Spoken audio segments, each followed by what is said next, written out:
Well, we're streaming. We're live. I guess after we're doing it live, right? Yeah. I mean, you're doing your website stuff, and we're making Pokemon tabletops your own characters. Yeah. Go chat about it. Go chat away. Like, I'm mostly just public stuff. Yeah. No, you're good. So yeah, Div, you have your three skill types. You have your body, mind, and spirit. Each of those skills will determine, or each of those tools will determine the pool of skills that you get bonuses from if you take those edges. So it's important to keep them in mind. Your character sheet will generally be able to do it for you. I don't know if the Roll20 one does though. Let me have a look. Right now. No, it does not. Yeah, no. So you'll have to keep that in mind just for this sheet. Actually, you haven't done anything on the sheet other than your name. So yeah, that's alright. So for your skills, you kind of want to mix them with your classes. So you want it to be a war veteran / medic kind of deal. So as a medic, your primary skill for medic is medical education, which your medicine education, which you put in as your notes. As for your other classes, it's dependent on you how many classes you want to actually take. However, I can give you some suggestions. Not all classes will fit all games, but seeing as though we're making a character that's not exactly for any particular game, Commander might work as one of your classes. Where's that? Give me a second. Let me find a page. Commander is page 80. So, the associated skills with Commander is obviously Command. Commanders are authoritative trainers that focus on Pokemon battling. Commanders prefer to stand in the back lines and direct their allies through battle like a conductor leading a grand orchestra. Their versatility is their greatest strength, and one they are often eager to and proud to use. So very much they work with making complex plans and tactical setups. And they use orders features more so than other classes do. Orders features being things that give your Pokemon active, or I guess they would technically for the Pokemon be passive benefits while in combat. So things like increasing attack rolls, increasing saves, increasing your bloody initiative, and that sort of thing. Okay. So they can be really good. Otherwise, possibly. Well, there's battling style classes, so there's Duelist, there's Enduring Soul, there's like type aces if you want like a specific type of Pokemon. There's Chef, Chronicler, Fashionista, Researcher, Survivalist, and then fighter classes, there's Athlete, there's Hunter, there's Martial Artist, there's Rogue, there's Ninja, obviously.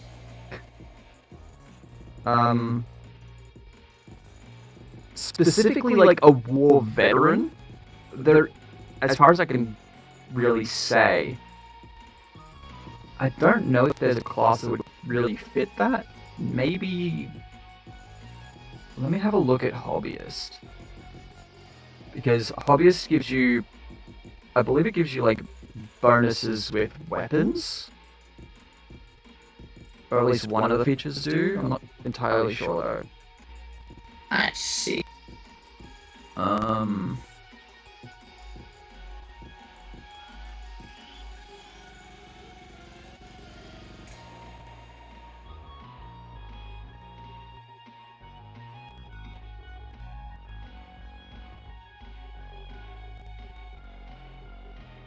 No, actually. No, it isn't.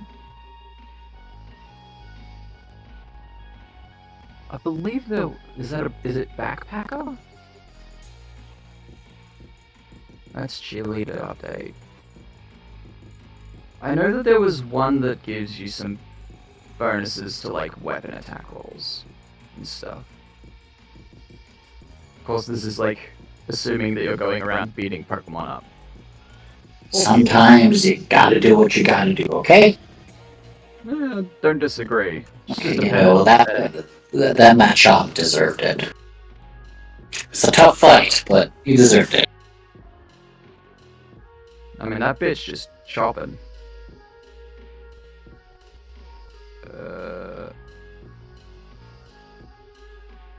He's just doing his own thing.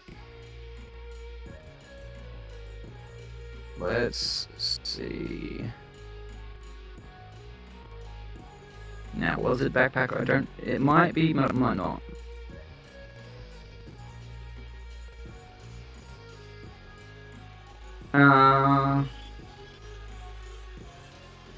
Okay, it specifies you can't use weapons this way. Yeah, use or equip an item or piece of equipment which would normally require a standard action to use or equip. You may not make an attack roll with the weapon this way.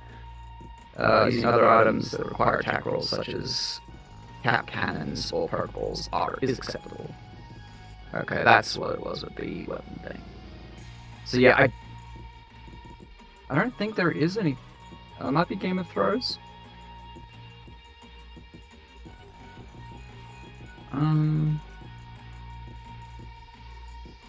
Trainer classes.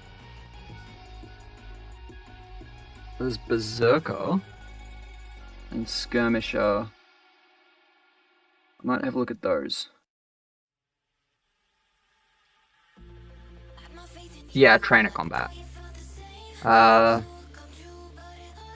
You learn the moves Rage and Flail. You may use these moves as a weapon attack when wielding melee weapons. Yeah. So Berserker's possibly one. Granted, kind of assumes melee, I believe, because you're using melee moves. Seems like it. Yeah. Which that one is in Game of Thrones. Berserker require the primary skills for Berserker are Novice Combat Combat and Intimidate. And remember, you can have up to 4 classes. I see. So you might want to just take 2 or maybe 3. I would suggest just taking 1 or 2 for your first character, because we probably won't use this at the moment anyway. But yeah, so I would say just take 2 for now. So Berserker and Medic, you reckon? Or would you rather... Where is it? Marksman, maybe? Marksman. Yeah, Marksman is the same kind of thing, but it's combat and perception as opposed to combat and intimidate. You see, perception is always useful. Yeah, definitely is. I mean, every skill in PTU is useful to some degree. Yes, you know. Yeah. Any tabletop perception is. So in that case, just go. So you've got your 3 like primary skills. So you will want to focus your attention on your combat, your perception, and your medicine education, at least for now. Now that we've got that set up, we can go back to creating your background. The background is the brief description. This step is where you start taking that character concept you created and fleshing it out. Let's see.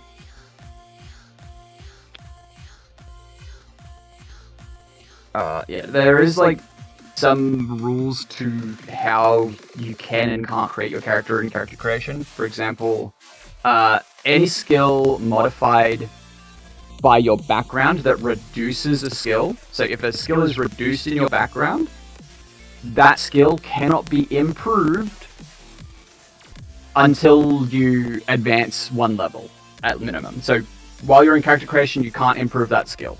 It's just a rule. You just can't do it. So if you want to make your background, there are a list of backgrounds on pretty much, the next page.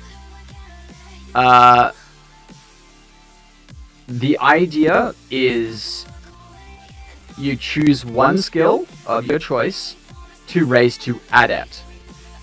So on your core page, you will have your list of skills at the bottom. Adept is, I believe, 3.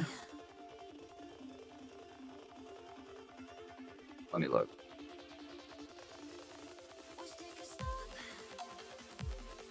This is if I remember correctly. My brain is fried.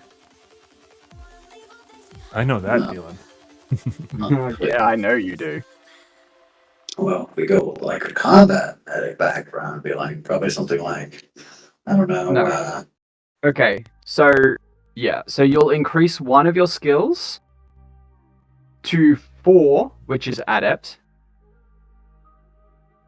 So that will mean that your dice pool, whenever you roll that skill, is 4 dice.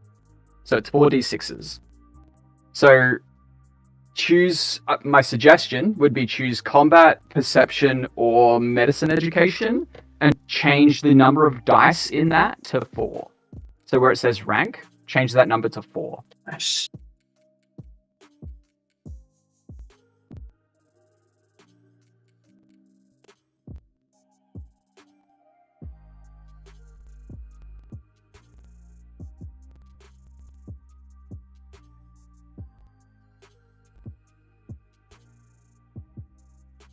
Yeah.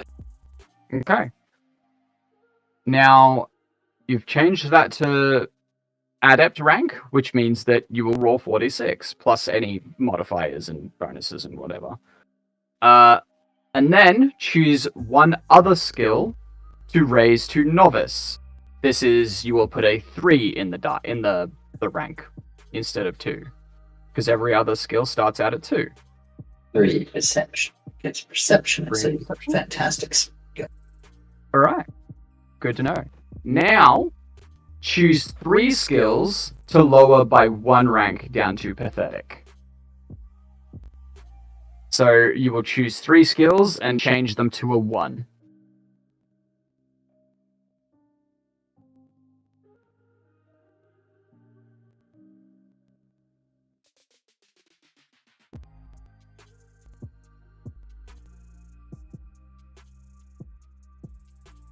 So occult education. Fair enough. You're not very knowledgeable on esoteric stuff. You're a very gruff character by reducing your charm. The war does the number, man. I'm not complaining. Have you Alright, so seen a horde of Blazikins coming at you? It does stuff to your mind, man. I thankfully have not. Yeah, I mean, like, flaming chicken feet coming at you is probably not the most appealing visual. So you need to do another 1 as well. So you need 3 at 1.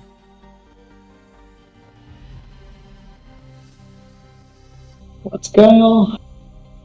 Guile is like deception, basically. It's basically just deception and trickery and all that sort of thing. Okay, so you're very blunt or very straightforward in some capacity. Yes. Now, those 3 skills, you cannot increase above Pathetic until character creation is completed. Pretty much. Next is Edges. Edges are used to represent a character's like training and like development in broad fields that are covered by the game's skills. The most basic type of edge is a skill edge, which simply raises the rank of a skill by 1. So from 2 to 3, 3 to 4, so on and so forth. Keep in mind, you cannot raise skills above Novice at your starting level. So at character creation, you cannot raise a skill above level 3, so above a 3 rank. Okay. However, there are There are also other edges that represent more specific training in an area of a single skill.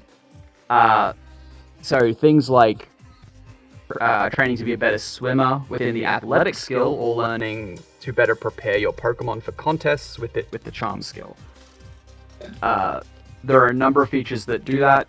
Some of them also give you like movement capabilities as well. For example, Swimmer, I believe, actually gives you an increased swim speed. Yeah. So your character will start with 4 edges of your choice. So you could just, if you meet the prerequisites, you can just choose that edge and take it.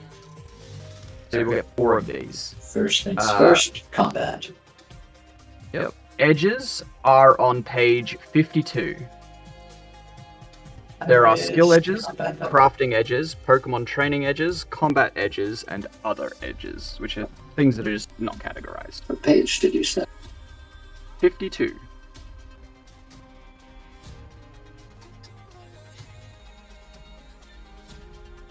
Yeah, it looks like they're basically just... I see. Oh.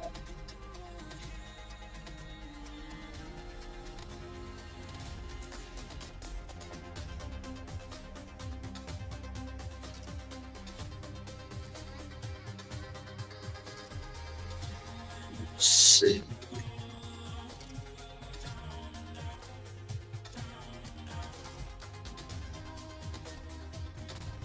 It is a big list, so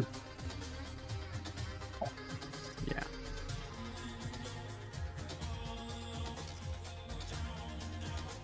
It's a list for sure. Hmm? So that is a list for sure. Yeah, so some of the, as the game says, some of the basic skill edges are things like basic skills. They have no prerequisites, or some prerequisites. Basically, like, they are level dependent. But basic skills, you just rank up a skill from pathetic to untrained, or untrained to novice. And you can take them multiple times, which is nice. And then there's like, as I explained before with the skill categories, there's one called categoric inclination. There's no prerequisites for it, but you choose body, mind, or spirit, and you gain a +1 bonus to all skill checks of that category. For your reference, combat is a body skill. Medicine, education, and perception are both mind skills. Out of curiosity, do you have like a character sheet or something I can be looking at when we're talking about it? Just so I have an eye on it, because I'm intrigued, to be honest. So I can do an invite if so right. Yeah, Div is currently in Roll20. Oh, okay. However, I do have a sheet that I'm using that is an actual Let's look at the Roll21. The Roll21 would be good, because yeah. Div, do you want to invite I multiple? sent him the link, yeah. You sent me the link. In which of the many ways we have talking? Okay, that Correct. Okay. Well, I will edit this sheet. that wasn't my question. It was like, was it from email? Was it from Discord? Did you send it? No, I figured it out, DM. but Yeah. it's just like, there's many ways that this interprets. There are many, many ways that this interprets. Yeah. Let me see. Sheets just not confused. Yeah. The one thing I'll say about this sheet is it's good for what you needed it to be. Still not the best. How do I access it? Characters, and I click on the characters thing. Aha. Yeah. So if you go to the found journal, it. there's Yeah. characters, and then there's Yeah. divinity. Yeah, I found him. So this is the sheet. It looks like a lot, but it's pretty easy to deal with once you've figured it out. No, it doesn't look like a lot. Right? Yeah. You guys are really used to playing like stupidly fucking complex. So games. D&D looks more complex. Rifts. I mean, I'll jump div on rifts. Yeah. No, yeah. Rifts isn't complex, it just takes so long to finish character creation. Look, that list of skills that is literally the entire page times like 3 or 4, depending on which modules you employ. That's because, you never know what kind of skills your characters can use. I fucking hate that game. Maybe I need to use woodworking. Or freaking Eclipse Phase 2, with the one that we're currently actually going for, freaking Delta Green. Delta Green has a pretty notable complicated character sheet as well. This is like, okay, yeah, I see that. Evasion's interesting. I see. So there's types of attacks that are like physical, special. See, I'm just reading and going, I see what this stuff means. I already can kind of see where the system's going just from a little quick overview. So Div, as you're looking for your edges, if you want an edge but you do not meet the prerequisites for it, you can generally get the prerequisites by either taking a different edge, or there are some classes that give you edges based on your class. Like, they just give you access to certain edges. It's not common, but it does happen. So what are you looking at the moment? Are you looking at any specific type of edge? Because if you want combat edges, there are a good number of them. Oh, yeah. Also looks like, the medic gives me, frontline healer, medical techniques. Yeah, so one of the things that you need to be aware of as a healer is that if you don't take healer, where is it? So one of the rules in the game is that if you heal a Pokemon that is in combat, which I hate this rule, but rules as written, we're going with rules as written for this character creation thing. Rules as written, if you heal a Pokemon that is in combat, it takes your action and the Pokemon's action. Oh yeah, you need medic training. Yes, you need medic training, which is a edge. I can qualify for it. You do. I mean, if you're qualified to take the medic class, you're qualified to take that edge. So that is one of the edges I will suggest for you. I'll check it. Yeah, it's useful. Yeah, because that edge will make it so that you do not require. You are not required to use the Pokemon's action. You just use yours. Is that a combat or is that an other edge? I think it's an other. It is, yeah. Yeah, medic training. When you use restorative items on others, they do not forfeit their next turn. So you need novice medicine training, which you have adept in, so you can take it. If you're looking to be... if you're looking for, okay, when you talk about, being a combat trainer, are you talking, are you talking about getting in and dealing a bunch of damage and then getting out, or are you just, brawling? Are you trying to be elusive and, strike and get away, or what are you thinking for that? Or are you trying to, debilitate your enemies so that your allies can do a bunch of damage? How do you... I guess something like that. Okay. This is a good one for it, but it's very bad for your build because your Charm and Guile are both, garbage. It worked well then. Yeah. So there are skills... Smooth is you gain a +4 evasion against moves with a social keyword. So social, keywords are basically ribbon effects. It's a keyword is this effect. If an effect has this keyword, it always has this effect that is listed under that keyword. And social means that it targets everyone that can hear it.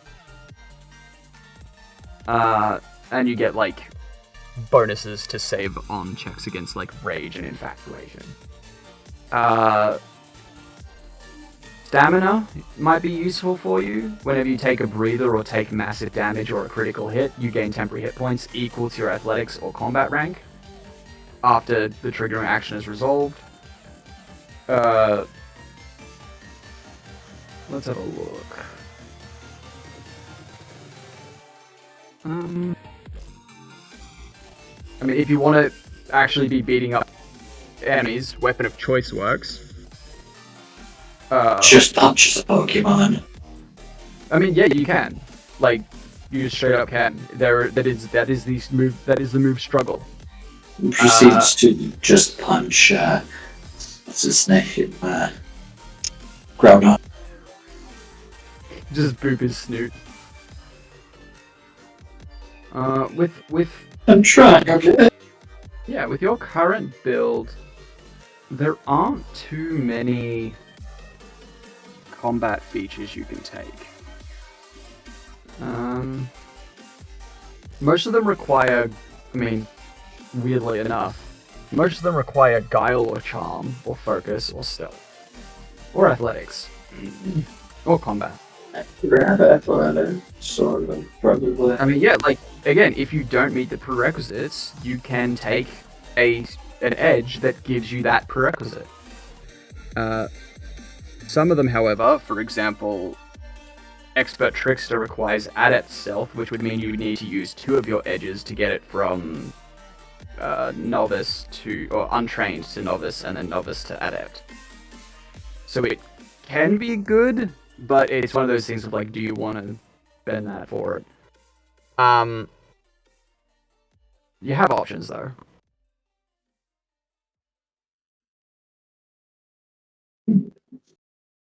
You can also go with other edges or crafting edges if you want to be like crafting Pokeballs and stuff like that as well. Here you go. Scholar might be one that you could take later. It requires Expert in General Education, but you gain a +1 bonus to skill checks with all education skills. Power Boost is a good one if you want to be like in the throes of combat. Requires Expert Athletics, but it increases your power capability by 2. What can we do that you would be useful for? Or that your build would be useful for? Not much. At least in... Sorry. You're alright.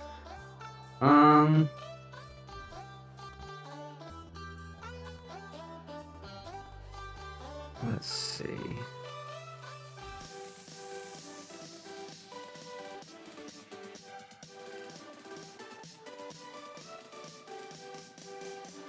I mean, you've got your medicine education one, the medic training, which is nice.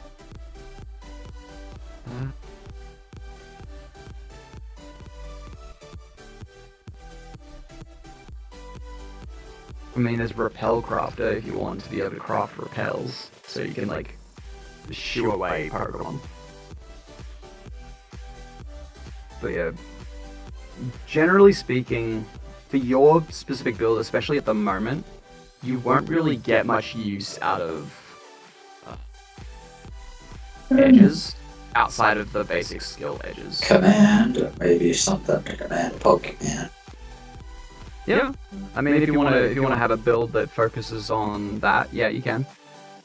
I mean, there are other classes that will give you, say, like class benefits based on the command skill. So, for example, Commander. It's all about commanding Pokemon into battle, or commanding your allies, even not even just Pokemon, into battle and helping them with not dying, more or less. I see. So it is always a choice. It is also always a choice just to take like 4 of basic skills and just level up a bunch of other skills so that you're better at those skills. See. Because it is very often that you will use skills that your class does not benefit from, just by nature of how the game works. So I tend to take Mad and athletic. Yeah. Yeah, whenever I make a PTU character, I tend to take 2 basic skills and then 2 other edges if I meet the prerequisites. Grabbed command, athletics, combat, and then one medic. Okay. One thing that I grabbed. Cool. Yeah, and having taken those 3, that gives you extra like uses for other edges later in the campaign when you decide to take them. And believe you get an edge every 2nd level, and you get a feature every 2nd level. Thanks. So, alternating, I believe. I don't quite remember. So next, you've got your edges. Next you choose features. Features are like what really make you stand out. They are your class. There are general features which anyone can take regardless of class. And then there are trainer features which only your chosen classes can take. When you choose a class, you automatically take that first feature that is listed directly under what the class is. So for example, your medic class, your first feature is medic, and you will automatically take that feature when you take that class. So is it free or? No, that is one of your choices. Dang. It basically acts as like the prerequisite for every other feature in that class. Yeah. So if you look at the frontline healer feature, one of the prerequisites is medic, and that is just the prerequisite.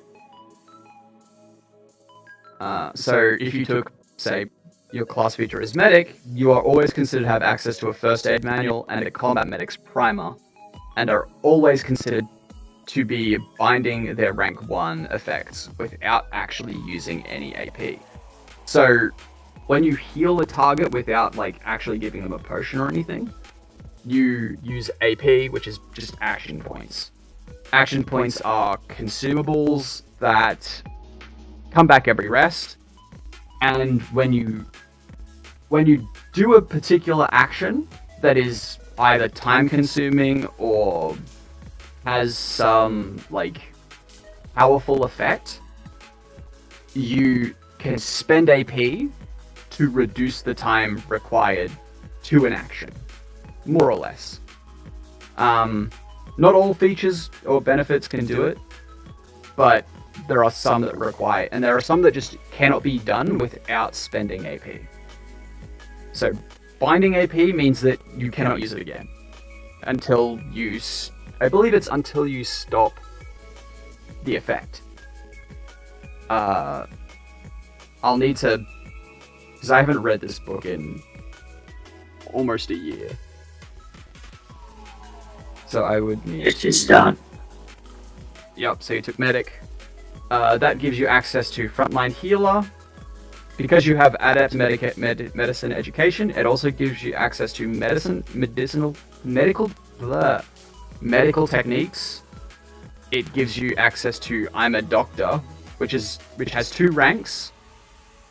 So if you take it the first time, you get the first rank ability. If you take it the second time, you get the second rank ability.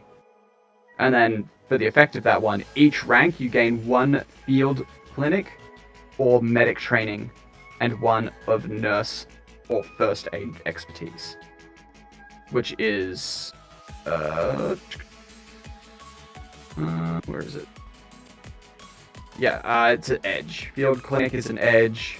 Nurse is an edge. And what's the other one that you get access to?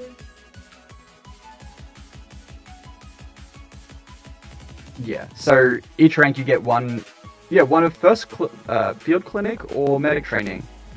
Field clinic is an edge that you can take. Medic training is the edge that you've already taken. So if you decided to, you could. This is one of those situations where you could choose to, instead of taking medic education as one of your 4, you could choose to take something else and then you take the I'm a doctor feature and just take medic training as your class feature instead. So that's one of the times when you can take edges instead of a feature for your class. It's just something you can do, don't have to.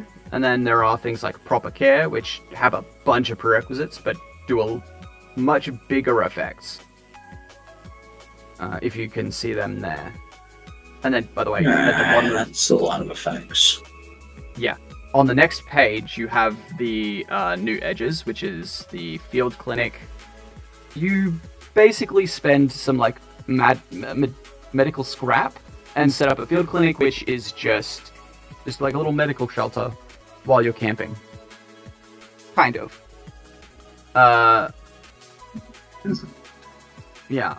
And then nurse is you can just like heal people during extended rest, which is, I believe, a long rest. So it's like 12-hour rest.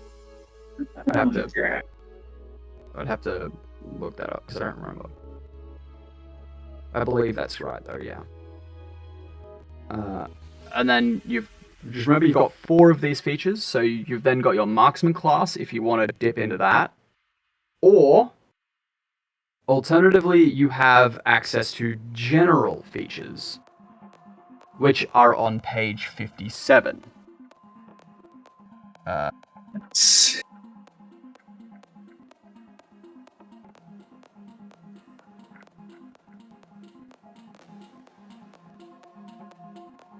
The really neat thing in that features actually have like a how to read. Here we go. So most features that are not passives have a frequency, and that frequency is how often you can use it. They are at will, static, which means it's always in effect, time, which means you can do it X times per day or per week or per month or whatever. XAP means that it can be performed at will, but you must pay action points to do so. Bind XAP means that it's the exact same, except that as long as that AP is bound, it's unable to be used again for anything else. Okay. So yeah, you can unbind AP on your turn as a free action. And then you can drain XAP, which is like XAP and everything, except AP spent on these features is drained and does not recover until you take a rest. So you actually have to rest to get those back. Those are like the real big features. So yeah, almost all features have tags, which is like a class feature, or it's a gift, or it has plus stats.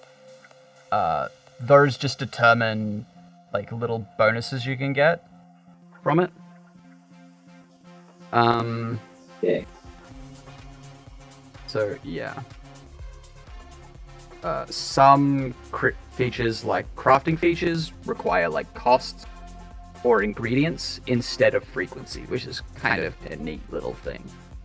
They didn't really do much with it, but it's kind of a neat thing that could be expanded on. On the next page, there is a list of the different feature tags. Class, plus stat, ranked X. Ranked X means ranked and then a number, which means that X is how many times you can take the feature. And you gain scaling effects based on how many times you've taken it. Branch means that you can take the feature multiple times, but each time you have to choose a different ability. So it's like kind of like a skill tree in like a video game. Orders are features that basically you communicate with your Pokemon and it gives them like bonuses, more or less.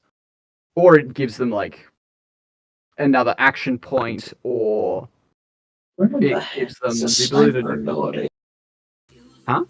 Where is the sniper ability? What do you mean? What sniper I ability? mean, Game of Thrones. It's marksman. Yes, but what is it? Where is this? It just says effect, you gain the sniper ability. Where is it? Oh, okay. So that is an ability that you get in the Pokemon list. When it says ability, it means it's a Pokemon ability that you instead get to use instead of a Pokemon. It doesn't take it away from a Pokemon that has it. No, It no, just lets you use it. I That's in mean, the regular book. okay. I will find you the page. It should be page 200. Let's have a look. Duplicate this and see if that's right. Abilities. Okay, no, that's just telling you how they work. It might be in the appendix then. Playing the game. Yeah, indices and references. Abilities. We're looking at sniper, so 327 it looks like. So give me a second while the page loads. Fucking Australian internet. You see, well, my Pokemon is distracting the wild. Yeah, you're the the Just shoot from a Pokemon distracts them, and then the Pokemon distracts them, and then you just pull a bullet in their brain. Milk tank steak. Fated, not kill. No kill Pokemon. Don't kill that you killed the I mean- Pokemon. Technically speaking, like the Pokemon world is fucked up Just a wee because bit. technically speaking, they do eat like Pokemon. They're like one of the items is a Slowpoke tail, which is a delicacy for humans. Yes. And there are laws surrounding them, in that you aren't allowed to cut off a Slowpoke's tail. It has to fall off naturally. It's great. By the way, Div, the sniper ability is a static ability, which means it's always in effect. And the effect is when the Pokemon gets a critical hit, add the value of the damage dice roll and additional time to the total damage. So, effectively, if you hit something and deal damage, you crit, you just deal extra damage. Super crit. Yeah, basically. Some of the other abilities are, for example, Soundproof, which is the Pokemon is immune to moves with the Sonic keyword. It's a defensive ability. Which again, defensive is a tag or is a keyword. I'm looking at Soul Stealer. Yeah, Soul Stealer, I believe, is like a number of Pokemon get it. I believe Spiritomb and Darkrai get it, maybe. Looking at Scene, free action. Trigger, the user's attack causes the foe to faint. Effect, the user removes one injury from themselves and recovers 25% of their maximum hit points. If the triggering attack killed its target, the user instead removes all injuries and recovers all hit points. Yeah. So that means scene means that you can use it once per scene, which is basically once per combat or once per I hate using the word scene because I'm using the word scene to describe the word scene. Like once per interaction. It's the same thing as the World of Darkness scene, which is kind of a flexible amount of time. That's basically thematically tied, be it from a location or an action. So because the fun parts about scenes is that you can have a scene that's contiguous that leads you to like down the street into where you're driving your car or whatever. Just that can be all the same scene, but it can also be cut off between getting in your car, driving, doing your driving thing, and then getting to your destination. Then the destination's a separate scene as well. These are all valid things. It's one of those things. it's kind of like in a TV show where you change yeah. from one shot to the next. Yeah, and that's exactly where I was going with the comparison, because you can have it be the same shot effectively between the two, Yep. and still have it workable. It's kind of in a manner of speaking, like a cut between, shall we say, consciousness moments. If that makes sense. Like, yeah, you're so say there's nothing that happens when you're driving. Well, that's a scene that's not on screen, right? It happened, but nothing occurred. It's like I just went from point A to point B. I got my objective, no problems. Yep. That would be where you would logically cut a scene. But in the same regards, if the entire action is from that alleyway, jumping in the car, going on a chase, and getting to the other person's location where you're going to go deal with them, and dealing with them is part of that same scene as well. Like, it can be part of that same scene as well. Again, it's a logical cut of actions. So, point is that as soon as you said scene, I'm like, wait, are we talking about the same way? And we are. That's used in the storyteller system, and I appreciate that straight off. That notion is freaking awesome. So I caught that. Yeah, ooh. I tend to adore, like, when I say I adore this system, you now know why. Oh, part of it. Like, this sort of thing, like, it gets my creative juices flowing. So when an ability says trigger div, it means that this X has to happen before you can use this feature or ability. So your attack, in this case, has to cause the target to faint, and if it faints, you can then trigger the ability. That's basically it. And then the effect is, well, what happens when you trigger it. So yes, for your marksman class, you get, but you also get, if you look at your tags on the marksman class, the first tag is class, which means it is a class feature. The second is plus attack. That means that your stats, your base attack, goes up by 1. Wow. In the base. So on your character sheet, Yeah. if you look at your stats, where it says HP, attack, defense, special attack, and so on, your attack stat will go up by 1. Ooh. Yep. So now I have a 6 attack. Yep. One of the things that you also get access to is your base. When you start your character, you have 10 in HP and then 5 in every other stat. And then you have 10, basically, stat points to put into any stat you want. But you can only put a maximum of 5 into any one stat. Like, that comes later, but you can do it now if you want. Ooh, excuse me. What did they do? So, attack is your physical attack. It's certain moves use attack, certain moves use special attack, and then other moves use speed. Your defense and special defense are primarily, your defense and special defense and speed act as your evasions. Every 10 you have in a defense increases your evasion of that type by 1. So your defense increases your physical evasion by 1, your special defense increases your special evasion by 1, and your speed increases your speed by 1. In addition, when you take damage, depending on the move type, so if it's a physical or special move, you reduce the damage you take by the value in your defense, or whatever score. So if your defense is 10, you reduce your damage that you take by 10, I believe. He screams internally from getting punched by, I'm sorry, is that, matchup? Yeah, so I wanted to make the most disgusting tank build that I could, just because I wanted to see what it was like. I made a Wooloo that was just full defenses, and then because it was an underdog, which means that it has a certain stat pool that is below a certain threshold, I gave it an ability, I gave it an edge that allowed it to take one of the moves from its final evolutionary stage. I took body press which allows it to use its defense to deal damage instead of its attack.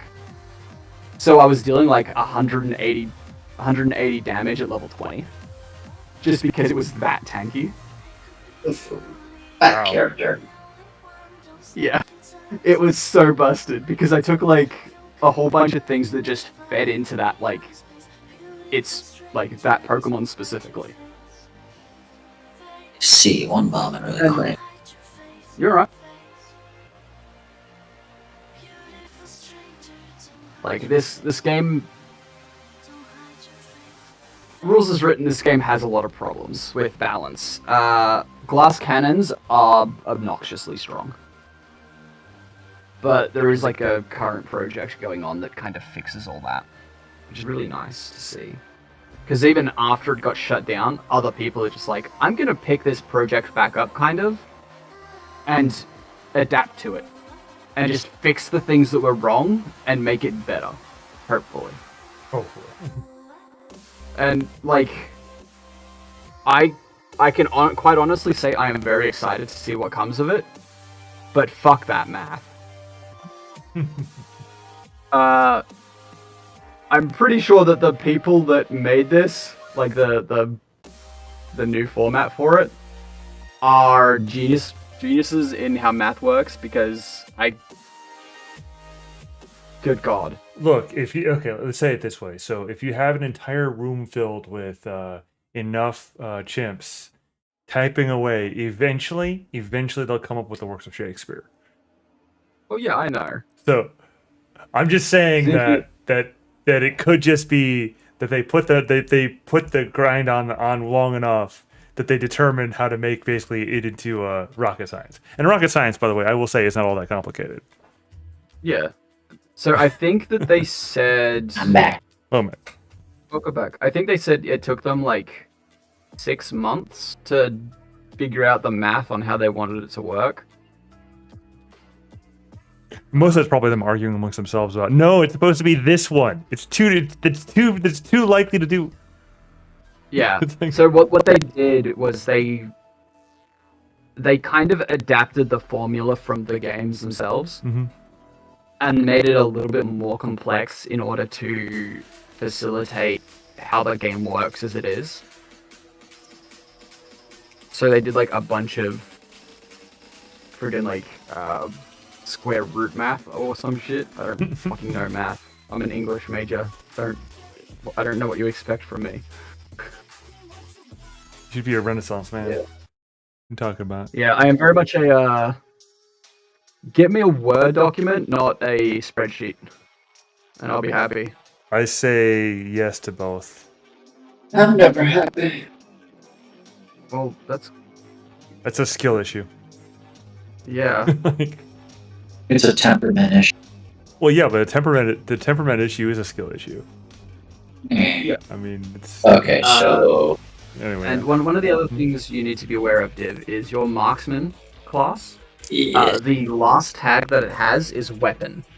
If you look at the weapon, the tag weapon, the features with this tag make use of weapons in some way, often allowing the user to gain extra effects when wielding a weapon. So there are weapons in the What a shotgun. book. Yeah, pretty much. Like you could get. I don't know if there's actually a shotgun in the gear because I've never used a character that's used a weapon. Because it's just not the kind of game I play. But No, that there probably is something in it. Like I know for a fact that there is a like a giant fuck off hammer that uses a Metagross's leg as the like I pummel you to death bit. No. Like that is quite literally What art in the book. sort of monstrous devs are these? Like, I don't have a problem with this conceptually to a certain extent, but to put that sort of thing in, so you cut off the leg of a Pokemon and you beat other Pokemon to death with it, is what I just heard there. I mean, to be fair, Metagross hold themselves together psychically. Like they aren't Okay. a physical. I believe. Okay, so it may not be as like. I mean, I'm just imagining like cutting off the leg of a Machamp and just beating the crap out of a Machamp with the leg you just cut off, like that sort of thing. I mean, pretty much. That's pretty screwed up there. I'm not gonna lie. It's pretty fucking It's metal. awesome honestly. too. Yeah, it's metal as fuck, but still, that's beside the point. Let me have a look. Let me see if I can find it so I can just show you. Because it is great. It is such good art. Under weapons, probably. I would assume. To choose 3 more things.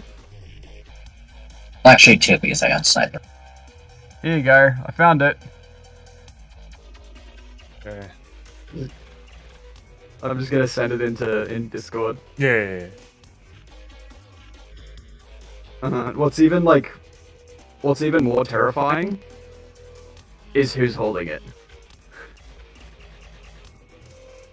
What the? Why? How? See how well this translates. The Nethergross leg on just a giant fuck off stick. Just a metal pole. That's It's beautiful. wow. Mm. That is yeah. Hopefully the thing will translate it across. I don't know if it will or not though.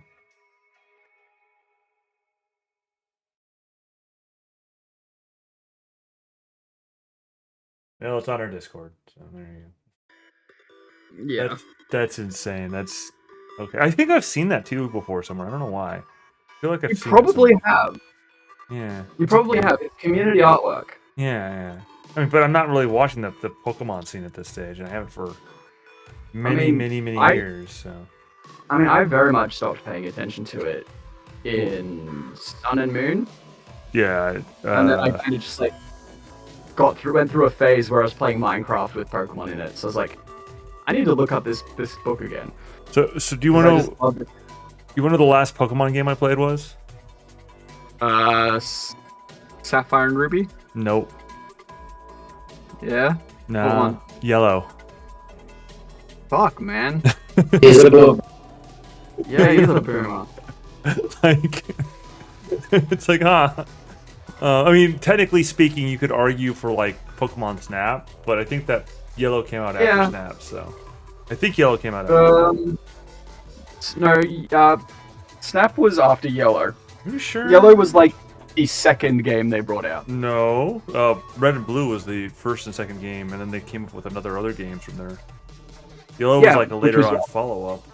Actually, so no, I think it was Red and Blue, Gold and Silver, then Yellow. I think you might be right there because I didn't play the interim game. I didn't play the gold. I didn't play the Gold and Silver. I think you might be right with the order of it.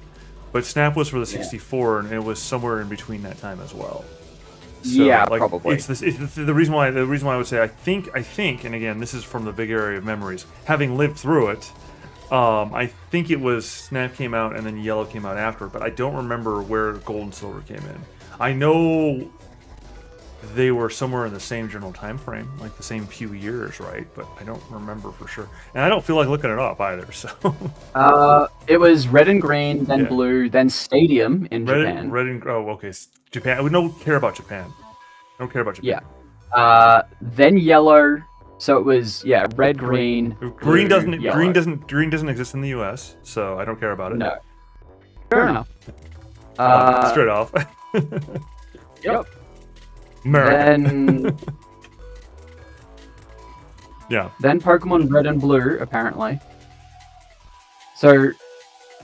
Oh, okay.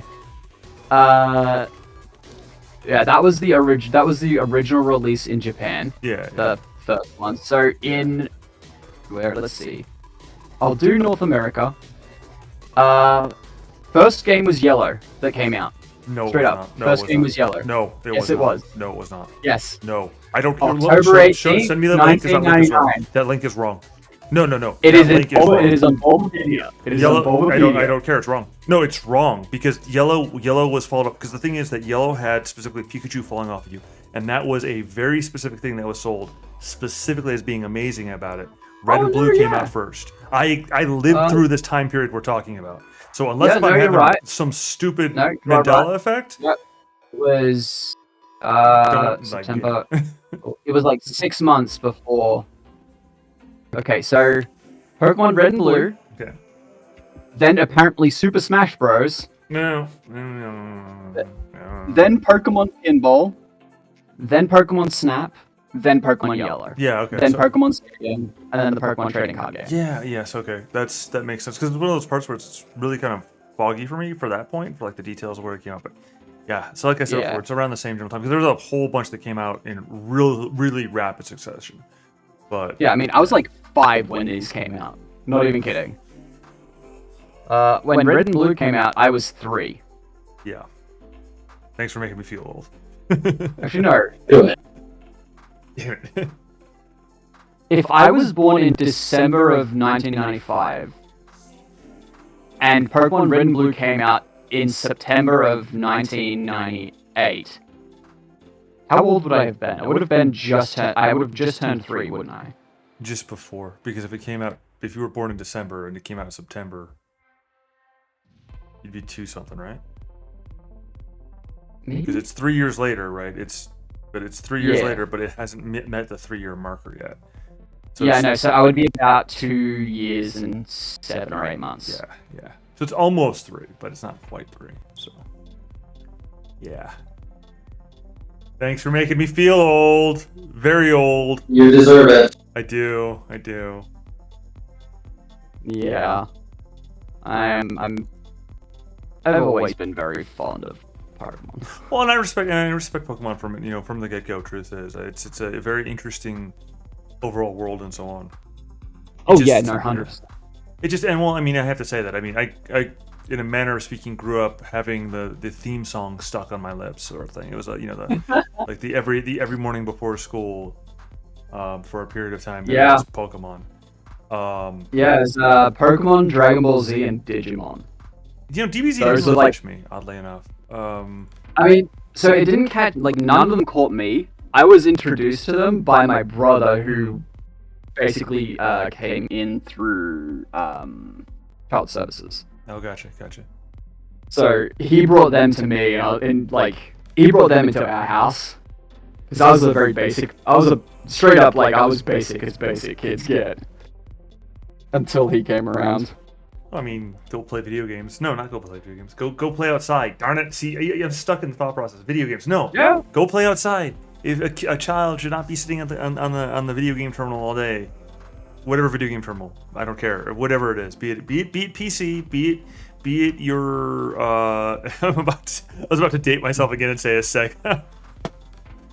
Your Sega. or Your Sega, your Nintendo.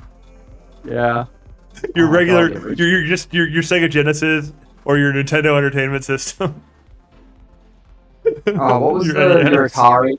Your Oh, Atari, geez, yeah. that's before my time, and not by far, but that is before my time. That was actually in my mom's, but Are you not that old? not quite. Oh. I mean, the thing is that yes, but no. Like I could have had an Atari, but unfortunately, before I was born, the Atari that would have been in our household got stolen. So Oh, that's unfortunate. So that is unfortunate, yeah. Sure. Somebody just. Yeah, I think that'd be worth fucking. That'd be great to just own one, even if you don't use it. That'd be such a collector's thing. Oh so yeah. Div, no. what Well, are you up to now? Yeah, go ahead. You're okay. No, I was just thinking about that. That makes me regret that one. Well, not regret. Regret's not the hard word I want to use, but I ended up losing a Super Nintendo. It was starting to yellow with age, and it had been well used, but I ended up during the move out to the West Coast from Chicagoland, ended up basically abandoning all my crap because I had to just pick up and move with the intention to return, and I never returned. So yeah, that was fun.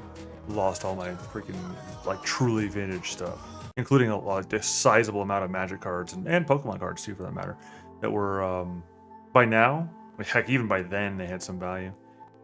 So- I don't regret anything, but If you, just so you know,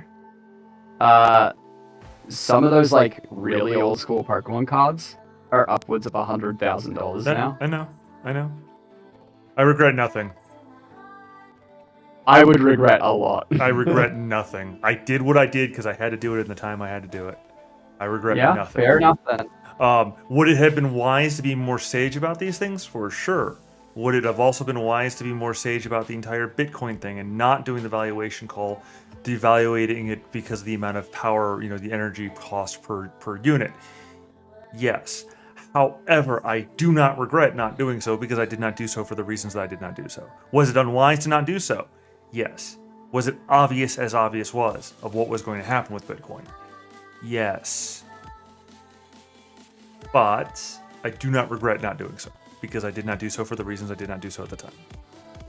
Were I in a better position at the time to capitalize on it? That would have been great, but I was not.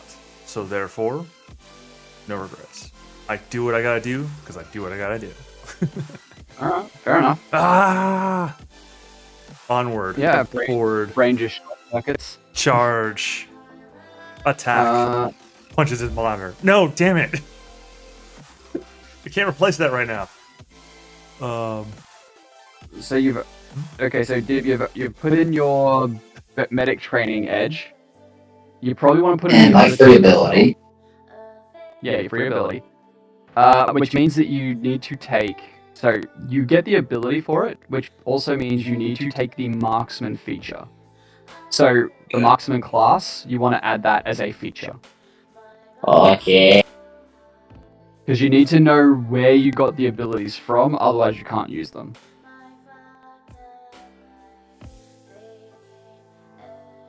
So yeah, then you'll also need to add as your edges, you'll need to add basic skills.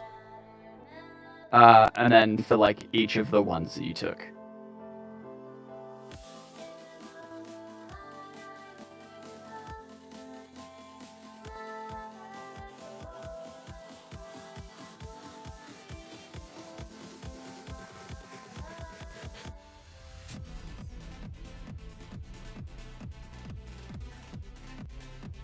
Sure, that works. Yep. Easy done. Now you've got 2 features left to choose from. You can continue to take class features, as we said, or you can look through your general features list, which has things that everyone can take and are more generalized, but can give you bonuses and prerequisites for other features that you might want. I would say for now, stay away from training and orders, but you do get one of agility training, brutal training, focus training, or inspired training as a free feature, which is page 60, by the way. So you can take one of the top 4 Pokemon training and order features of your choice. So I get one for free? Yep. It's just one of the top 4, though. Do I need qualifications? No, you don't need qualifications for it. You can take whichever one you want. I see. Yeah. So generally speaking, the way these work is as you are a trainer, you do not exactly act in combat when it's a Pokemon battle. Your primary choice to assist your Pokemon in a Pokemon battle is to use these features. So basically, you inspire the character. You just say you take focus training. You like verbally command them to like focus and to like hone in on the enemy and to like.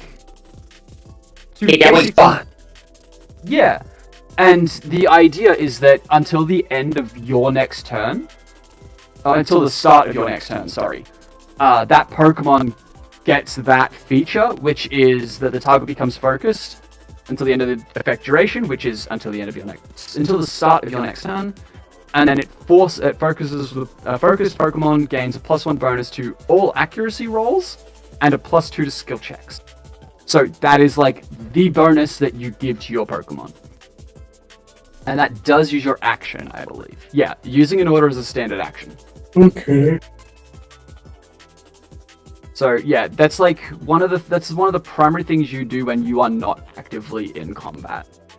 Let's choose. I choose focus training. Okay. So where do I put So that will give you. So you put that under your features. It is a free feature, but it is still a feature. So generally speaking, you should have 5 features at the end of character creation, not including like additional features you get from your classes, which you can get. But they're not common.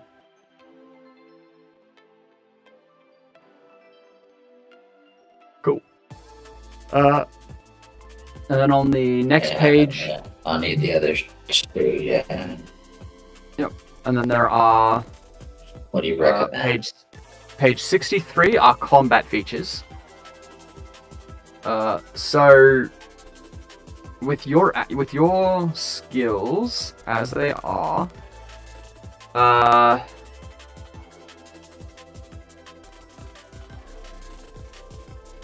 routines or daily moves. First aid expertise is one that you might want to get later, but it requires expert medicine education, so you can't take it yet. Let me help you with that is an interesting one. There's no prerequisites, and you can use it 3 times a day as a full action and as an interrupt. So, if a target or if a character does something, when the trigger is activated, you can involve yourself in that role. Basically, the trigger is an allied trainer fails a skill check in a skill that you have ranked at novice or higher. And then the effect is the ally may re-roll that skill check with a bonus equal to your skill rank. So it's like a little, like, oh, you failed? Okay, well, re-roll it with my help, kind of deal. Kind of like as you stepping in just before they reach that critical moment of, oops, I fucked see. up. It's one that you could take. Don't really have elemental connection. You don't have 3 skills at adept or higher. I think you might just have, because there are a limited number of like actual features that are like general features. So it might actually just be prudent of you to take class features. Okay then. You could take nurse or field clinic. But then again, you could also just take I'm a doctor and get access to that. Yeah. Which would be the same thing. It would just be like, I'm a doctor, but then you also just get the feature. I qualify for both, actually. So just as a reminder, I'm a doctor is a feature in itself with ranked 2, which means that you have to take it twice to get both features. However, every time you take that feature, you get both field medic or medic training and one of nurse or field first aid expertise. So if you take both ranks, you get all 4. That's what that says. I see. So I can be the heal. Yeah, you can. Like, that gives you effectively, field clinic gives you a on-the-field, like, medical lab. Medic training just lets you heal people without using their stuff. Nurse lets you heal people during an extended rest. And the other one I already have medic training though. Yeah, you can. What you can do is, because you've already got medic training and you haven't left character creation yet, you can replace medic training, relatively speaking, with another feature. So for example, you could just be like, okay, well, I'm instead going to take this from medic training, from I'm a doctor, and instead take another basic skill, another basic skill feature, if you wanted.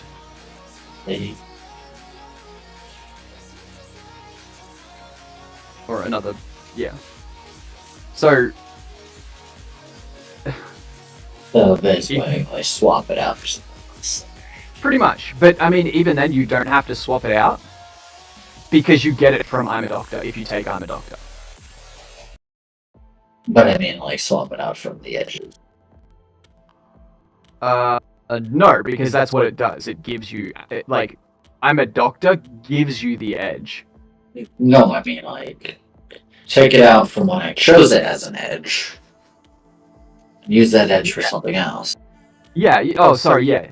Yeah. You can straight up do that.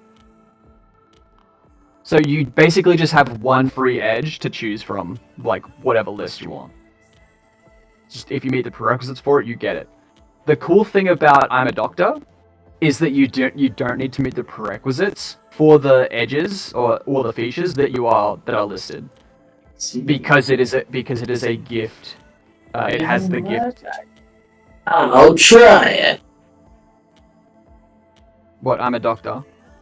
I'm a doctor. I'm the best doctor there's ever been. I thought you just played one on Sure. TV. Okay, that was a brief stint, okay?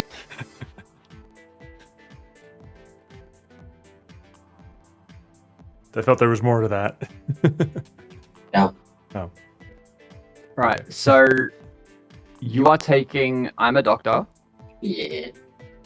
and then you then get field clinic or medic training, and you get nurse or field aid expertise I'm or getting first aid rank expertise. 2.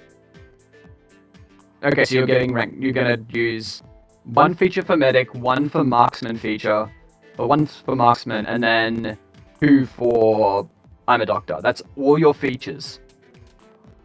This is the good shit. Yeah, then go for it.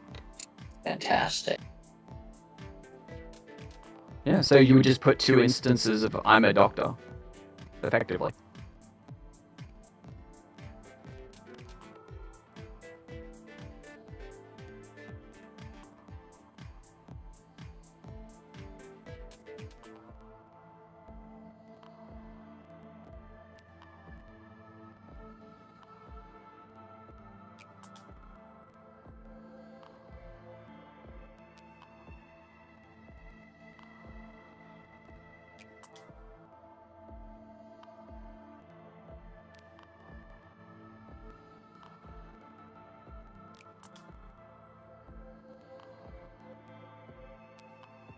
Because it's important.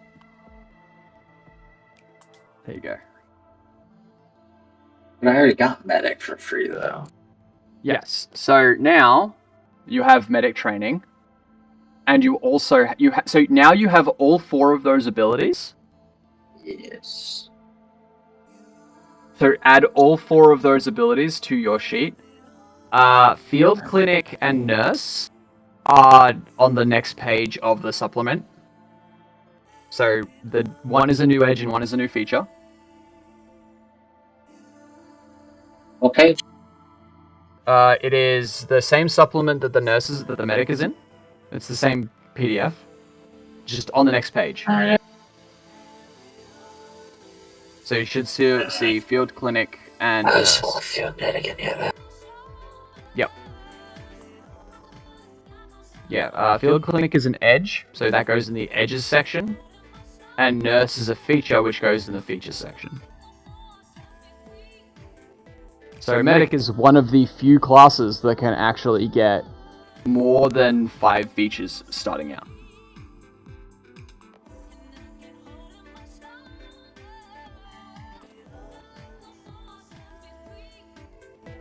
And then I'll find the other feature for you for medic. Oh, there it is. Nurse is a feature, not an edge. Okay. Yeah. But field clinic. Field clinic is an edge, yes.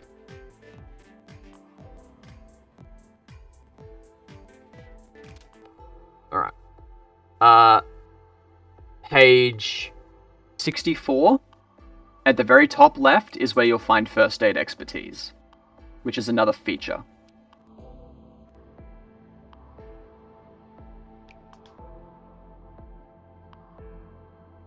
Okay. Mm-hmm. Yeah, field first aid expertise is you can target basically anything, and you remove 1 injury, and have all your hit points restored, and you're cured from any status afflictions. But because I have the medic thing, I don't need to use first aid tools. Which one? The medic thing. The medic. You are always considered to have access to a first aid manual, combat primers, and always considered to be binding or weapon effects without using any AP. Oh yeah, no. The first aid expertise is just a daily ×3. It doesn't require AP. And you just always have access to your medical tools. So, yeah, that's all fine. I don't know how they just appeared in my hands, but I'll go with it. It's just fucking magic. You had a Pokeball, and you put the medical stuff in there. I mean, technically speaking, that is possible. I mean, You just have to have a. So you just have to have a Pokemon hold it as a held item.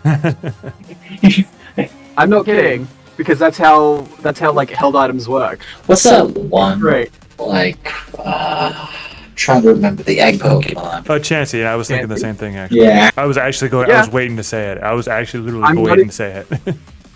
I mean, if you've seen the anime, you know the shit that Chansey can pull from that fucking couch. I don't know if I count Pokemon as an anime. It is barely. It is.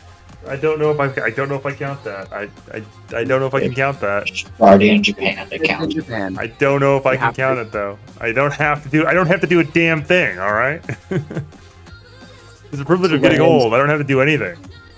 Slams fist on desk. The fuck you don't. I don't. So, and I have, have the because nukes, of all remember? that, I get a medic training. I get an edge back. Yes. So you currently have one edge left that you have free. You do still need use it to on. you do still need to put the other 3 edges in. Basically, my suggestion for the name would just be basic skills, and then like combat. I believe was one of the ones that you took. So like that. Combat, command, and I think athletics. I think so. Yeah. So combat, command, athletics. There you go, and then you can just copy paste the text for it if you want. And then you don't have to. It's just if you want it. If you want to make it easier for yourself to reference later, it'll be. And should I grab that? It's entirely up to you. You have the options. Any recommendation? I mean, other skill options other skill edges are always a good option. Categorical inclination is good, especially for you that has 2 in mind. Which Why did I get a mind boost? no, so 2 of your skills, your class skills, are mind-based skills. Your medic and your perception are both medical skills. Are both mind skills. Combat, command, and athletics are all body skills as well if you want them.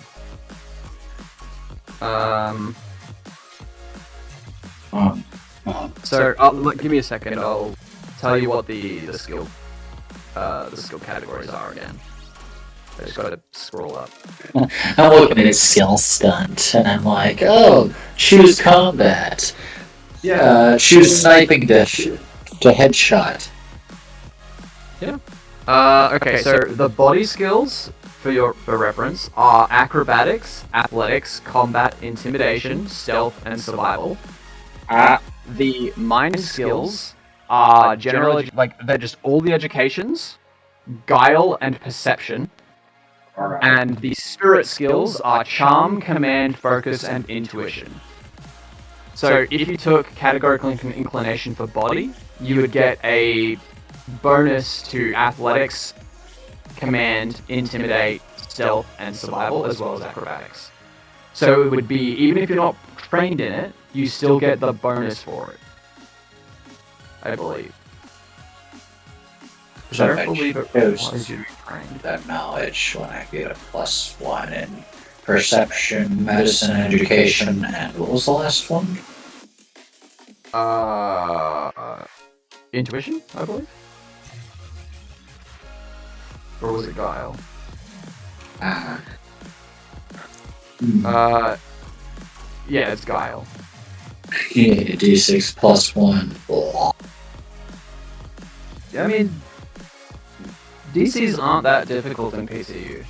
It's only when you get up to like the actual obscure as fuck shit that you tend to come to like difficult stuff. Let's see. Or when you're dealing with Pokemon that really are not common. Is that a Blaziken? Is what it was again. It's a joke because they're the third Oh, evolution, yeah. so they're pretty uncommon. No, they're rare. They're rather common. Compared to people would know Torchic, them. I mean, so one of the things that the game does is that Pokemon that are considered like starters, generally speaking, are pretty common knowledge. Like, most people will know what a Blaziken is. Most people will know what most Pokemon are, but they won't know the details of, like, more obscure Pokemon and what they can do. I'm sorry, is that, Gyarados? No, wait, Gyarados is pretty common, actually. Let's see. Funny enough, Trying to remember. despite coming from Magikarp, Gyarados is not common at all.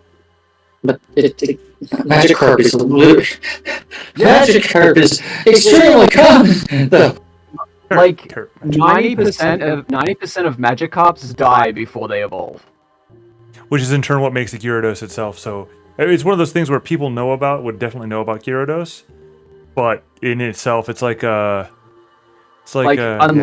yeah. like it is incredibly rare to see one in the wild. Yeah. If you see one in the wild, it is a Giga Chad of Giga Chads. He has fought the rest of his kin through all these years just to reach this point. And then you beat him up and put him into a little freaking Pokeball so that you can summon him at your leisure. I mean, not even kidding. James from Pokemon, like the Team Rocket dude, had a Magikarp that he kicked into the ocean because he didn't want it anymore. It evolved and sent him flying. Naturally. Immediately. I mean, that's James for you. I mean, that's just how that works. Team Rocket is blasting off again after all. I don't know if I'd call that luck because he kind of does it to himself repeatedly. I mean, James is one of the only characters in Pokemon that would be considered like peta quality or whatever they're called. Like, What? he loved all his Pokemon to the point where if they wanted to be free, he let them just fuck off. The Magikarp, he gave it so much love and attention that he assumed that it would, at some point it would evolve, and then it got to a point where it's just like, I can't do this anymore. Go away. And he let it free, it evolved and blasted him. Yeah. Like, in the later seasons, he had Pokemon that straight up adored him to the point where they would hug him and hurt him because they loved him so much. Like, James is by far one of the kindest characters in the entire anime. Which is really weird because he's part of the bad guy team. It's alright, you know, like, half the characters have been part of one of the, bad teams. Like, heck, even some, like, gym leaders have been part of the teams. I mean, not part of the bad teams, though. Like, criminal enterprise teams. Okay, Giovanni, you know. I mean, Giovanni is the leader of Team Rocket. Like, he's the one exception. Actually, there is another one, I don't remember the name of them. There. The douchebag from one of the new games. Actually, he was the champion. No. He was the, like, I don't remember his name. He was like not the assistant, but like the manager of the champion of one of the regions. He was basically like the bad guy. He was the Gala region. I don't remember his name because he was not a convincing villain. Step your finger at my edge. Yeah. I mean, you have your skill options if you want it. Otherwise, you do have options such as you took Novice Combat, Novice Athletics, and Novice Command.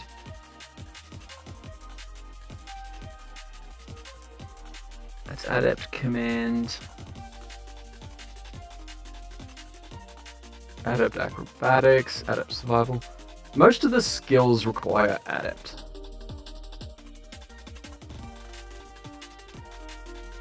Here you go. Basic Martial Arts, Novice Combat. You learn the move Rock Smash. Rock smash. What's that do? Let me look for it for you. Well, let me look at it for you. Where are moves? Okay, page, please load. It's like kind of your only job.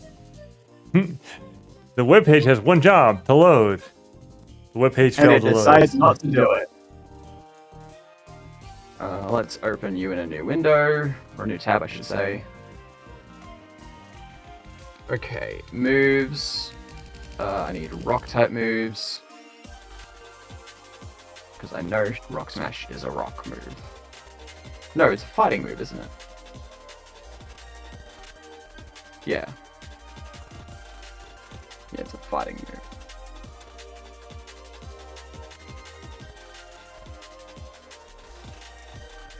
Fighting.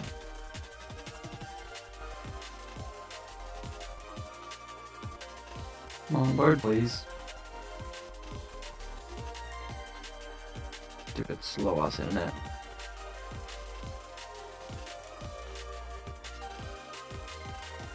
Non-type Alright, object guess is I'm not gonna- subscriptable. That makes sense. Huh? None-type object is not subscriptable Words. because it's an object that's none-type, and it cannot be subscribed. It doesn't have secondary like elements to it, which means Oh, I okay. screwed something up. You done dummy code. I dummy coded. He's gonna code. Alright, so let me see. Okay, why do you just refuse to Failed load? create new card. What did I do to you? Failed to create the new card. Why did it fail to create the new card? What does 400 mean? Okay, I guess I'll just... I guess I'll just die then. Okay. Yeah, pretty much. I mean, maintenance just decided to stop responding, apparently. Fighting moves, please load. There we go. Arm thrust, close combat, final gambit, flying press, jump kick, karate chop, power up punch, revenge, rock smash. Type is fighting. It is a frequency of at will, so you can use it whenever the fuck you want. AC of 2, which means that... I believe means that you... I don't remember what that means. I'll figure it out in a minute. Has a damage base of 4, which is 1d8 damage plus 6. Its class is, it is a physical move, so it's like punching something, quite literally. Range of melee with 1 target. The effect is Rock Smash lowers the target's defense combat stage on a 17 plus by 1.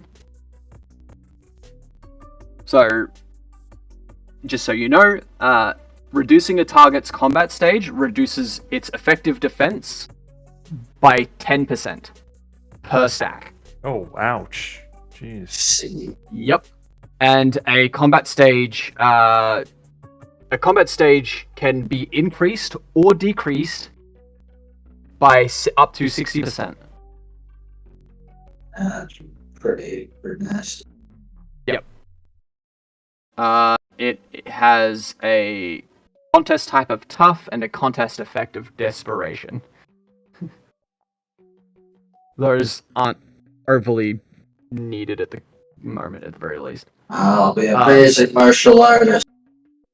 Yeah, basic martial artist with a fucking sniper rifle. Maybe, maybe not, you know. Remember, the marksman, you know, that sniper doesn't apply to range things, it's just flat. By the way, just so you know, there is also Train the Reserves, which is a nice one. Requires Novice Command. You may apply experience training to a number of Pokemon equal to twice your command rank, instead of equal to your command rank. Note, Beastmaster or Groomer do not change the skill that this edge uses. So the idea behind experience training is that you use...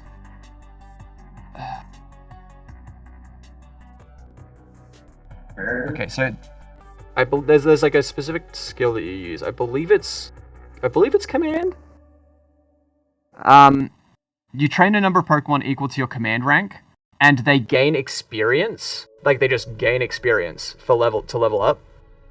I don't remember by how much, but it's like a sizable amount, and it takes an extended rest to do it. But it's basically just like free experience if you take it. This ability basically just makes it so that it's equal to twice your command rank instead of equal to your command rank. Could be useful if you wanted to like train your Pokemon that way. There's What's Grace. the Sparrow Pokemon again? What's what? The Sparrow Pokemon. Halo? Is Halo a Sparrow? Oh, Spearow. Generation 1? It's just a dozen of them. Yeah, that's Spearow. No, Spearow is the tiny bird Pokemon.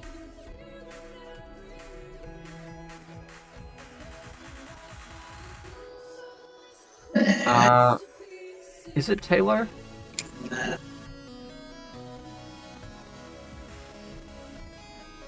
The tiny Swellow. I don't know. I think you might be thinking of Spearow. Generation 1 piece of shit bird. But it was lovely. I fucking hate Spearow. But they were lovely. They were little obnoxious sparrows. Yeah, I know. I see your point. They're obnoxious assholes. They were. They really were, though. I mean, and for truth, they were. But they were our obnoxious assholes. I'm glad their weaknesses are electric, rock, and ice. Why? Oh. Because you can fucking electrocute them and turn them into fried chicken. Rude? Fair. Hey, yeah. Guess what, Iv? A Spearow's hidden ability is Sniper.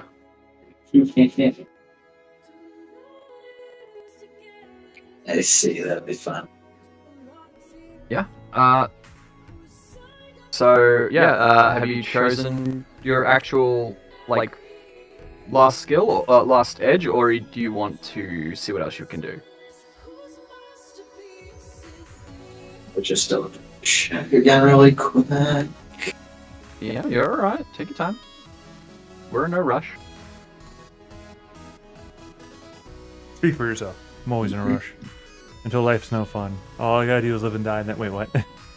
No. I got a country song stuck in my head. Thanks. You're welcome. Yeah. Survival. You're gonna get basic skills again? Survival. What? Survival. And it's the qualification for one of them. Okay, well, what you could do if you wanted is take your basic skills from one of the other ones that you put it in, and take it out and put it into survival if you want to meet the prerequisites for whatever that edge you're looking at is. Just about option things. Yeah, no, So like...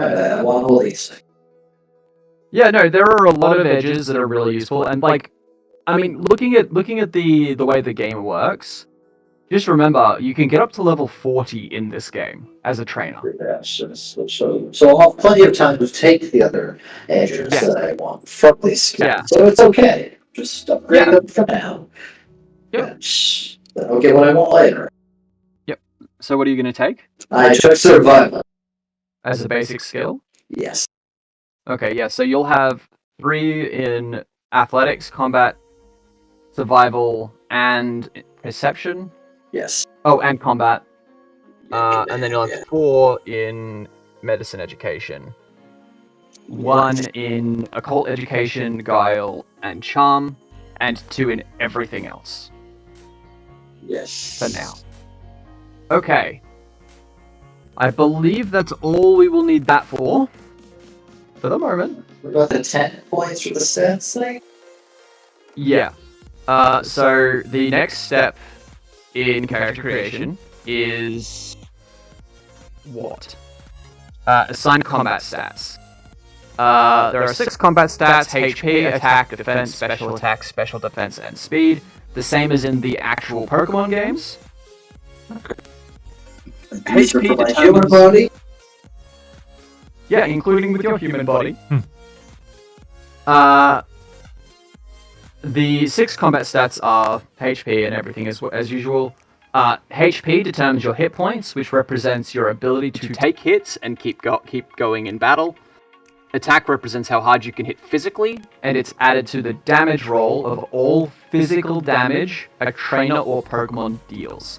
So your Rock Smash, if you had have taken that, every time you use that move, your attack would have been added to it. Defense is used to avoid and resist physical attacks. Whenever a trainer or a Pokemon takes physical damage, they subtract their defense stat from the damage first, before subtracting damage from their hit points. So if your defense is 10, you take off 10 damage, and then any of the extra remaining damage goes to your hit points. Simple enough. Additionally, for every 5 points a Pokemon or trainer has in defense, they gain +1 physical evasion up to a maximum of +6 at 30 defense. So it gives you the ability to... That basically increases your armor class against physical attacks, more or less. So the higher your evasion, the higher they need to roll on their die to hit you. Because it just gives you like a basic... If you roll below this, you just miss. Special attack represents how hard you can hit with special attacks. It's effectively special version of attack. Special defense is special version of defense, as you would assume. Every 5 points gives you +1 in special evasion. And then speed is a measure of how quick a trainer or Pokemon is, and determines turn order in combat. There is no rolling for initiative in Pokemon. Instead, you take your speed stat, and that is your initiative.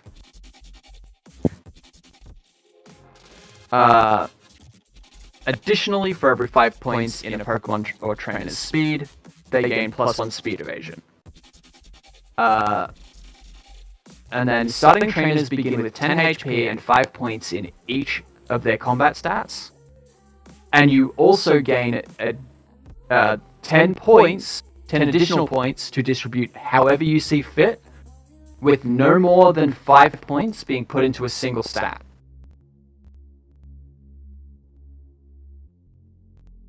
So what have you put into what? You put 5 in defense, 2 into special defense, and 1 into speed. So far, yeah. Okay. So you've got 2 left? Yes. Yep. Yeah, because your marksman gave you an extra +1 in your attack.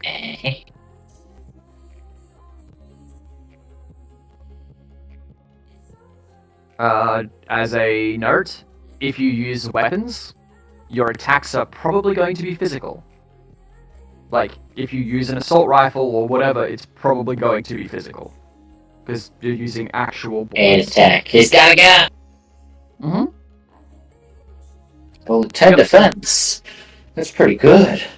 I can survive basic punches. I mean, most Pokemon will do about 15 to 20 damage on hit if they're built, like, soundly. Which means that you will reduce that by 10 before taking any damage. And you have, like, a base of 42 hit points. And I have... Oh yeah, I have physical evasion too. Yes, your physical evasion increased by 1, which means that you are one harder to hit than you were before. Next... How do those dice rolls work? I'll get to that in a minute when we've finished character creation for you. Like, if you have any questions after, like, whenever you're after the fact as well, I can run you through whatever that is as well. Okay. I'm completely happy to do that. Don't call. Yep, your skills, combat stats, and more feed into a number of other stats that are used in combat as well as capabilities that determine how much your character can lift, how fast they can move, and more. You have your action points, or AP. They are a resource that a trainer uses to power their features. Trainers have 5 AP, plus 1 more for every 5 trainer levels. So you get passive increase for that. AP refreshes at the start of each scene, except unless you drain it or bind it. Then it's locked. At least temporarily. Hit points determine how much punishment you can take. Blah-de-blah. Your trainer has a number of hit points equal to twice your level, plus 3 times... Oh, your HP is times 3, plus 2 times your level, plus 10. So, whatever your HP value is, which your base value is 10... by the way, just so you know, those points that you put into your stats, take them out of your base and put them into allocated. Okay. Yeah. So, the only one that is supposed to stay in your base is the 6 from attack, yeah. So it should be 2, 5, 3, 1, right? 2, 5, 2, 1. So, a starting character with a base HP of 10 has 10 hit points plus 3 times their HP, base that, plus 2 times their level. And that's the, like, equation for health. Here you go. Evasion helps trainers and Pokemon avoid attacks. There are 3 types of evasion: physical, special, and speed. To calculate these evasions, you divide the related combat stat by 5 and round down. You may never have more than plus 6 in any evasion. These derived stats are detailed in the chapter in combat, which is page 226, if you want to skip ahead. But we'll get to that. Power is a measure of your raw physical strength and ability to lift heavy objects. A trainer's power starts at 4, but is changed by several factors. If your athletics skill is at novice or higher, increase power by 1. Athletics? Yep. Oh, yay! So, where's my power? Your power should be, if you go up to your stats, to the left, under capabilities. So there's your HP markers, your evasions, and then there's capabilities. Power should start at 4, and be increased by things that we talk about here. So if your athletics is at novice rank or higher, increase it by 1. No? Yeah. That's modifiers. Oh. Yep. This goes into base power. Okay. If your combat skill is at adept rank or higher, increase power by 1. Your combat is at novice, so you do not Yeah, increase it again. Your high jump determines how high you can jump in meters. It starts at 0 and is raised by several factors. If your acrobatics is adept, raise high jump by 1. If acrobatics is master, raise high jump by an additional 1. If you have a running start when jumping, raise high jump by 1. So that one is a conditional one, which you don't add modifier for. Note that a high jump of 0 doesn't mean you can't jump.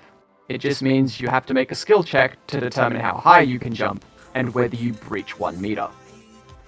So, effectively, a high jump skill of 1 means that you can jump 1 meter high without having to roll a skill check. That's all that means. So, you automatically succeed any check that requires you to jump 1 meter or lower, or below. It's a simple thing to do. Okay. Long jump is the horizontal distance. The value is equal to half your acrobatics rank. So your long jump is equal to half your acrobatics rank, which I believe is just 2, so you would only have 1. 1 in long jump. One alone. Yep. Because it's equal to half your acrobatics rank. Which is 2. Okay.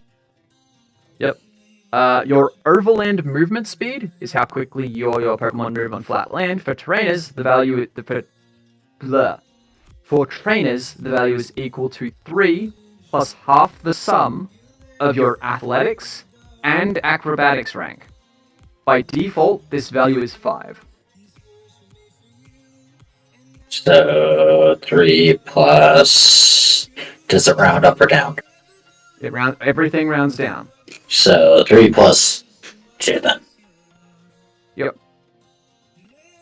So the default value is 5. So its overland is 3 plus athletics plus acrobatics divided by 2.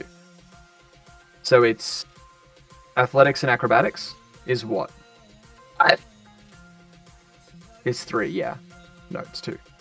Yep, so 3 plus 2. Yep, so it's 5. Yep, because you take the sum of that, or the sum of that divided by 2, and then you add 3 to it. And that's your overland speed. Okay. Your swimming speed is equal to half your overland speed, of course, rounded down. So 2. Yep. Features and other bonuses that grant general boost to your movement speed only grant that movement speeds. Only grant it to movement speeds which you already have. So, giving a trainer a +4 bonus to all their speeds does not suddenly grant them flight. You still have to be able to I doubt that. No, if I have fly, I will fly. Ah! If I want to fly, I'll fucking fly. Straight Right. off that cliff into the rocks below. Ah! Look, remember, alright? Flying is falling with style. Yeah.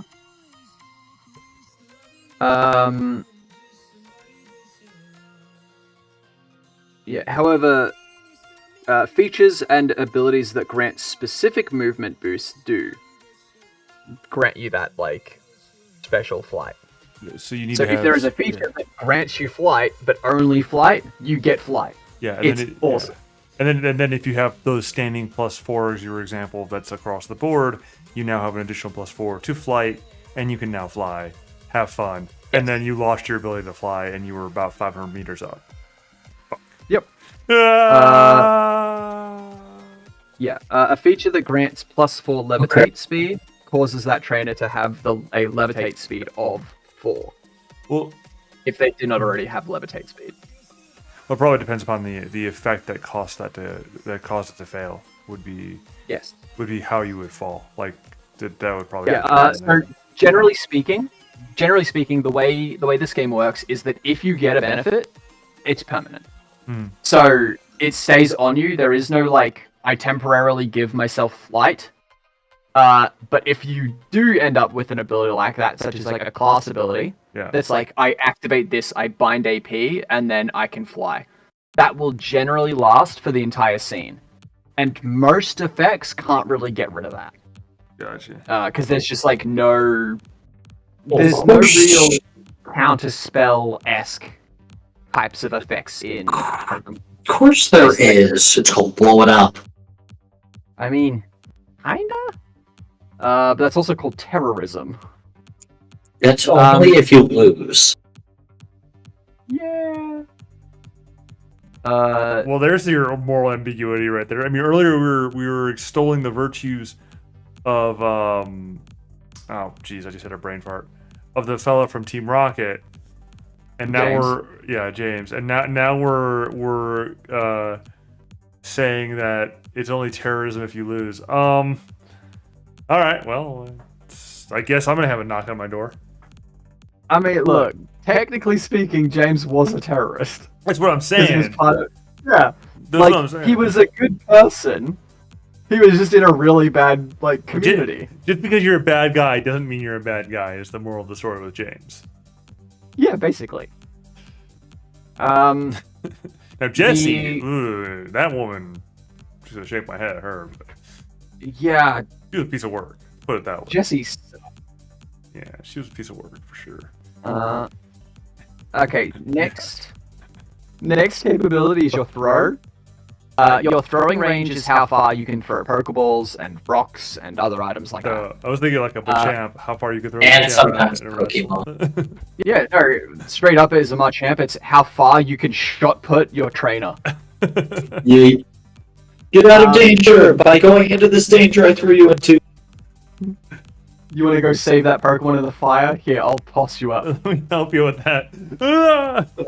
All right. What's It's equal to 4 plus your athletics rank.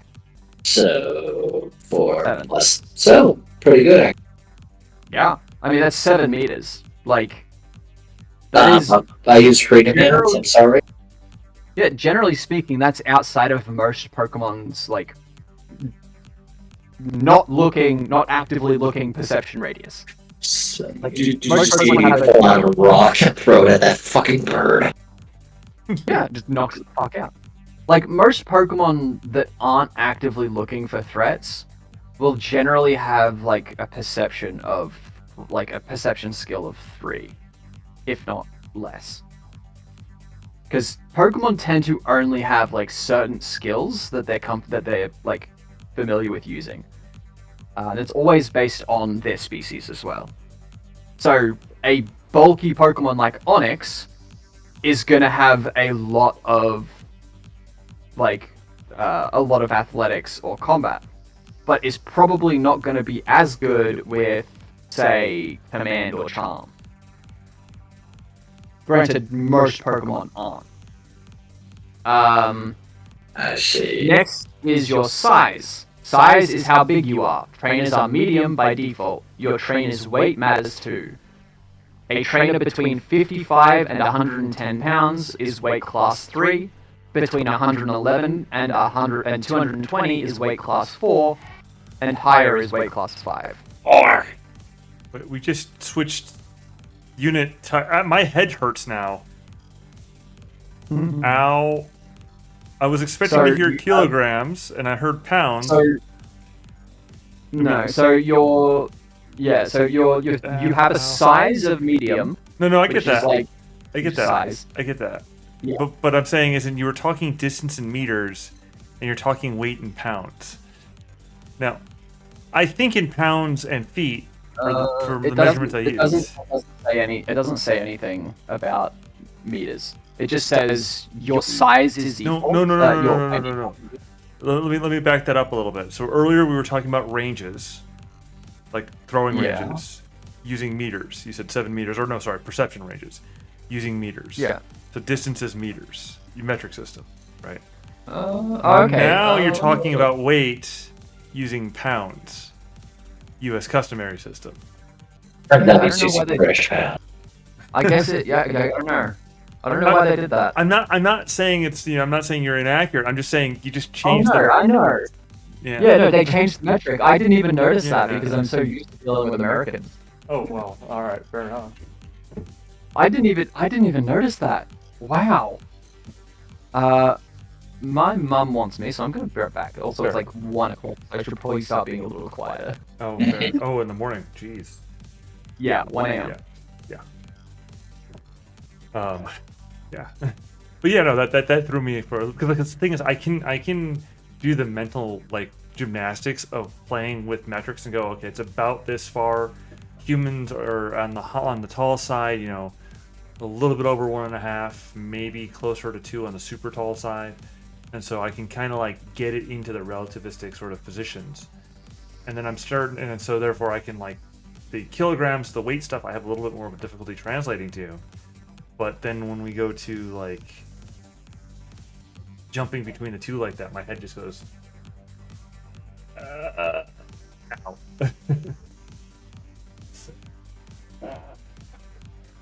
As for this coding stuff that I'm going insane about, what was I doing? Oh yeah, so that problem.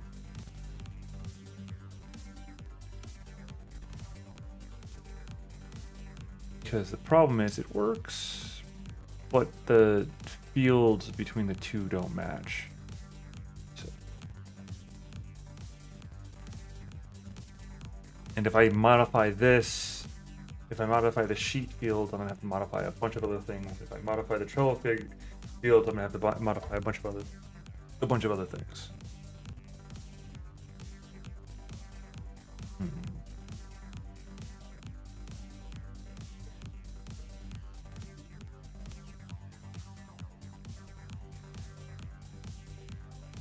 And the AI is suggesting that I do it by putting in a field to make them more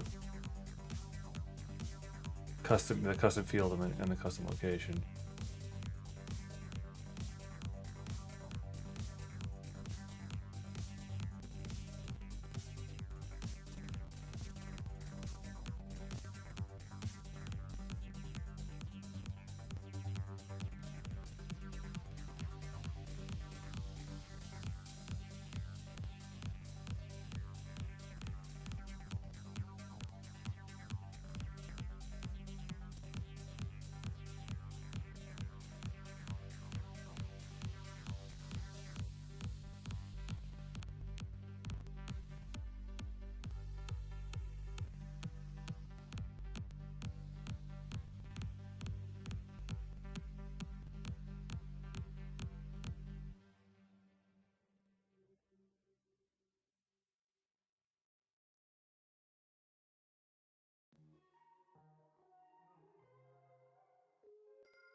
Watch it live and fall asleep.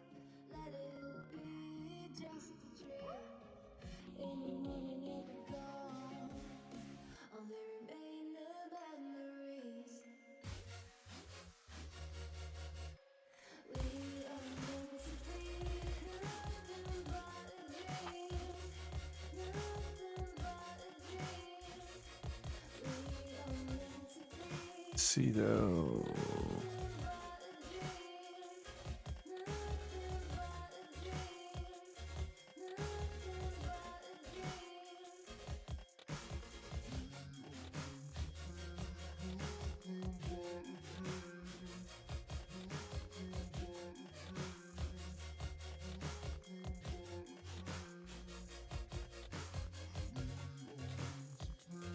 That's why I broke that off into a separate G Sheet column or G Sheet thing, because I could feel that it was going to balloon into requirements. Tell me what you want me to say. You can go crazy, go wild. I can shout it out loud or say it low, low, low.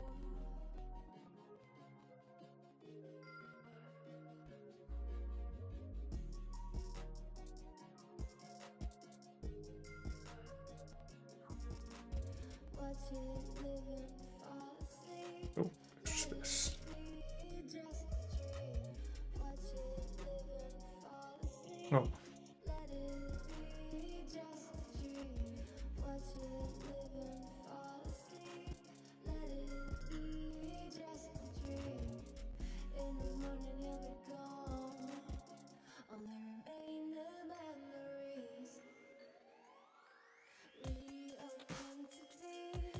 Oh, whoops.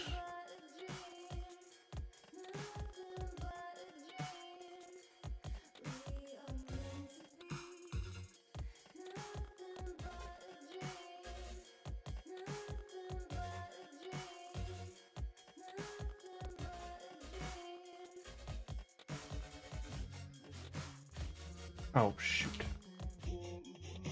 Oh, shoot.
Really, we also need to wait more than 15 seconds or 5 seconds. We need to sleep for 20 seconds. But,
Alright, I'm back. welcome back. Thank you very much. Yes. Alright, so where are we up to, Dev? I'm assuming you've chosen your weight and everything? Yeah. Yep. Alright, so yeah, your weight, you've chosen 110, 220. So your WC is 4, by the way. It's your weight class. Yes. Yep, okay, cool. Next is your basic descriptions. Generally speaking, how you look. Mannerisms. This is where you flesh out your character's appearance, their personality, and anything else that isn't covered by game mechanics. This you can do in any way you please, as long as it's conducive to the setting and the setting and theme of the game, really. So you can take that and do that whenever you want. You don't have to do it now. Step 8 is where you get your Pokemon. Even if you begin a campaign even if you begin the campaign with trainers receiving their first Pokemon, it's good practice to have the players pick those Pokemon before the game starts to allow them to set up the Pokemon and learn how they work. So yeah, you basically get to choose your Pokemon. Well, it's up to the GM to decide how. Torchic. You want Torchic? I want Torchic. Okay. Where's Or you Torchic? can choose. For this, I'm just gonna say you can choose any starter you want. Oh, the best. Sorry. Well, Starts with Magikarp. Magikarp, yes, that is the best starting Pokemon ever. It is the only right choice. considering that it doesn't learn any damaging moves until level 15, Yeah. it is. Yeah, I know. I know. The other like option for that, the other like acceptable option for that is Hoppip. Because it doesn't learn Hoppip and Abra. Abra doesn't learn any damaging moves until I believe level 12. And Hoppip, I believe, doesn't learn any damaging moves until 15 as well. Abracadabra is pretty powerful at the end. No, yeah, but you gotta get there first. Kadabra now. But you gotta get there, like 12 levels of just having teleport. Well, my which answer, is the I run away ability. my answer is that you for the Magikarp type, you throw Magikarp at the opponent. I mean, Use it does have tackle. struggle. Yeah. Throw. Like, look, No, I just slap him with him. I mean, Magikarp does have struggle, but you have to use 40 uses of Splash before you can even do it, which means you have to last in a battle 40 rounds without going to a Poké Center to heal, because if you heal at a Pokemon Center, it gives you your PP back, which means you have to go through 40 more uses of Splash. So the best way to train Magikarp is to fight another Magikarp and use Splash 40 times and then run away. Or, hey, where's that, that one special item that, shares XP? XP share. Yeah. It's got a I mean- names, but yeah. I mean, it literally has one name. It's XP share. Okay. No, it's literally the XP share or the XP share all, which is shares it with all your Pokemon. The thing about the XP share is that you need another Pokemon in order to use that. Perfect. So, while it's up to your GM to decide how many Pokemon and what kinds of Pokemon the player starts with, it is recommended for level 1 trainers to begin with a single level 5 or level 10 Pokemon. For this, we're gonna go with a level 5, because that is the base number that you kind of want. Chosen from either the starter Pokemon in the video games or any relatively common species of Pokemon with 3 evolutionary stages. So unfortunately, Magikarp is not an option. Abra, however, is. The chapter on running the game, page 437, provides more tips on choosing starting Pokemon. Mewtwo is also not an option. Oh. Unfortunately, no. So, would you like to choose your Pokemon? Torchic. Torchic? Pretty certain he's made up his mind. Yeah, I apparently overlooked the idea that his brain wasn't as smooth as I thought it might have been. Are you dismissing my Abra option? No, Right, I'm you just see. saying Vivid. Torchic, okay, is Torchic. I have to. Is explanation enough? I have to go with Bulbasaur though. Would be what I would have to do. I honestly agree. I love Bulbasaur. Bulbasaur is probably one of my favorite starters. I was a Torchic guy. No, you're okay. Alright, go with Torchic. Torchic wasn't a thing when I was playing those games, so I don't even know what For Torchic me. really is. Straight up, Torchic is just an orange chicken that evolves into being like a kung fu chicken. I see. Sounds tasty. He goes around like kicking people with like flaming feet. All right, And then, well, there's Torchic, there's Combuskin, and then there's Blaziken. Which is Blaziken was for a while one of the most powerful fire types. Yeah, because it was also a mixed fighting There's Pokemon that's a firefighting Pokemon. Yep, and he can learn specific flying moves. Yes, like Aerial Ace. And I think high jump. High jump. High jump kick is fire. Is fighting type. Yeah. Well, she's also a fighter, so yeah. Yep. Which is also has stab. He also gets Sky Uppercut, which is really good. Yeah. Brave Bird is the flying type move that is a real fuck you. Yeah. He's a pretty good character. And then he also got a Mega Evolution. Yep. Well, he was one of the originals, man. He deserved it.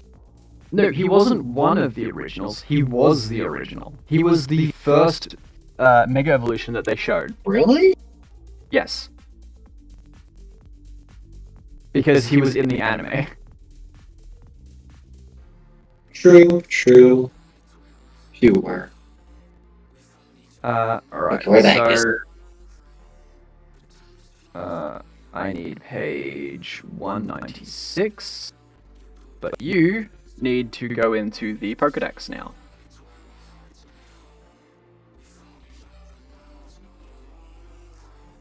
the Gen 8-ish? Mm-hmm. Yes, sir. Oh boy, it's gonna be a lot of fun. Yep.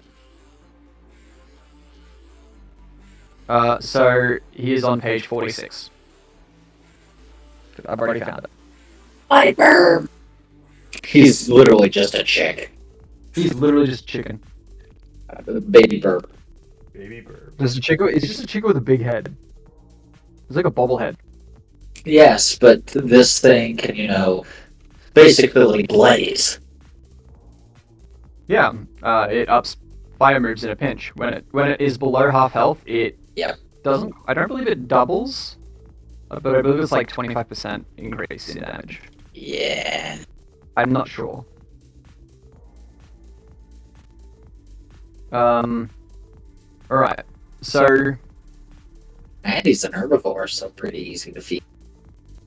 yes. So what I'll do is I will give you another character sheet because you will need it for the Pokemon.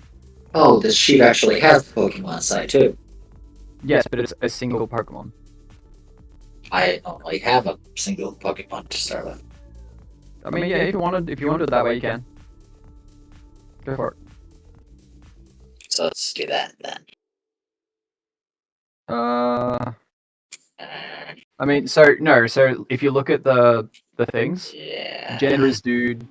Your size is 5. Oh, okay, I see. Yeah. So you do need the extra sheet. Give me another sheet. Done. Alright, so your trainer, for the most part, is done outside of, like, your equipment. Your equipment and stuff. I'm going to do that in a minute. Alright, so your Pokemon is Torchic. I'll name him Wing It. Wing Gosh, you've been waiting the entire time to say that pun, haven't you? Probably. You've been waiting the I entire could name him. time. I could name him Nugget. I mean, what's really funny about him naming it Wing It is that if he did actually plan on calling it Wing It, he didn't wing it at all. So there's the joke in it. Y'all are killing me. You're killing me, That's the Smalls. fucking irony. That's the irony. I know. That's the.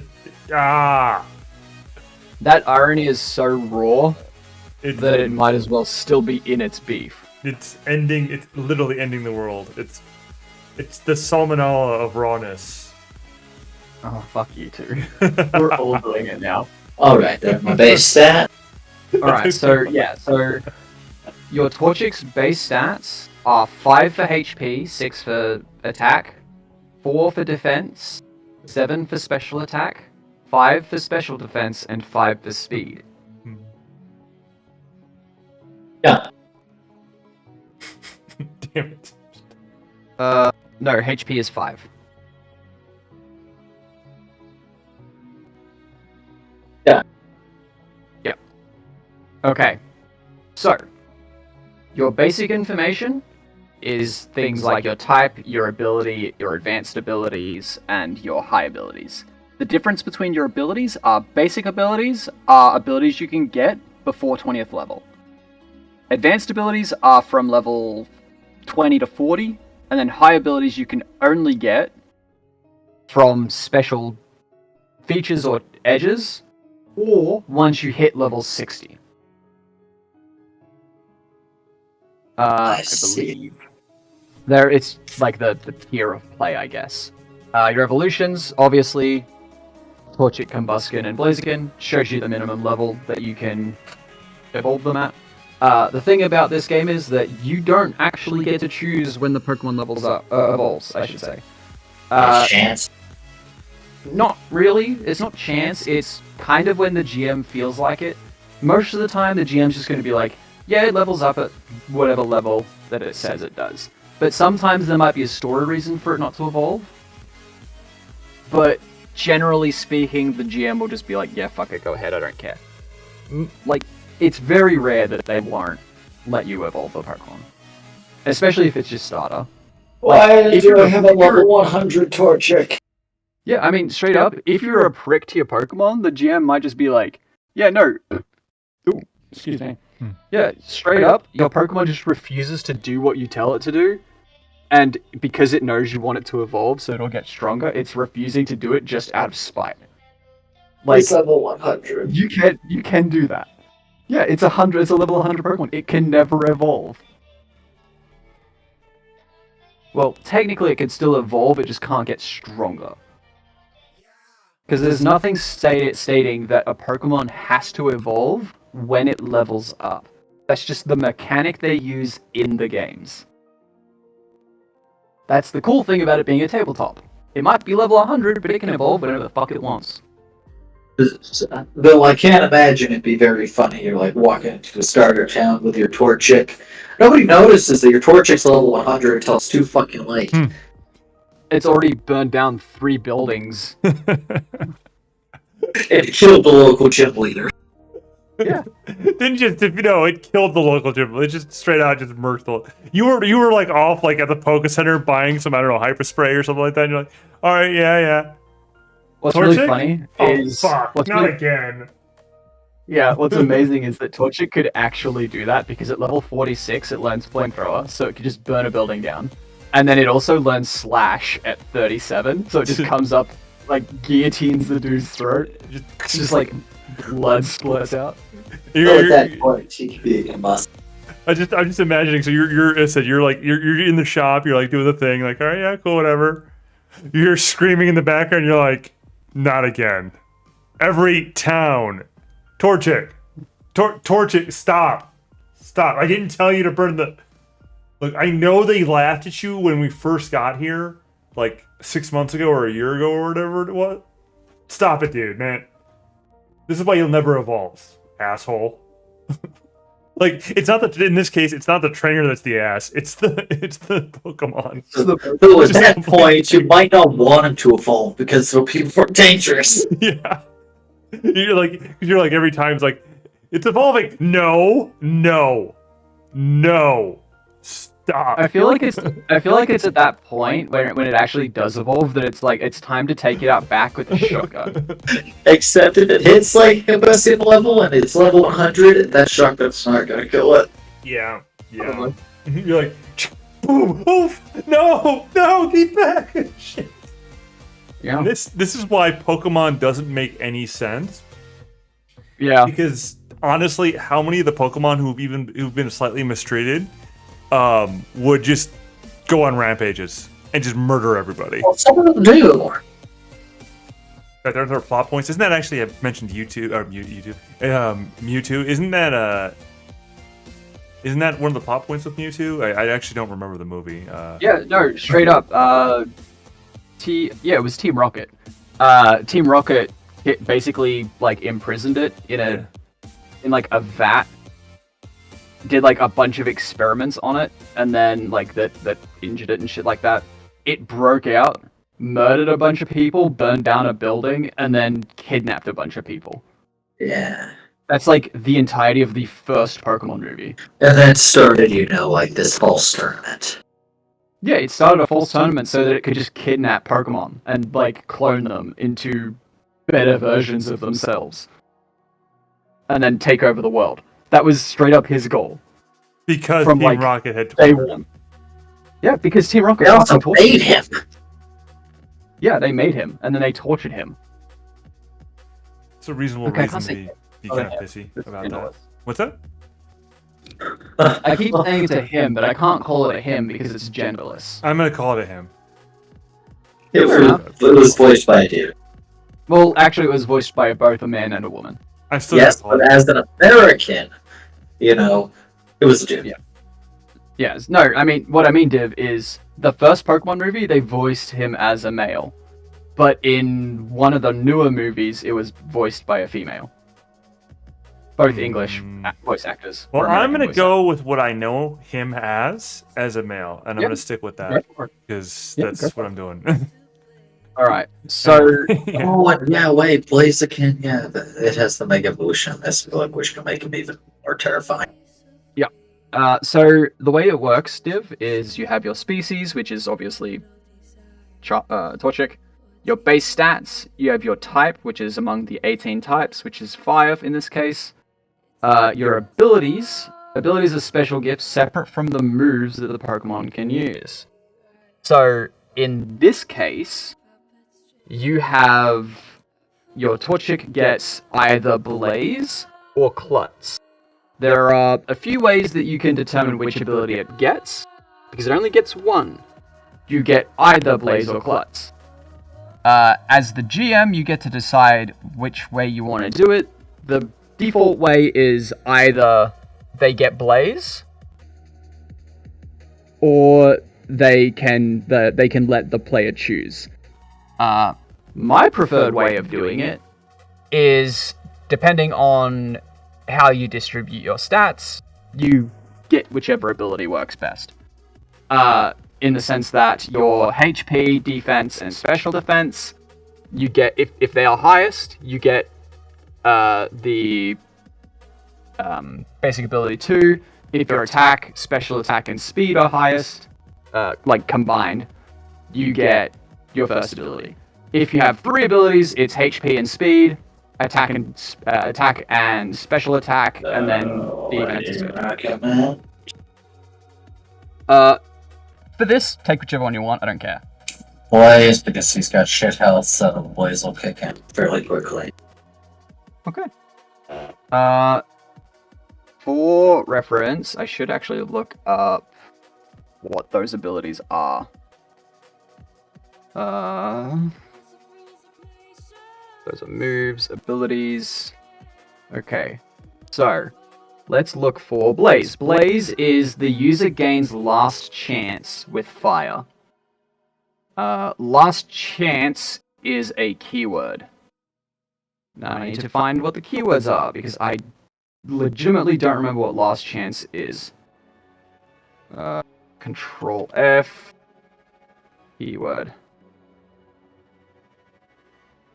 Ability keywords. Connection, defensive, immune. Last chance. Last chance abilities are always associated with an elemental type. So, for Torchic, you get elemental type is last chance. Fire.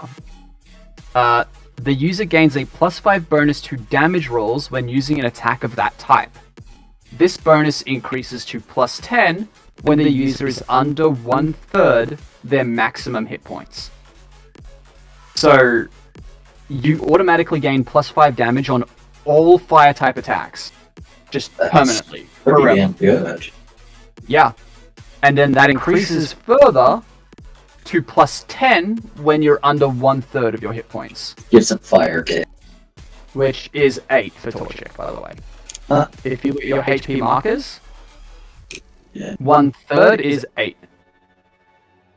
That's why they have these, because there's a whole bunch of things. So where's the Blaze ability? I will pay. Blaze is, if you scroll down, it should be there, yeah. Blaze ability is on page 312. It's top right. However, I'm going to read Klutz for you, just in case you want it. Okay, here. Okay, Klutz. It's a static ability, which means it's always active. Excuse me. The Pokemon ignores the effects of all held items in its possession. The user may drop held items at will as a free action during their turn, even if they have status afflictions that prevent them from taking actions. So, Klutz is very much an ability that is used for Pokemon that have an item, say a Flame Orb, and want to transfer it to the enemy. Because Flame Orb burns you if you hold it.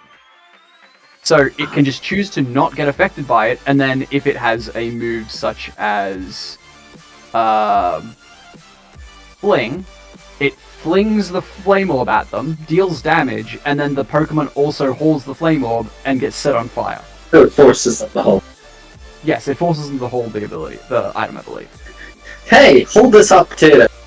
Yeah. So it can be a good ability if you have the right Pokemon for it. In this sense, I think Blaze is still probably the better option. Of course, gives them flamethrower. Yeah. Everything is on fire now. Yep.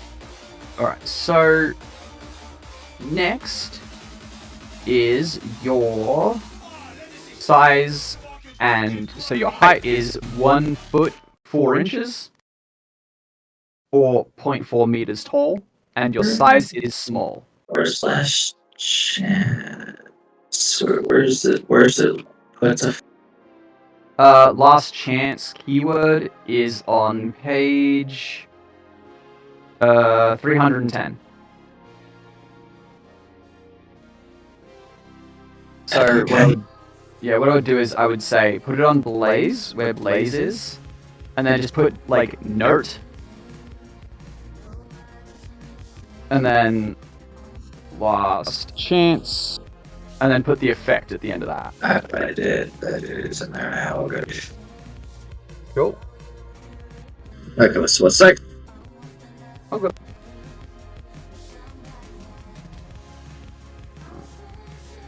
Cool. What's that next? Alright. Next is your size. Yeah, small boat. You're 1 foot 4 inches or 0.4 meters tall. Your size is small. Small burp. Yep. So put that in when you want. Is that size 1 or 2? Your size is small. Your weight determines whether you are 1, 2, 3, or 4, or 5, or higher. Yep, size small. Weight is 5.5 pounds or 2.5 kilograms. Your weight category is 1. You're a very small boy.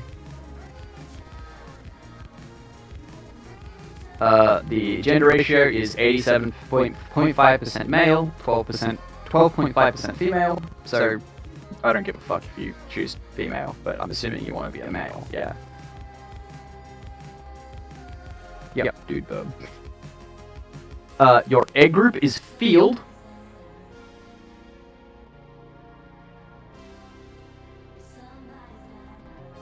That's not on the sheet, but okay. It's probably on there somewhere, it's just not on the primary page. Probably on like, yeah, just like put it in the notes page or something, I don't know. It probably won't come up regardless. Your average hatch rate is 10 days, so if you are birthed, you would hatch in 10 days. Uh-huh. So Pokemon hatch pretty quick. Yep. Kinda cool. Especially bird Pokemon. Yep, Torchic is a herbivore, and its habitat is grasslands. Now is the, like, in-game stats. Your Yeah. capability list. This is important. You will want to note all of these down. Your overland is 6. So you can run 6 meters per round per movement action.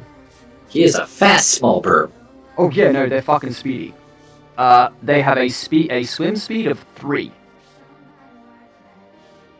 Surprising, because it's a bird. Yep. They have a high jump of 1 and a long jump of 2.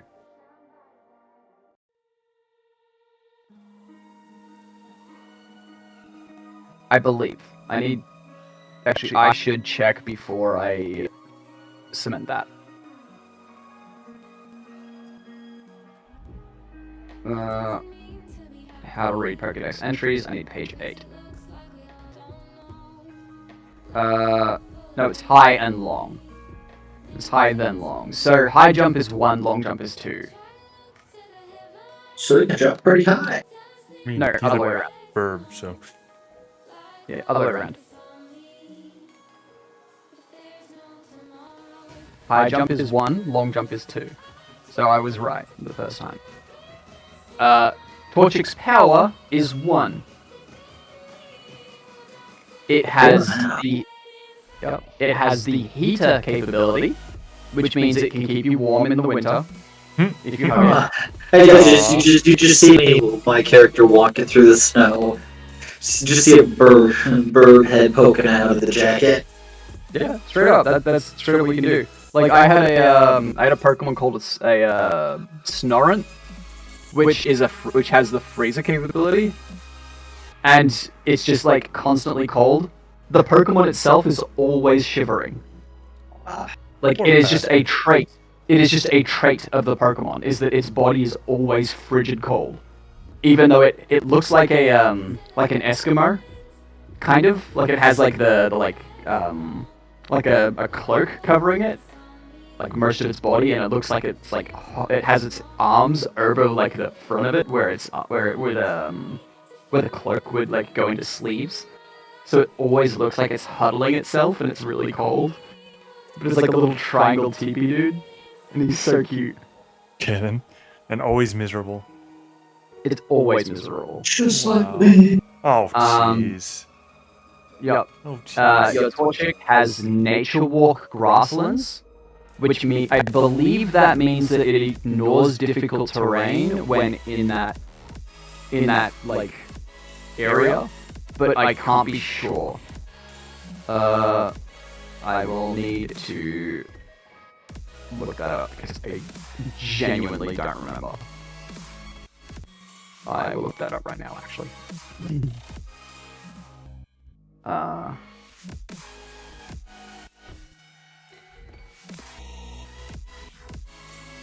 Special capabilities. Oh, these are like the... No, it's the, Snorunt had the chilled capability. Pokemon with the chilled capability are always cold. I think it also did have Freezer, which makes it struggle attacks Ice type if they wish. Which is really cool, because you can get, like, typed struggle instead of it being normal.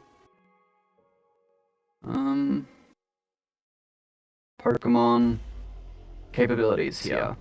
Let's see. Okay, that didn't help at all. What the fuck?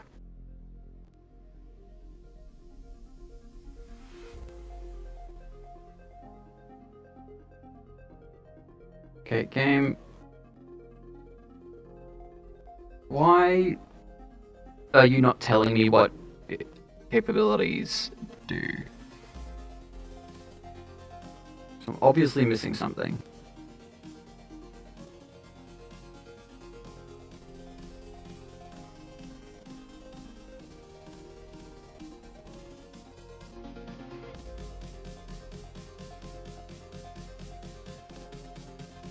Oh, movement capabilities. Oh, great. Couldn't preview file.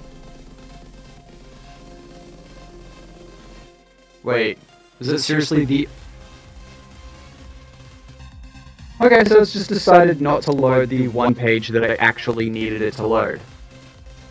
224.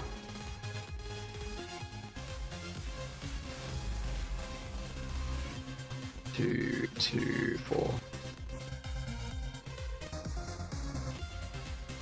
Okay. overland capability, which measures how fast the trainer or Pokemon can walk on the surface. Movement capabilities don't generally need to be tested, although the sprint action may be taken as a standard action to increase movement speed by 50% per turn. Overland is the movement capability that defines how many meters it can move. Okay. Where is Nature Walk? Control F. Nature Walk.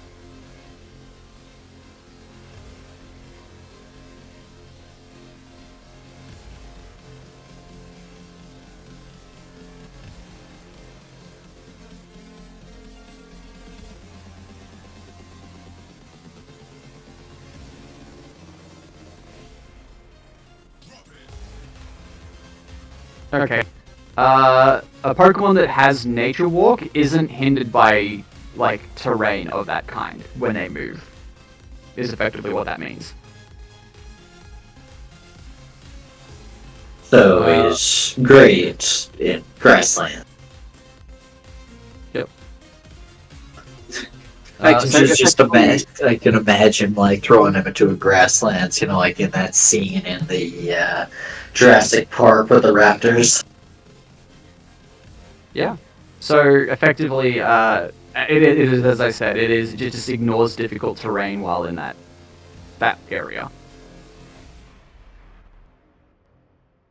Nature Walk is always listed with terrain types in parentheses, such as Nature Walk Forest and Grassland.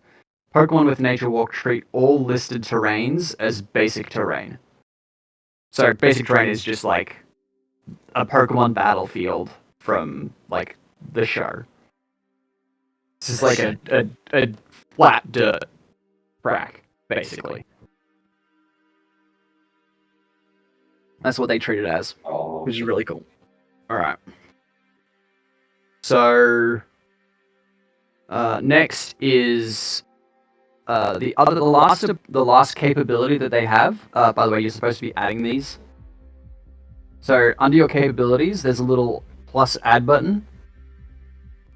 Where's This is where capability?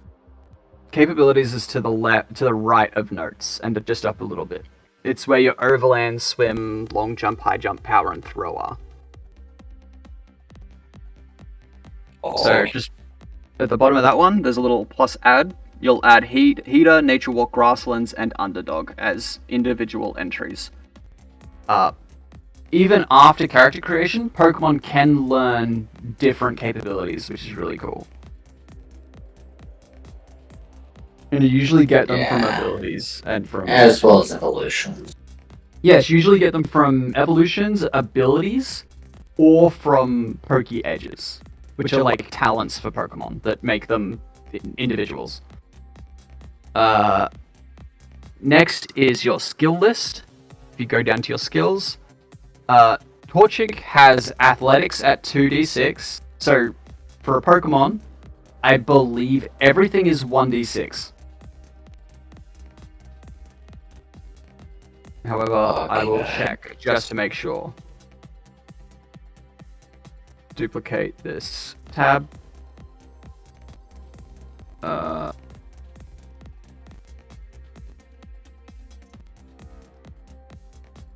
Skills.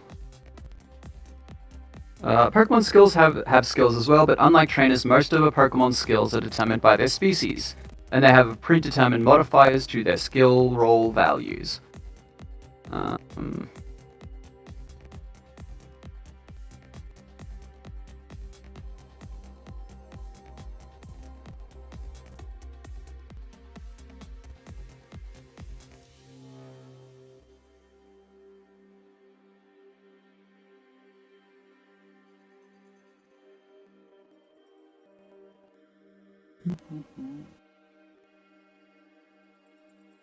Or assigned additional skills and basic technology education. These are skills determined by the gym will interfere to make a Pokemon more unique than other species.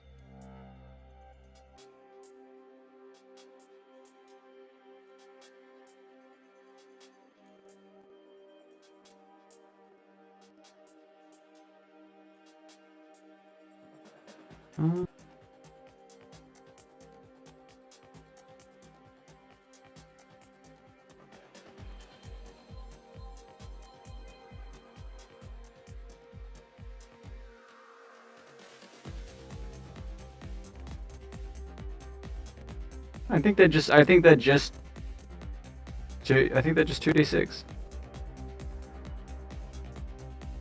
Okay. Yeah. So. Yeah. So just put it in as it is then. So acrobatics is 3d6 plus 3. Yeah, you've done that. Combat is 2d6. Stealth is 3d6. Perception is 2d6, and focus is 1d6.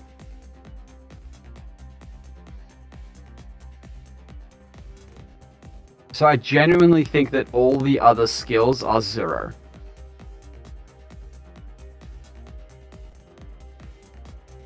No, that can't be right.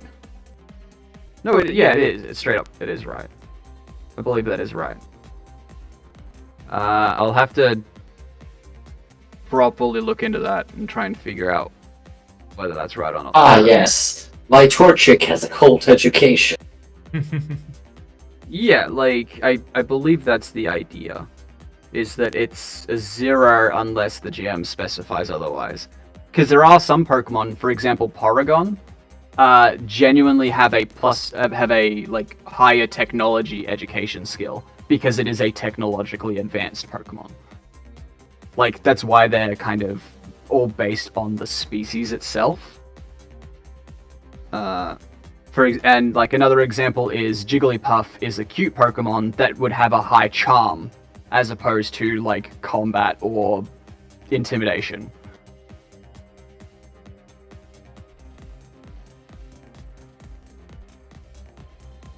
I genuinely don't know where it says what the base skills for Pokemon are.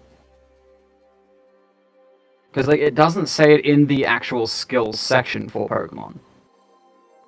I think we could probably just assume for now. Yeah, alright. I mean if I need to, I'll figure it out later and then Alright, so I start out with Growl and Scratch. so you'll start off with Growl, Scratch, and Ember. What's Ember's nice- level 5. Ember is level 5 and your Pokemon will start at level 5. Oh, okay. Yep. Yeah, the only problem with this system is that you have to input everything manually because there is no compendium. Yep.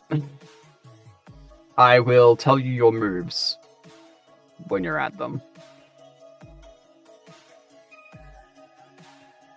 So do I change anything for the level ups then? What do you mean for the level ups? Because they're level 5, not level 1.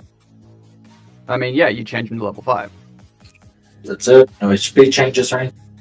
Not yet. We'll do their moves first. Okay. Just get them out of the way.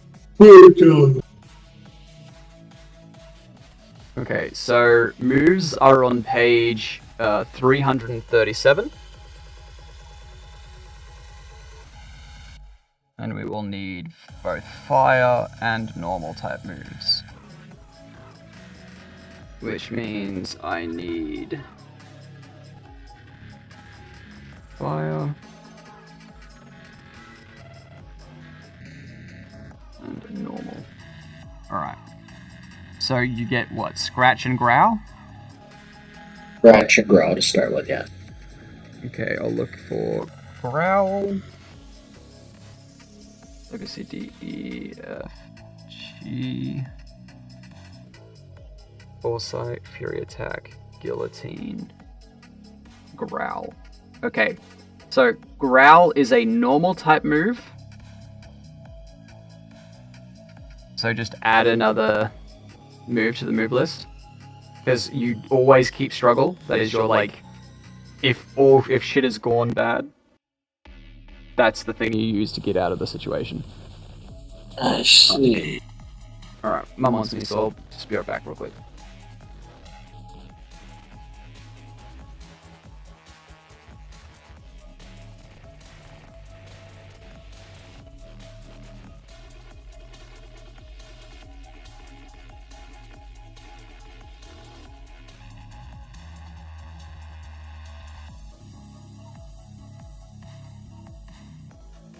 You actually did write down dude burb. Was not paying attention. Yeah. Boy.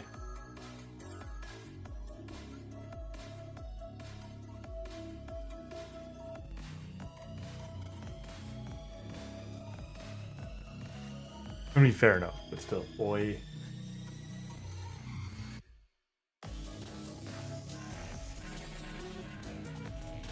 Alright, let's see, what else?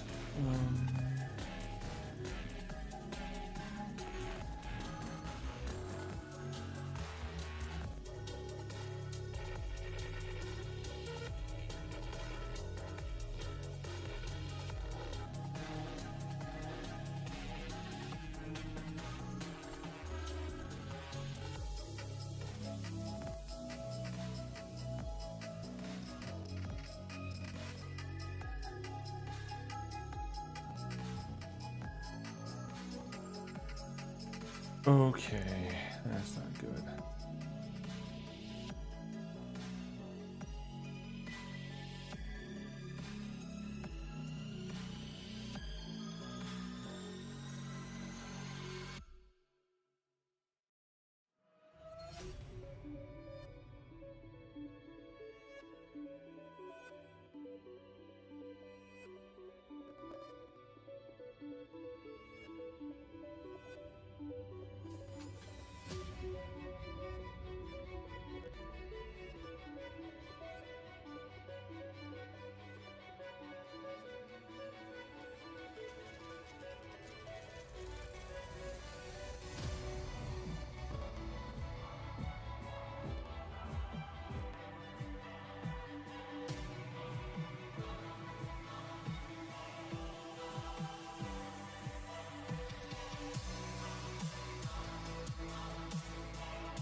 Alright, I'm back for a minute. Welcome back. Uh, 1 minute, you say? Hello. Not exactly, but more or less. Alright, so yeah. Growl is a normal type move, frequency of at will. Oh, you've already done it. Okay, cool. You've done scratch as well, I assume? Working on the dice are weird with it. Hmm? Working on it, the dice are weird with it. How so?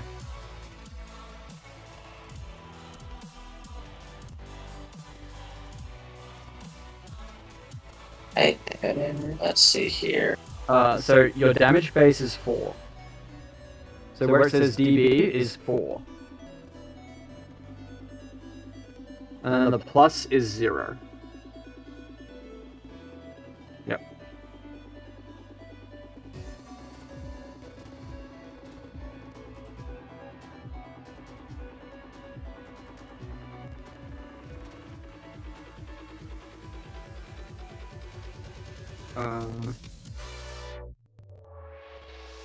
Why have you got an extra plus 6 there?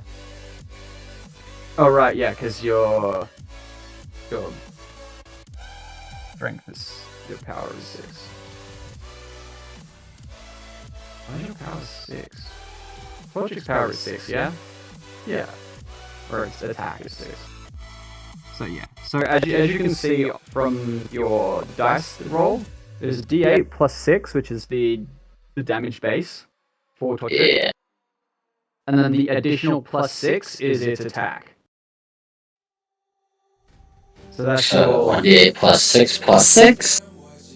yep, 1d8 plus 6 plus 6. So your minimum damage is 8. So yeah, 13. Wow. And I can do maximum of 20. That's pretty good. yeah. Though they're an underdog, so. You do still need to roll the 2-hit though. When you roll an attack. There you go. That's how you roll attack. So as you can see, AC 9 is if 9 is higher than the target's evasion, you hit. And then you crit on a 20. And then your type is normal, at will, so on and so forth. Range, melee, pass. But wait, AC 2 plus 0. What? But I have an AC 2. No. So the way it works is AC is the armor class that you have to hit. So your 2-hit roll was an 11 minus 2 because Scratch has a base an AC of 2, which means that it is more difficult to hit with a move that has a higher AC. So it's basically saying that this move is less accurate if it has a higher AC bonus, because that just gives them an additional armor class. A lot of status moves that affect them, such as like sleep, have high AC because it's more difficult to hit with. AC of 2 is basically every move's default AC bonus that they give to another Pokemon. Or trainer, if it's one. Like, for example, Struggle is an AC of 4, which means that you reduce your attack roll by 4 whenever you attack with it, because it's difficult to hit with Struggle, because it means that it's your last resort. Like, you are supposed to be in a bad way when you're having to use this. Some Pokemon will never have to use it, others will. So, yeah. As for your fire move, your Ember, Ember is a fire type.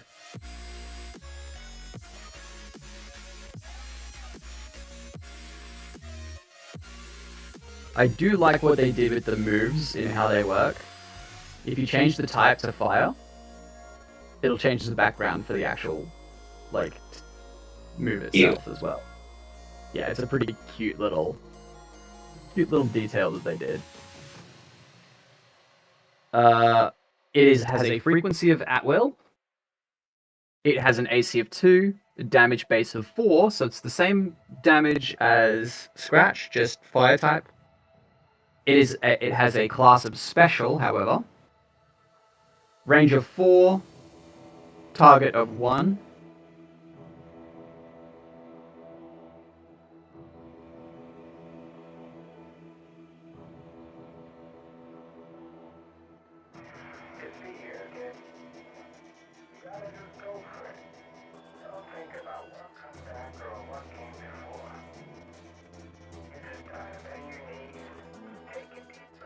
Correct.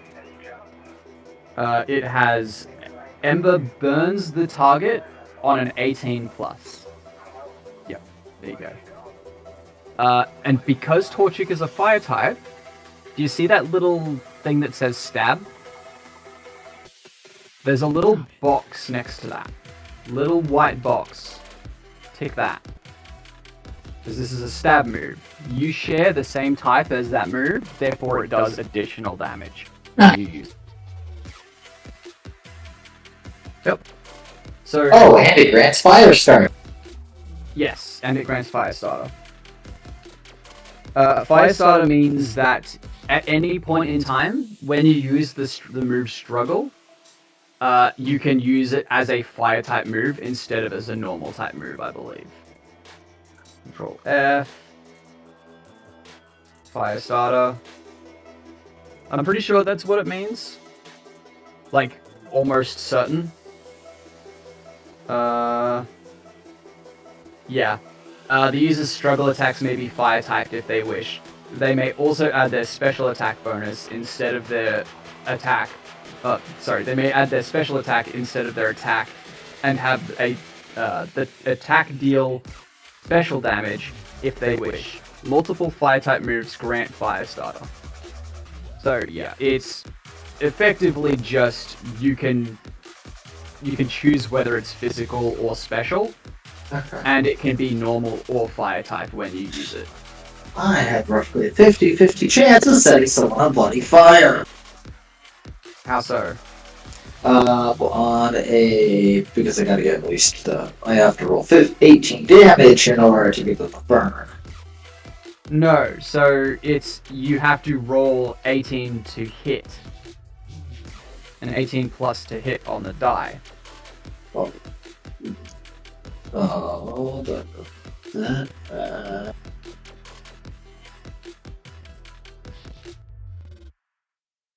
fine.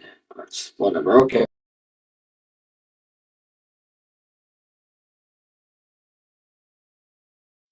Time keeps on moving way too fast. So that's basically crit. Pretty much. Makes me want you. It's kind of that way, yeah. Like some moves will give you benefits based on like when you hit and crit and whatever. Again, it's on the dice, not the total. Is how that works. So if you roll an 18 on the die, you burn even if the attack still misses. But no attack at a natural 18 is gonna miss unless they are like stupidly fucking quick or able to get away. Like, yeah, you're not missing at an 18 plus. Okay, Because at an 18 plus, you still have a 16 you still hit at 16 AC. Most Pokemon will have at max like 12 AC. I see. So, what's next? Okay, next is tier move list, egg move list, and tutor move list. Generally speaking, you don't get any of these at character creation. Some GMs allow you an egg move, but not all the time. Therefore, we're done with Torchic. Yay! Bird is done. Bird is complete. Winged is done. For now. So you should just be able to exit all of that. Next Exit. Ha ha ha. Ah, Good one. Step 9 is money and items. Pokemon trainers need to do a lot of packing for their journeys, from basic supplies like potions and Pokeballs to more specialized equipment like fishing rods and poffin mixes. Guns in my cane.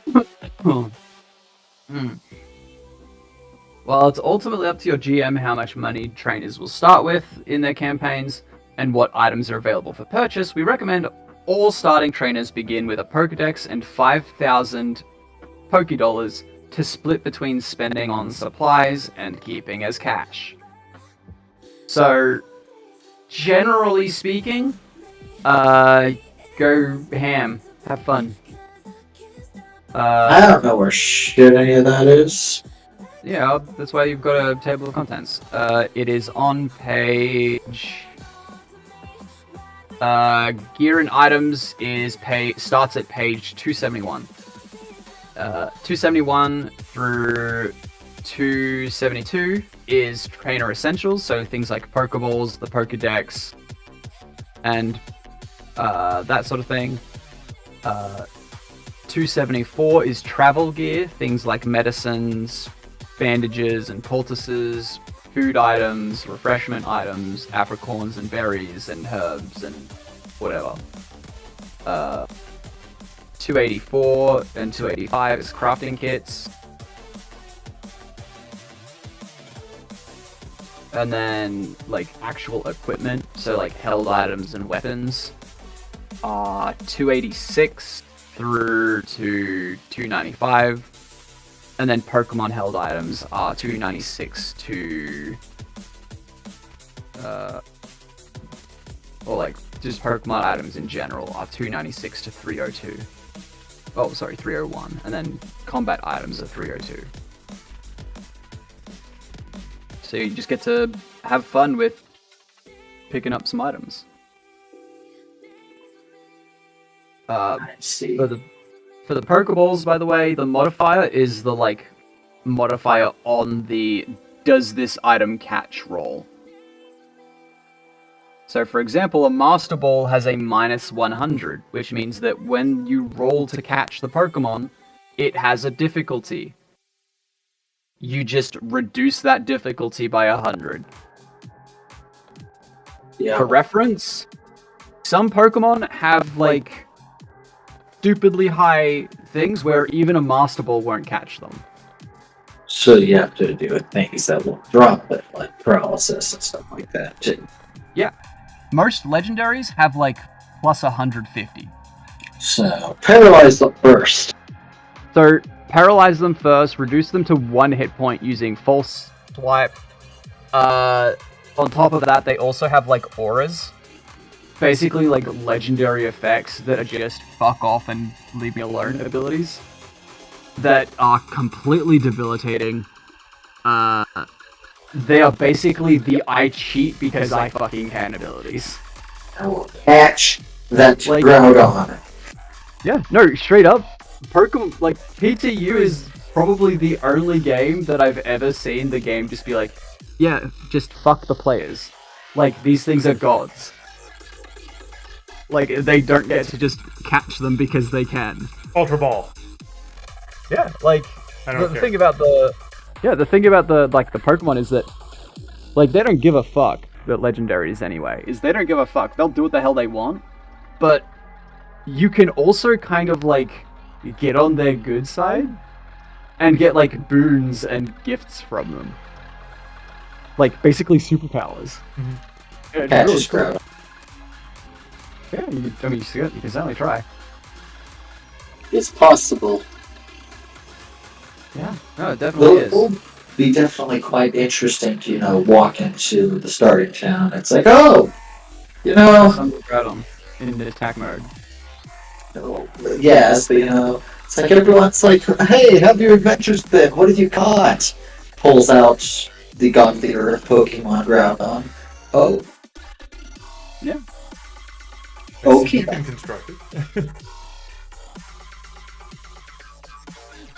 work your team.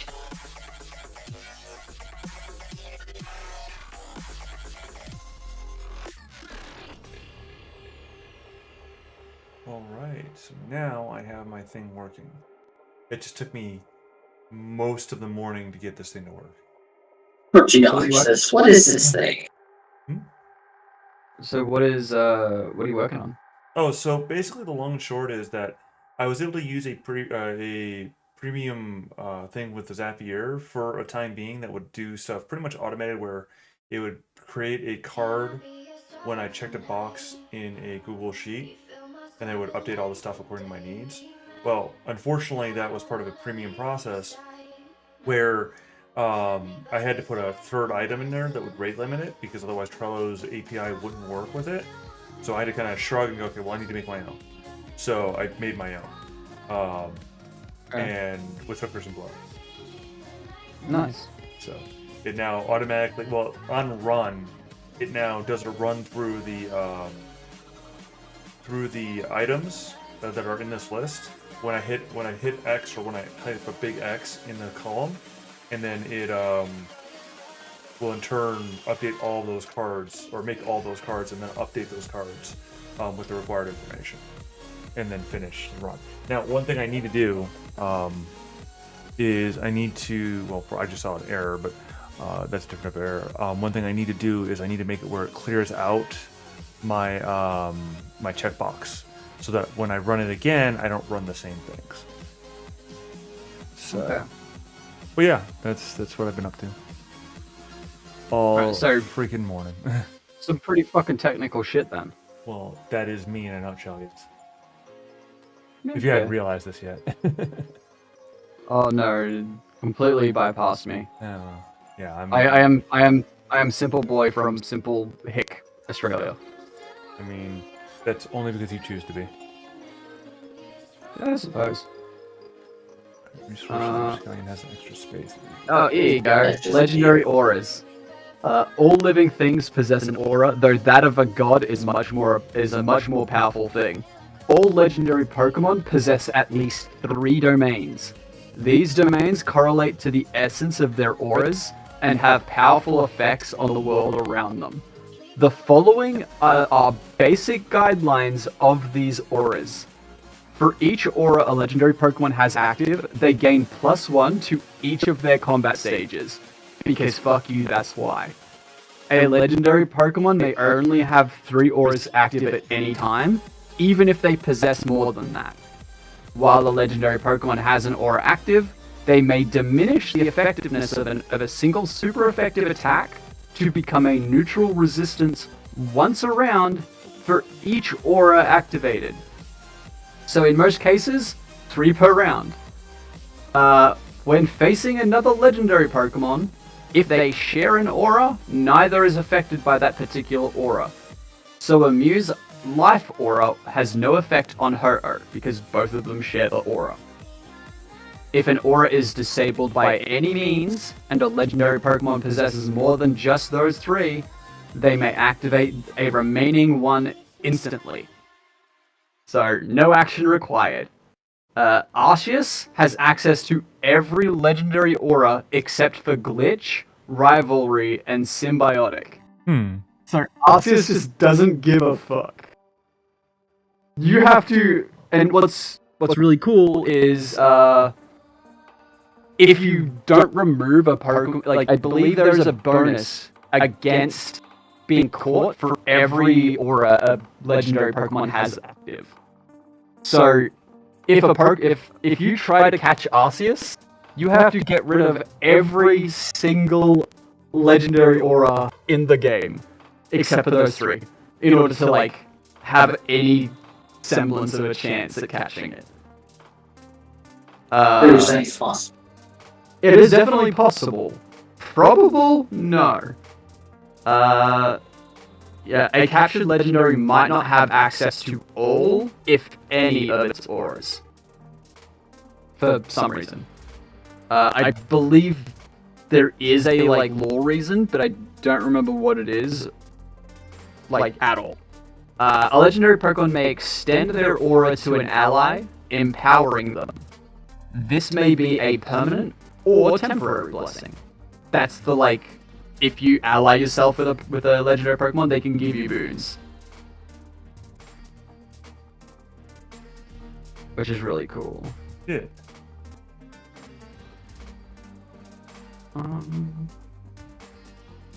Let's see if this modification does what I'm looking for. Because it was the last thing on this particular expansion of abilities.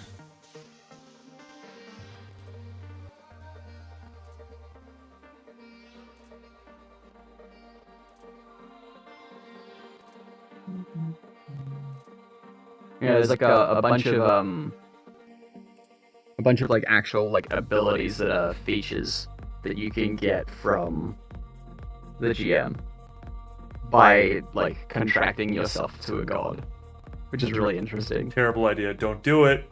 Don't do it. These pretenders, don't do it. It's all Faustian all the way down.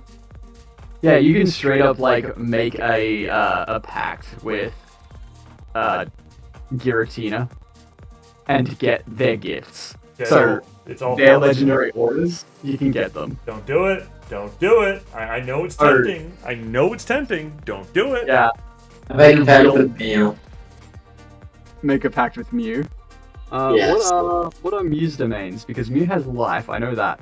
I know that Giratina is straight up just like death, destruction, and chaos. Book something. Jirachi, the Golems, the Aeon Duo, Lake Guardians, Shaman, Swords of Justice, Kami Trio, Meloetta, Diancie, Hooper, Volcanion, the Tapus, Magearna, Marshadow, Zorora, Meltan, Mew. Love, Life, and Creation is Mew. Verse that with U2s. I don't I don't know if Mewtwo has any, because he's... No, He let's- should, but I don't know. Or at least I don't know what they are. Control F. Mewtwo. Oh, page 24, okay. Okay, the Outsiders. Mewtwo's domains are Loyalty and Symbiotic, or Chaos and Destruction. And then always War. So it either has Loyalty or... it's Loyalty and Symbiotic, or Chaos and Destruction, but it always also has War. Maybe that's Because- why I like Mewtwo. Gentlemen, it's been said that I like war. No, gentlemen, There you go. I love war. Here's the quotation, the quote for Mewtwo. Mhm. People used to be scared about nuclear weapon arm races. Wonder what those guys think about the Mewtwo arms race nowadays. Team Rocket opened up a huge can of wormholes with that one.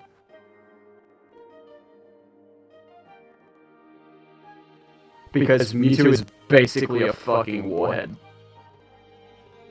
That he is. He did kind of blow up a mountain. I mean, wouldn't you if you were Mewtwo, though? Yeah. I mean, I know I...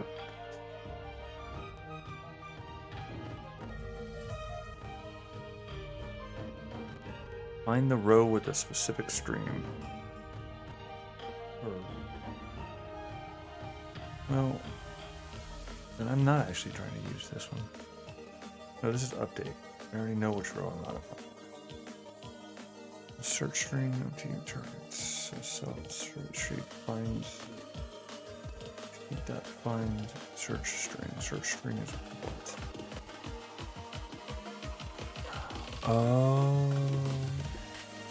I see.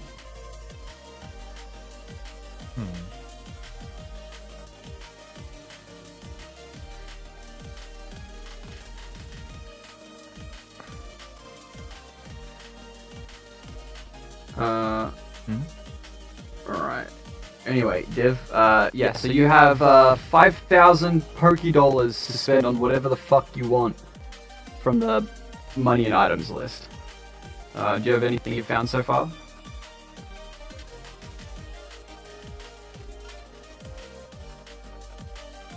If you're not dead. I think I heard a smacking sound out there, so he might just be. I'll probably go check on him. Oh, yeah, he saw it. I just heard a banging sound out there, and then he stopped responding, so. Died. Yeah, that's what I was wondering about. I was like, maybe I should go check on him. Yeah. Poison. Well done, Div. Welcome back. Let's see. So you have 5,000 bucks. What do you want to spend it on? Fair. As a note, if you the way Pokeballs work is when you throw a Pokeball, if you miss, it just falls harmlessly on the ground. You can pick it back up later. Unlike the if video you- game. Yeah. If you try to catch a Pokemon, it ends up in the ball, and then it breaks out. The Pokeball breaks, but you get 50% of its sale value back as scrap. Specifically Pokeball scrap. See. Because there are edges. Sorry, I was just going to say, there are edges that you can use to create new Pokeballs.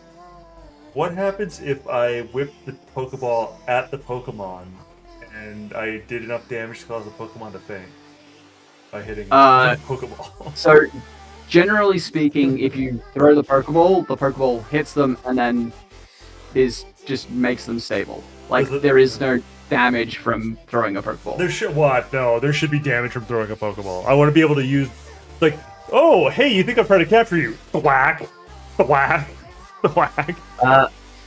Yeah, so there is a... Why there does is a rule. lighter cost $150? Uh, Are we because- using like Chinese money? Yeah, it's Oh, like, yes, it's straight up yen. yeah. Like, it is equivalent to yen. So that's like $15. Yeah, it's basically like pennies in a manner of speaking. Like the way that the Asian currencies is that they do all the dealings in small denomination. So it's like Yep. yeah, so their unit of currency is actually effectively our penny equivalencies, well, or less than, but still it's the idea. Yeah. So they don't do like conversion up to different dollars. We use real money. We use real money, but that's beside the point. They don't use denominations, whereas we do. Why? Because we're fucking lazy, and also America, and also it's the thing that makes sense. Actually, it's not America. It's more European. Use denominations like that. Oh, yeah. They're just being honest. It's like a long-running tradition. I mean, Divide by 10, it's simpler more. yeah. Although, I mean, I don't know where the Yeah, tradition comes metric from. system, fuck that shit. Well, fuck metric system, but that's just because it's the globalist system. Yeah, I just said that. I just like using freedom, and that's the biggest 12 alligators per cheeseburger. No, I still think you got it backwards. I think it's 12 cheeseburgers per alligator. That is what they want you to think. No, what they want you to think is that the alligator is going to the cheeseburgers.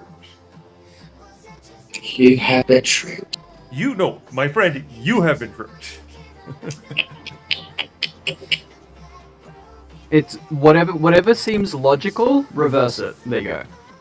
No, I disagree. See, that's exactly what I'm saying. See, that's what they want you to think about the alligators and the cheeseburgers, because exactly, they want you to think that the system itself is irrational, when it's actually very rational of what the cheeseburger to alligator ratio is. Okay. Well, So, I raised good question. your, I raised How your much cheese- does a gun cost? I raise your cheeseburgers and alligators in emus and flip-flops. Touche. How much does a gun cost?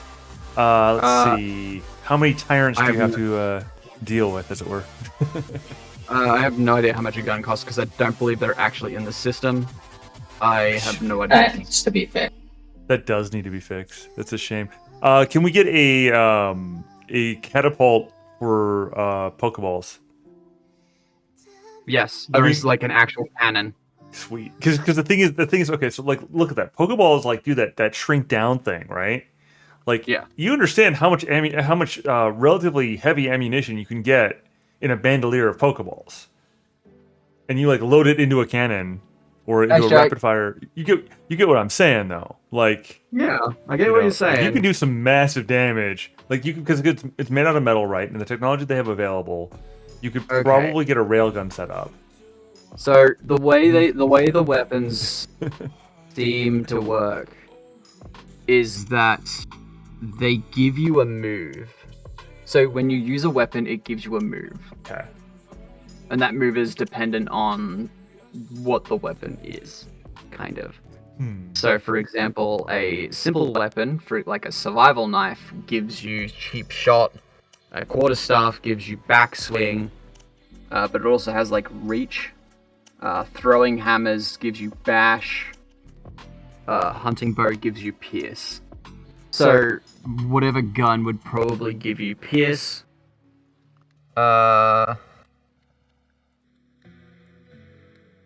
Super lucky throwing stars gives you bullseye. If at adept, and master gives you deadly strike. I don't know what the fuck any of these mean. Let's have a look. Deadly strike. Type normal scene times 2, AC 2, 2d6 plus. Okay, so base DC of base damage base of 6. Physical range, WR. I don't remember what WR means. Weapon range. One target. If deadly strike hits, it is a critical hit. Limitation not usable by large melee weapons. Weapon suggestions: daggers, bows, short spears. Deadly strike for a sniper rifle makes sense. Or just a rifle in general. So it's 2d6 plus 8 plus whatever your physical would be. Because if it hits, it crits automatically. Like, yeah. Which does a lot more damage. There's that one edge that lets you. It's the type of thing specific with the type of role, like the combat and stuff, but only specific types of actions. Choose headshot, gets +6, but only on headshots. Yeah. So there What are are. you saying? So that would be the master weapon move. I would give it because it would give. Okay, let's read this properly. How to determine what moves a simple or fine weapon grants. Weapons actually have a whole list of moves all to themselves, which are designed for you to mix and match to best fit a weapon's given fluff. Simply look through the list and pick moves that make sense. For example, Pierce would go well on a spear, but Bash would not.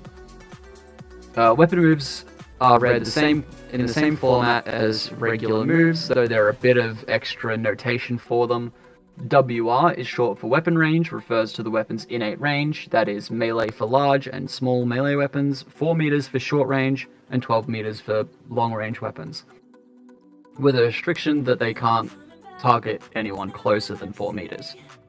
Limitations refer to the kinds of weapons that can be granted the move. For example, backswing can only be found on large melee weapons. Weapon suggestions are simply our suggestions for what kinds of weapons a move makes sense for, in case it was confusing or you need a bit of guidance. Some features will allow you to use moves you learn as a trainer as a weapon attack. What this means is you apply the damage, AC, etc. Modifiers from your weapon to the move, and your move gains the weapon's range instead of its one target. Line and range blast moves retain their area of effect keyword, but use the weapon's range, burst, cone, and close blast moves retain their normal range. Okay, so generally speaking, for like a sniper rifle, I would give you.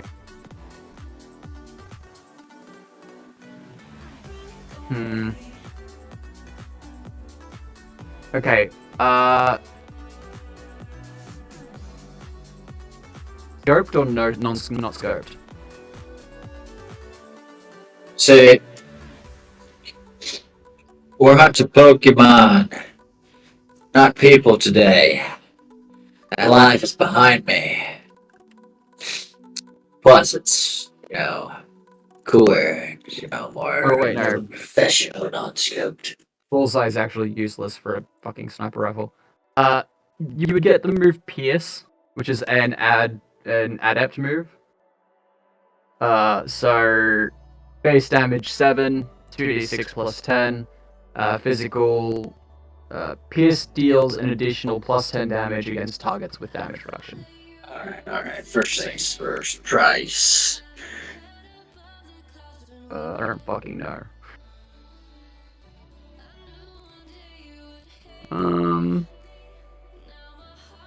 Okay, fine weapons grant 2 moves, one at adept or higher, and another at master or combat. Master combat or higher. Okay, so weapons require you to, the better your weapon, the higher your combat rank has to be, in order to, get benefits from it. So I'm only at a novice. yeah.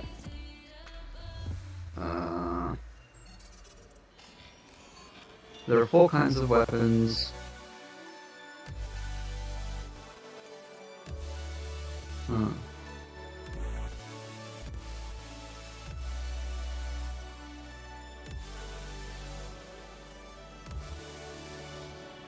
Okay, so weapons use your struggle as their, damage. And then if you increase your combat, you get special benefits from the weapon. When wielding one-hand weapon, gain the master move from that weapon, take a master penalty of accuracy. Large melee weapons raise the AC of the attack by +1 and raise the damage base by +2. Large melee weapons are two-handed. Small melee weapons raise damage base by +1. These weapons are obviously one-handed. Foot weapons, hey, if someone wants to make steel-toed boots or similar as weapons, and equip them in a foot slot, let them go for it. These are small melee weapons, but also raise the AC of attack by 1. Short range weapons have a range of 4 meters. Short range weapons are one-handed. Long range weapons raise the AC of an attack by 1 and have a range of 12 meters and raise the damage base by +1. Long range weapons can't target Pokemon or trainers that are closer than 4 meters from the user. Long range weapons are two-handed.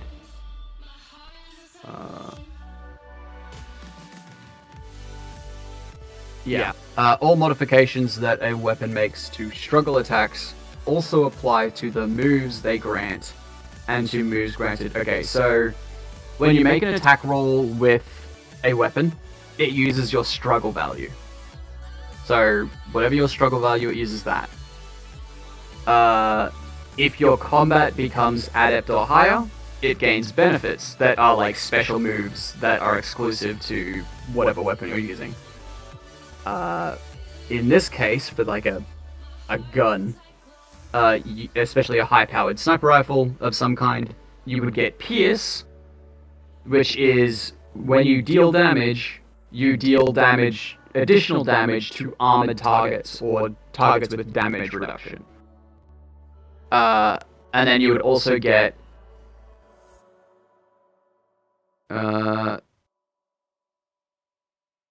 where is it?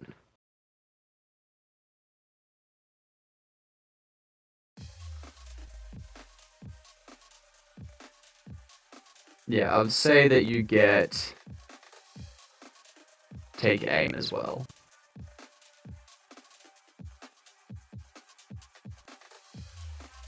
I So see. take aim is raise the user's accuracy by +1. If the user performs a weapon move on their next turn that deals damage, add its damage dice roll an extra time to the damage. Basically, it means that instead of attacking every round, you attack every other round, but you get an extra like bonus to attack. I'm just looking at my trainer class abilities for the marksman, and it's like all of them is plus attack, plus attack, plus attack. Yeah, that's the idea, is that you just shoot people or whatever and it hurts them. It does extra damage. Yeah, you see that. Be right back real quick. I want to go get a drink. I should probably get my tea started then. Yeah, well, and I've got that phone call here in a little bit as well. Which I'm currently setting up if I can figure out how to do it, I'm setting up where the program is going to do a slideshow while I'm doing that.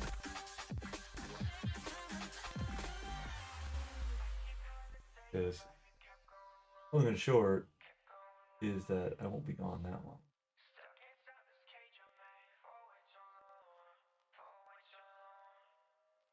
So let's see.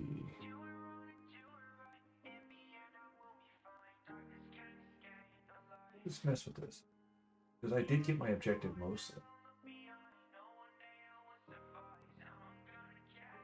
Oh, that's Kate. That's the. I should look for Glenview. Glenview? No. Gwenview.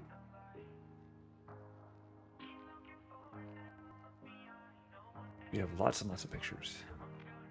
But I'm not quite ready for that yet. Not because I'm concerned about showing you them. I just want to make sure I have it the way I need to have it. Also, I need to close the program because apparently I screwed something up. Let's see. Open folder in Gwenview. Right click. No, what's right click? It was not right click. Where is the button I'm looking for? U. Right click. Alright.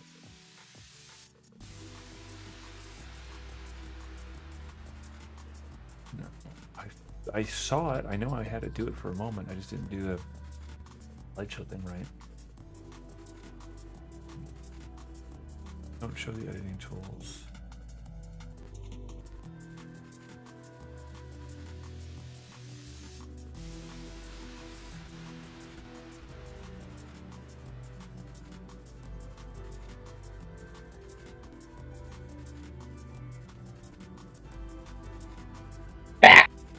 Welcome back.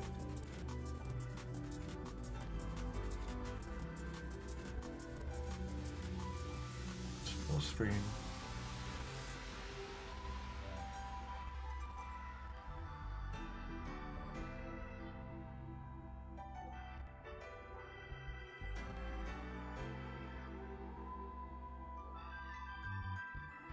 Alright, I'm back.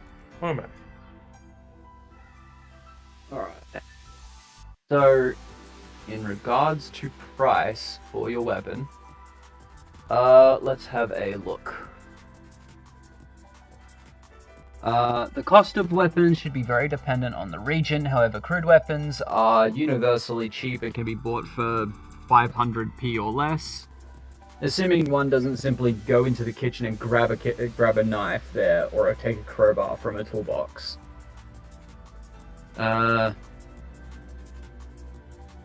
Fine weapons, a minimum of 4,000. If all weapons are very illegal, simple weapons may cost 5,000 or more, and fine weapons 10,000 or more. On average, they should cost about 6,000 for a fine weapon, which this would be considered a fine weapon. So you can't even afford a sniper rifle, Div.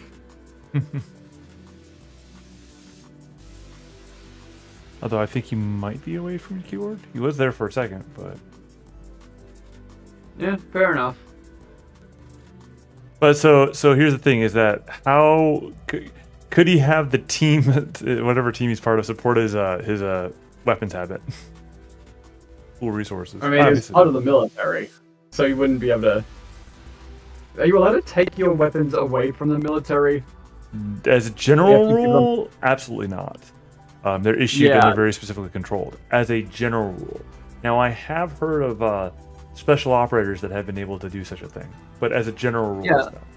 I mean, I saw a story about a dude who was like super decorated, and he had this like gun that he took with him everywhere when he was on duty.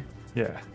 And he got his leg blown off in a battle or something, and he asked the people the people in charge if he could keep it, because it was like his lucky charm, and they were just like, yeah, sure, as long as you abide by the laws of like whatever county you're in, go for it.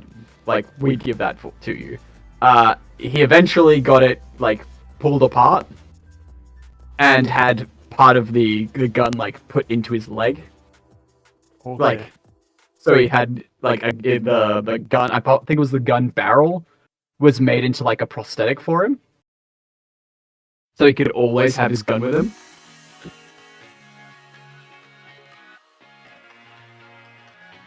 Also, welcome back, Div. Just so you know, you wouldn't be able to forge your gun. A weapon is on average 6,000 for a 6,000p for a fine weapon. I see. And even more if it's illegal. Oh, you know what? I still remember that one fucking episode where they had a bunch of the officers come out with those rifles. Yeah. Because guns do exist in Pokemon. They're just like us, basically, but with like superpowered dragons and shit flying around.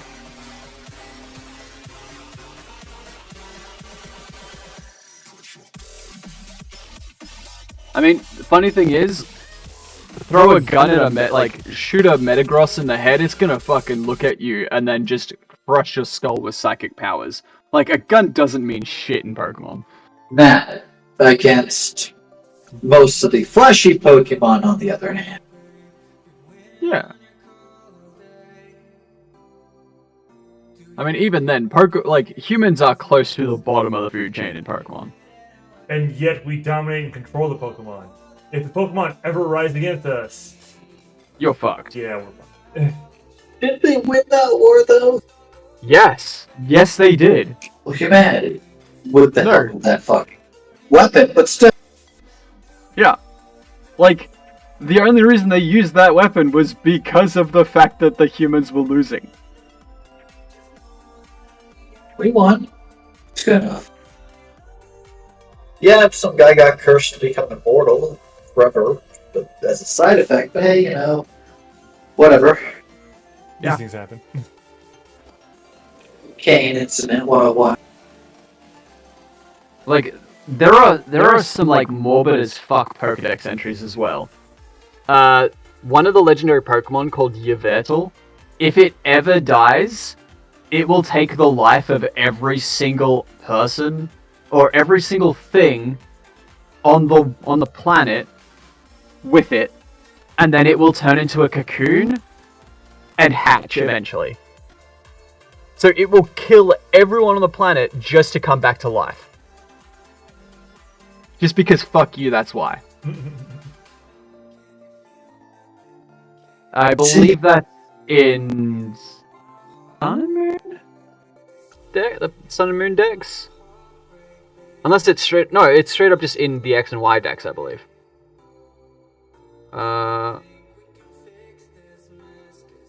Yveltal Pokédex entry.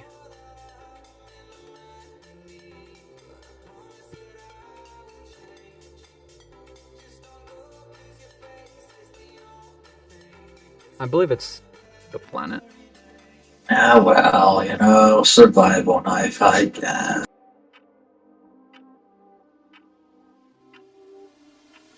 Yeah. It's a simple one. Yeah, in Pokemon Y, when its life comes to an end, it absorbs the life energy of every living thing and turns into a cocoon once more. No, Like, that is so fucking metal. You can't have my fucking life force. It's mine. Go away. Sorry, it's gone. Mine. No, you can't have it. You're dead. Damn it. Well, now what? Wait till your chance to try again. So, there is a balloon. I think you'll find this funny, Lawsable. There's a balloon Pokemon called Driftloon that, if a child grabs onto, it has like these little dangly things. It's like a balloon. Yeah. It has like the little dangly things. If a child grabs onto the dangly things, the Drifloon's like the dangly thing will wrap around the child's wrist, and it'll lift the child up in the air and then drop them from the sky.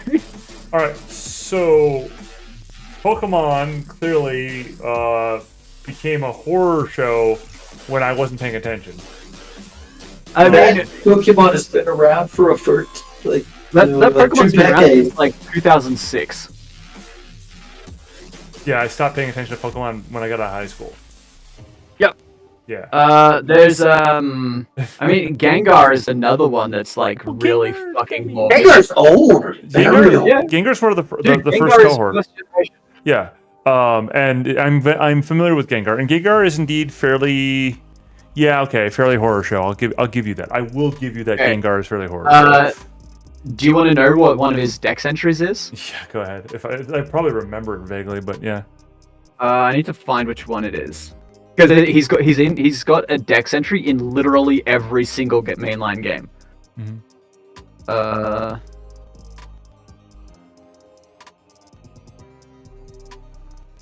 Is it in Sun and Moon?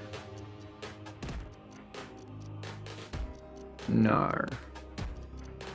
Oh yeah, here you go. In Moon, its dex entry says it apparently wishes for a traveling companion. Since it was once human itself, it tries to create one by taking the lives of other humans. It straight up just murks people. Just because it fucking can. Because it wants friends. It wants a friend, so just come up and murk some motherfucker. Wait, are you a Pokemon? You can just hatch from a new egg! But the egg that it hatched from was as a result of the murder of somebody else. Yep. I understand now where Gengar is coming from.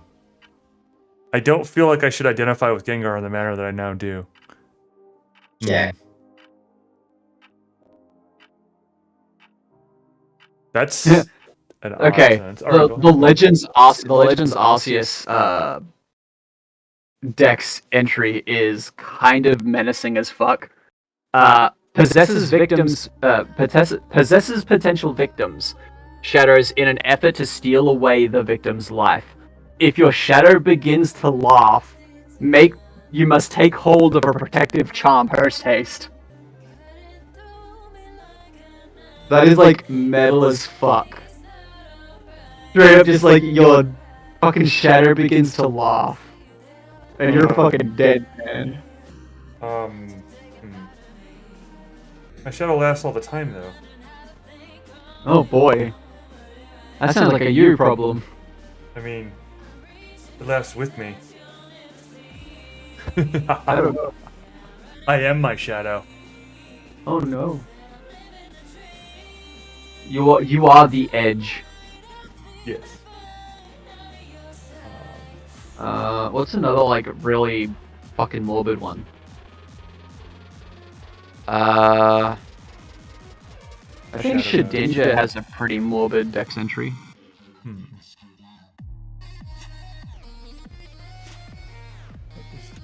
Oh, here you go. Black and white. A discarded bug shell that came to life. Peering into the crack on its back is said to steal one's spirit. You can't have it. It's mine. Too fucking bad. You looked. It's mine. You can't have it. See, this is why. You looked. This reminds me of a little back and forth silliness yesterday that Ghost and I were chuckling about. So there's the stereotypical, if you take a rock and you drop it, it may drop and hit the ground 99 times. But there's that chance that it won't, right? And so the joke was like, I took a pen and I dropped it. I'm like, yeah, if I drop it 99 times, there's gonna be that one time where it's not gonna do it. For whatever reason, it's gonna spin in the air, and I'm gonna be like, I don't know what to do here. Like, I literally was expecting this to happen eventually. Not because I think it's actually realistic, but nonetheless, I was expecting it because, you speak about it, it's like, this is going to happen. Now I don't know. And so what I would eventually do is I'd look at it, I'd be concerned about even breathing because I don't want to stop it. And then I'd have to grab it. Now, there's an anomaly that's literally spinning in the air, violating all normal reality that we know of, and I'm going to have to engage with it. I'm going to have to grab it.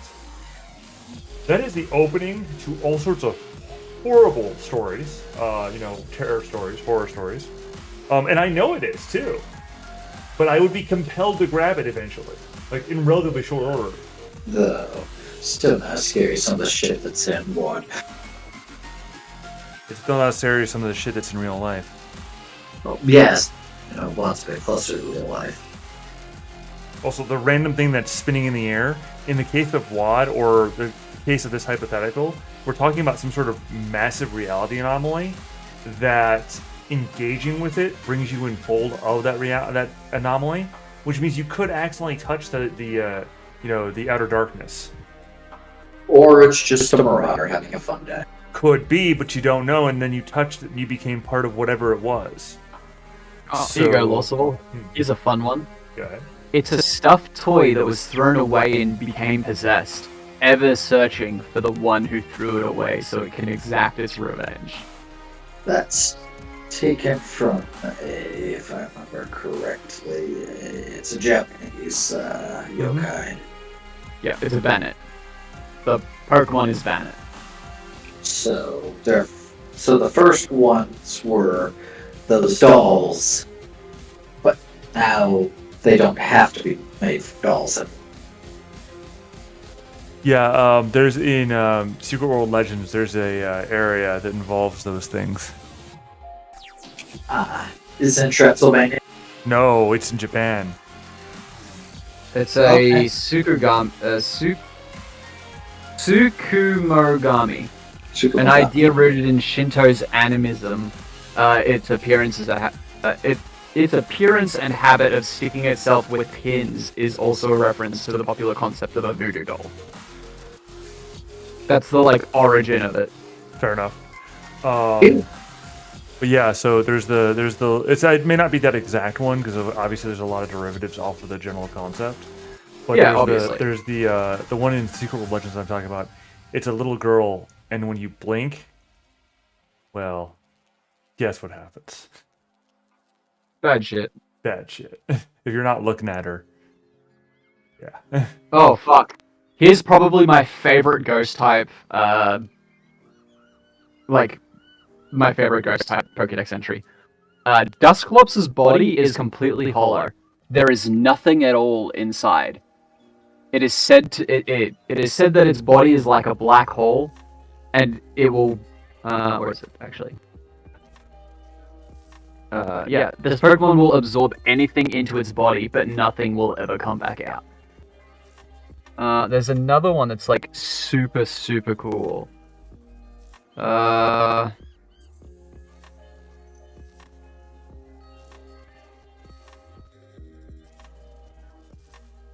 Yeah, so there's one that is basically it will kidnap people, or it's not like kidnap them, but like it'll drag someone into its body, and then it will like it's called Dusk Noir.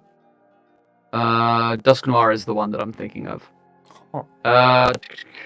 Where are ya? Hey, just be advised, I've got about a minute before I'm expecting a phone call, so Good. I'll let you know, and then I'll Here we go. have to step off when it does. Yep, I found it. Just let you know. With the mouth on its belly, Dusknoir swallows its target whole. The soul is the only thing eaten. Dusknoir disgorges the body before departing. So it eats someone, it eats their soul, and then vomits them up. There's just like body just ragdolls, and then they just wander off and do their own thing. Okay then. Yeah, no, Pokemon. Some Pokemon are morbid as shit, and it is yeah. awesome. And it is awesome. Like, and the fact that they can get away with it when it's a fucking kids game is just like peak fuck you to everyone that is like, this is bad.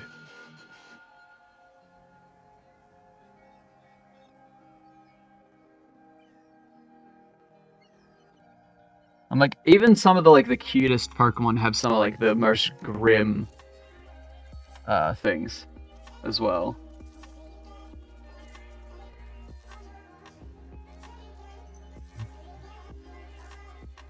It's all fun, right? I'm happy that I don't need to buy a first aid kit because I'm always considered to be having one. Yes, you always technically have one. I don't know where, this scalpel just came from. I mean, it's But not I that have it's not that it just appears. I guess the idea is that you always have a way. You're a doctor, so you always have a way to resupply without having to spend money, basically. I pick up this stick, perfect for surgery. I mean, no. You actually have actual tools. Like, you just go to a hospital and be like, I need this, this, this, and this. Can you supply me with this? And they're just like, sure. Who are you? Don't worry, I'm a doctor. Flash my badge. Yeah, I'm a doctor. I'm a doctor. Don't worry about it. It's just Is that scribbled on? Yeah, it's just an upside down FBI badge. Like, oh, okay. I guess you're a doctor because you said you are. Dr. Violence. Doctor. Doctor. I'm a pharmacist. Oh no. I'm a pharmacist. Oh, no. I hate it. I hate it. Alright, well, it is 3 a.m. here, so I'm gonna fuck off. It's a reasonable choice. So yeah, by the way, step 9, the like buying of equipment is the last step. Like, once you've done that, you're basically ready to play. Alright, shit.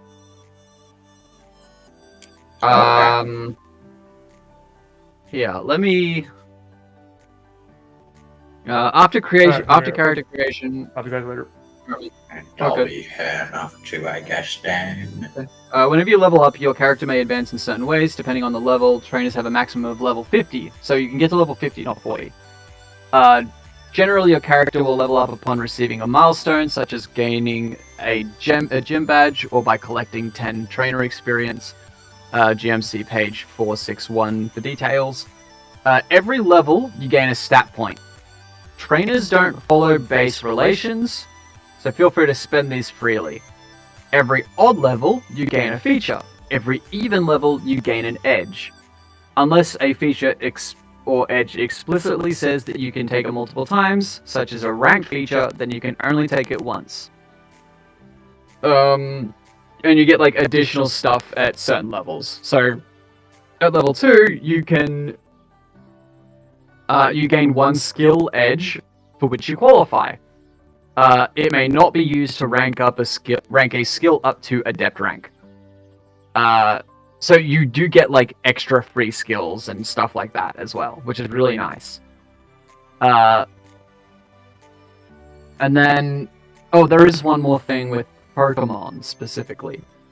Is I believe they get stat points equal to their level.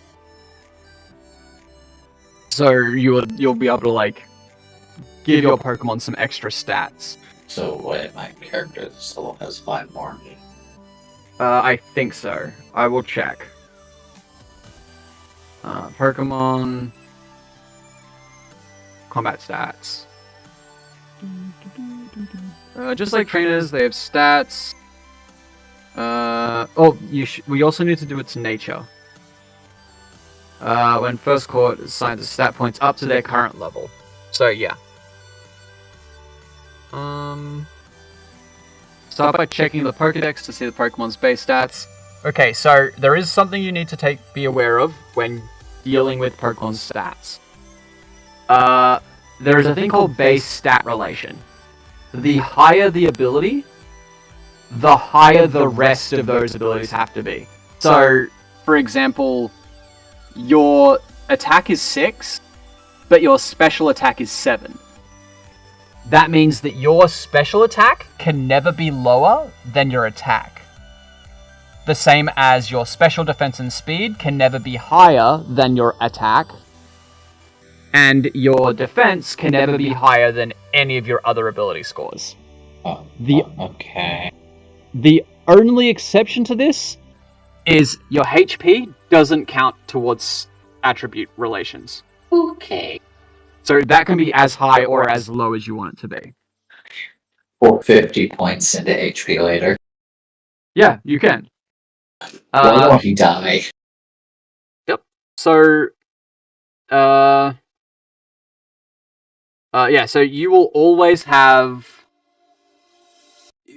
Yeah, so you will always have your special attack be your highest. You can have your attack and special attack be the same, but attack can never go above special attack. And that's the same with everything else as well.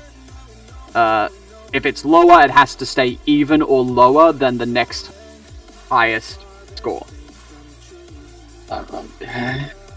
So you get 1 stat point for every Pokemon level. Okay, so fun. Let's see, what should I be rolling at? Fuck it, everything but speed. Oh, by the way, I need you to roll me a D36, we'll say. And yes, it's a stupid fucking die number, but that's how many natures there are. 28. You get a hasty nature. Your base speed goes up by 2. Is it by 2? Or is it by 1?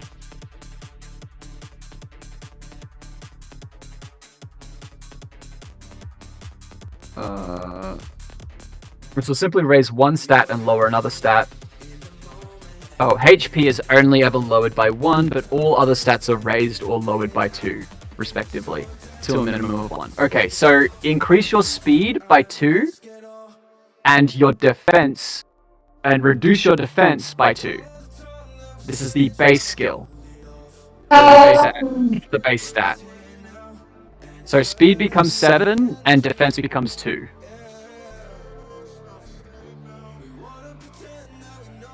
Oh shit! I mean, you're now fucking speedy as shit, dude. At level 5, that's actually not bad.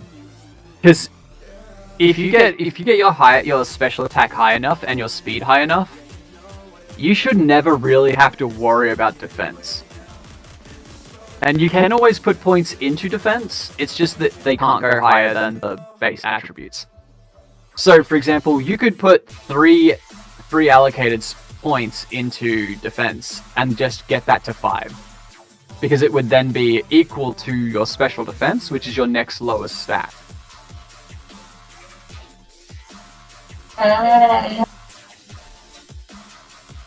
Yeah. Random nature rolls, man. They can really fuck you. Granted, everything can. But yeah, then you also get your attribute points.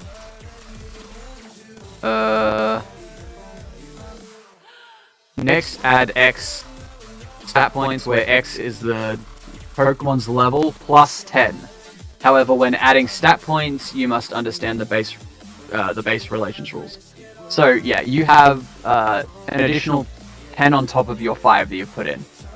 Oh, even better. Yep. So you have Throw them all to speed.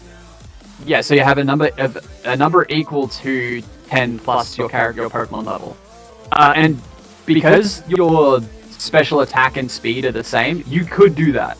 You just see 17 speed. No, 22 speed. Yeah. I mean, you could. Like, you realistically could do that. It wouldn't be... You would basically be losing 2 stat points outside of just putting it into your initiative. Less cannon, practically. Mm-hmm. So you just see the combat starting. It's like just see a burst of flame. Round over. KO. Round over. What happened? Which is the winner? Let us get an action replay of the events. There's like an action replay of fucking nothing, and then just an explosion, and one Pokemon is just dead. And you still didn't see what fucking happened. So, yeah. You have 10 points to put wherever the fuck you want. As long as they follow base stat relations, obviously.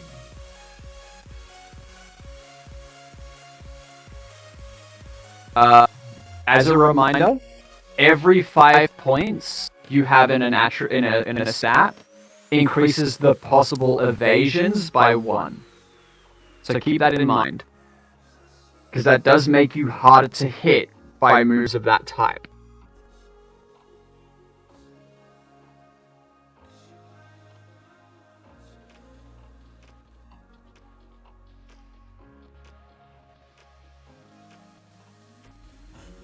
So generally your defense, your special defense, and your speed, you want to do in intervals of 5. No, not your allocated, your total. So where the current is, where it says current, the grey boxes, Yeah, you want those in intervals of 5. I see. Yep. Because that will determine your ratios and your evasions. It's up to you how you want to do it though. I'm sorry, 29 damage. Hey, you still got a hit.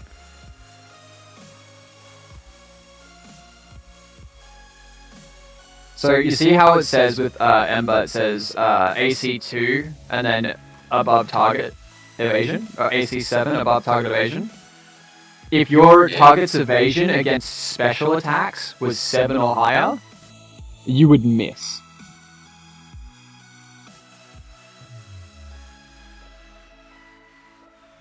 I see. Yeah. So generally speaking, unless your enemy is like has very high evasion, you're probably gonna hit unless you roll really shitty, or are you using a How do I boost my low attack? AC move? How do you boost your attack?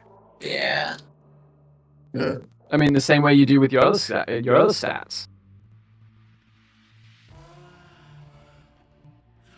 No, I mean like the attack chance. There's various features that can do it. However, it will... I don't believe you can. there's items that can help it by a little bit. There's features that can help it by a little bit. But overall, you will never really need to increase it. Because you are still more than likely to hit, even if your target has high AC, or well, high evasion. What does underdog do? Underdog means that they qualify for certain Pokemon Poke Edges. Okay. Which are like level up things. Okay. I can read that to you if you want. I do actually get edges by Pokemon. Yes, I know.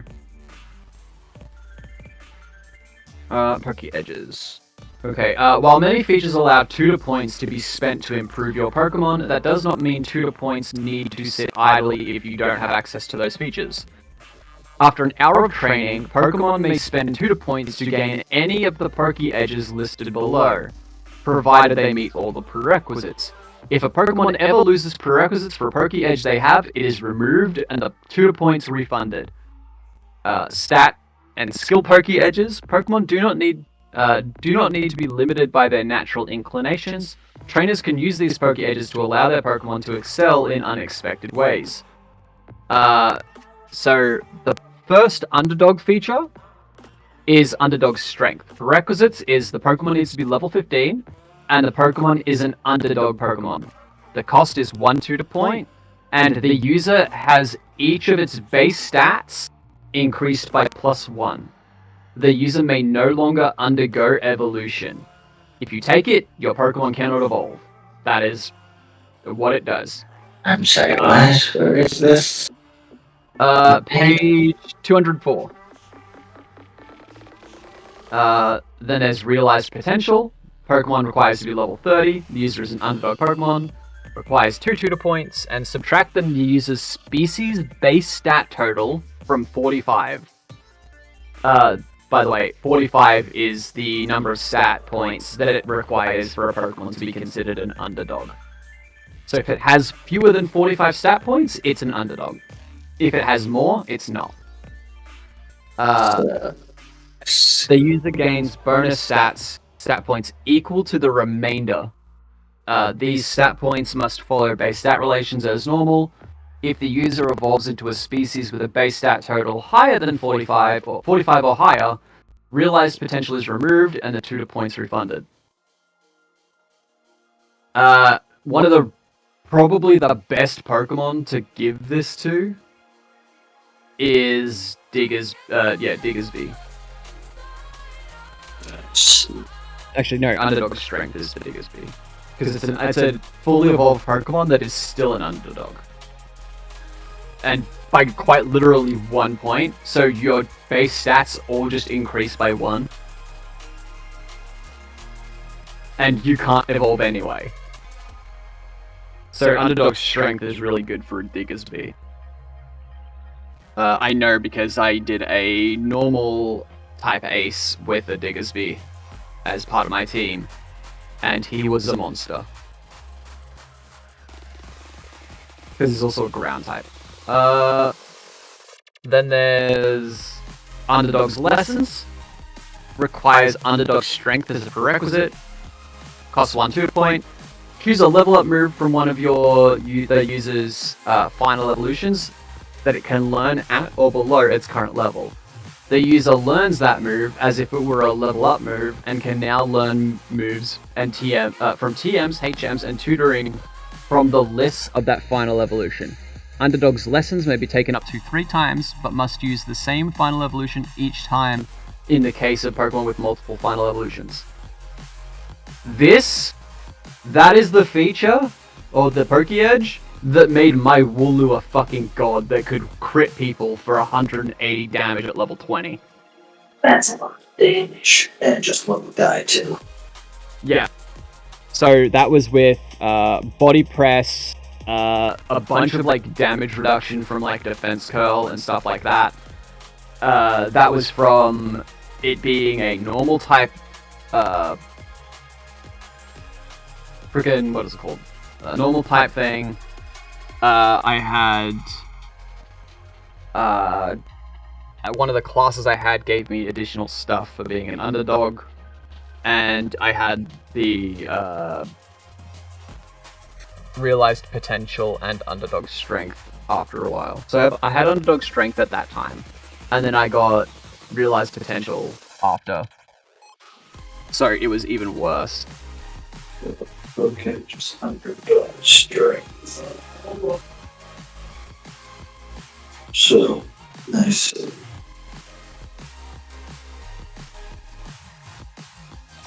And how often do you get the tutor points? I believe it's one every 5 levels. I see. So you get one at level 1, technically, and then you get one every 5 levels, so your Pokemon would currently have 2, So, I think. so you would get 12 by the end. So you get what? You would get 12 by the end. Probably, yeah. Oh, that's fine.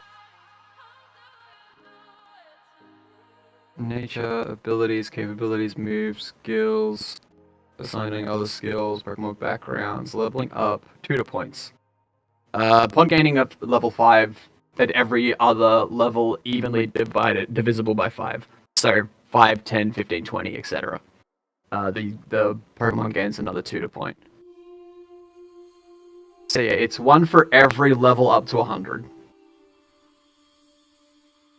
One for every 5 levels up to 100, I should say.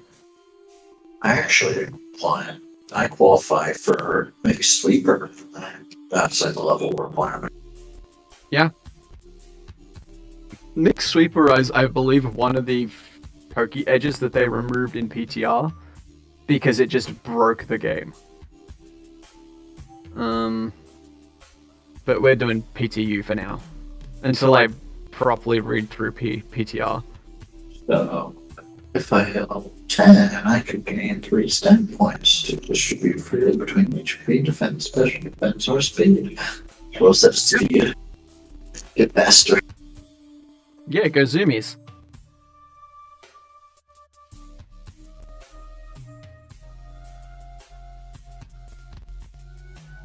Level 100. Hey, I gotta imagine it now, like level 100. There you go. If you scroll down to capability Pokéedges, there's one called basic ranged attacks. Prerequisites, level 20, one of Fire Starter, Fountain, Freezer, Guster, Materializer, or Zapper. Costs 1 tutor point. Choose one of the capabilities listed in the prerequisites for this Pokéedge. Struggle attacks modified by that capability may now be made at a range of up to 6 meters. This Pokéedge may be taken multiple times, selecting a different capability each time. You could do ranged struggle attacks. Yeah. As a fire type Pokemon. And just, like, pepper people with fire damage.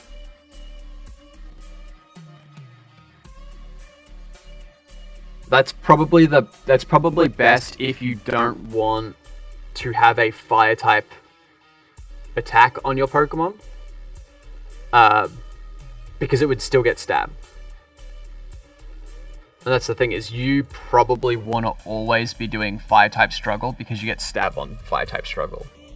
So it's 2d6 plus 8. So if you got rid of Ember, you would lose the burn that it gives it on an 18 plus, but you would also then lose Firestarter, so you wouldn't be able to do it that way. But if you had Firestarter from something else and not Ember, your struggle, if you took basic ranged attacks, your struggle could basically become your Ember, just without the 18, without the burn on 18 plus. So there's like cool little things that you can do to like minimize some things and improve others.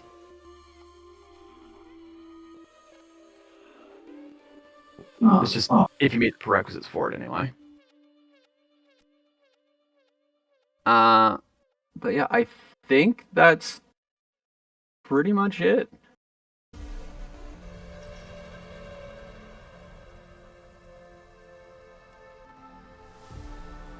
I see. Yeah, I think that's pretty much it. So you're gonna be headed to the vent. Yeah, I'm gonna head to bed. It's fucking 22 past 3. Alright. I'm gonna head off then. I guess I haven't been too much. Nothing, man. I'll talk to you later. Well, we can continue talking about all this stuff later if you're fine with that. Talk about all what stuff? Pokemon and eventual age. Yeah, sure. Always, man. Have a good one. And if Talk to you Lyle later. is awake, well, we can include you since he's more experienced from the base to me. He's dead. So, I'm gonna be dead for a while.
Looks like everyone abandoned us, apparently. Let me get my here.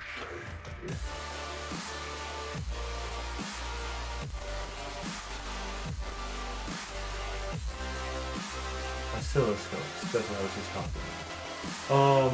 Funny thing is that I actually have a fair understanding. So, now that all the crazy talk about Pokemon has finished up, let's go ahead and move on to more about what we got done this morning and what we're going to get done in the afternoon.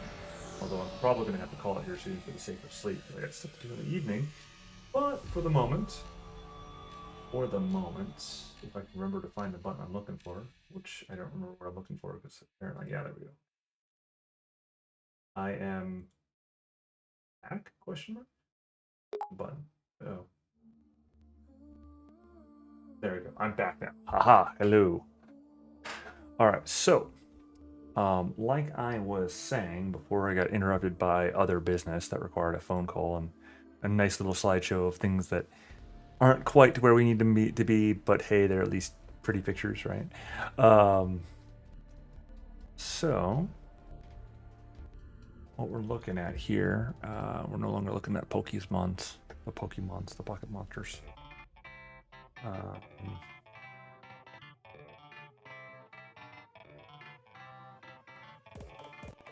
Let's see.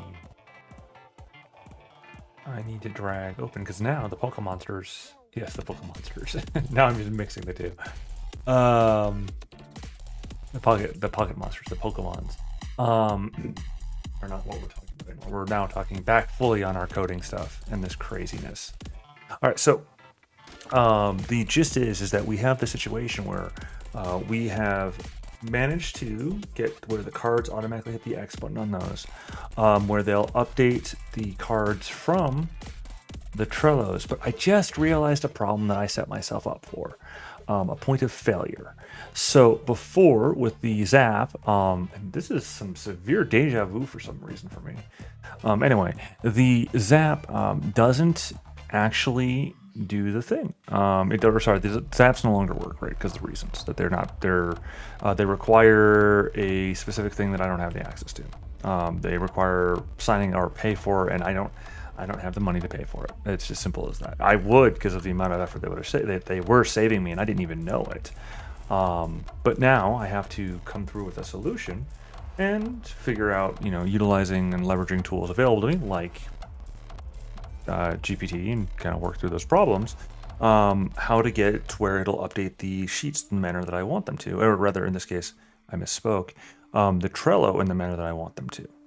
Well, now I have it where and I feel like I may have already done something here with this. I'm not. Let me check something here on the Zap into question. Is it? Wait, which way is it? Oh, it's asking me for authentication. What is this? I guess continue with Google and continue with my primary account. Maybe not. Nope. Cancel.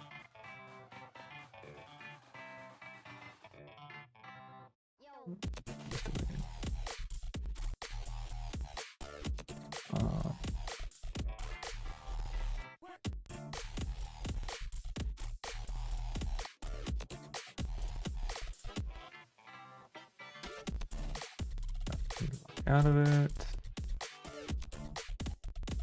And then I need to log back into it. I think maybe it was the Stellar Dragons one. It's one of the Stellar Dragons ones. I know that much. Yeah, it is this one. All right. So this was sync Google Sheets rows with Trello cards, I believe. Yeah, new updated sheet or row, and then create card in Trello. So, I'm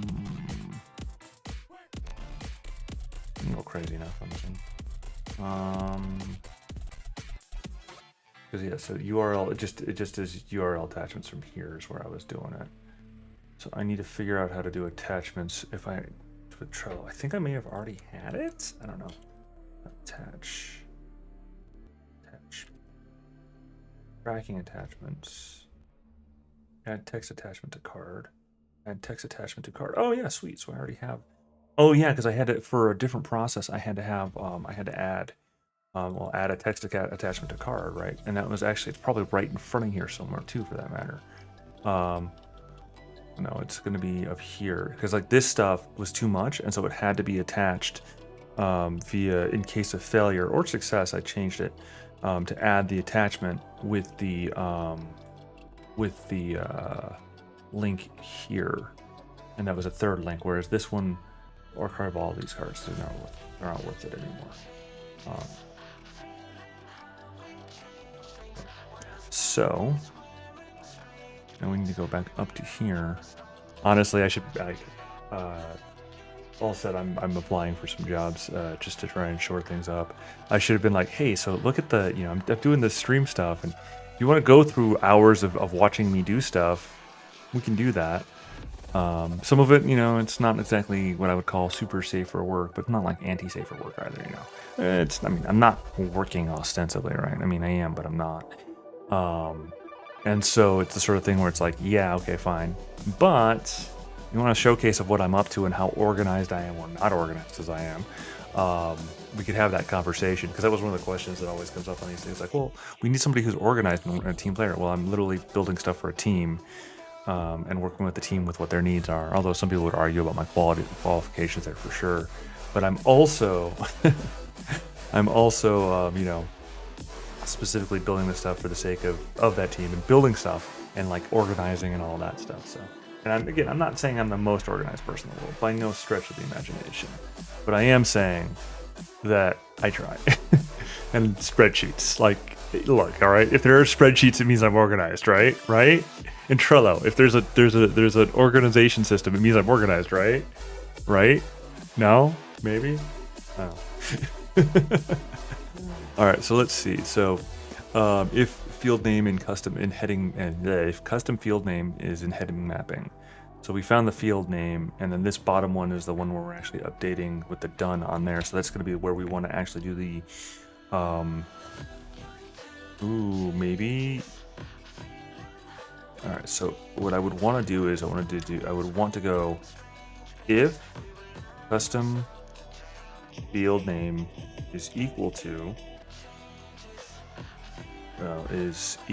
or it's in. In.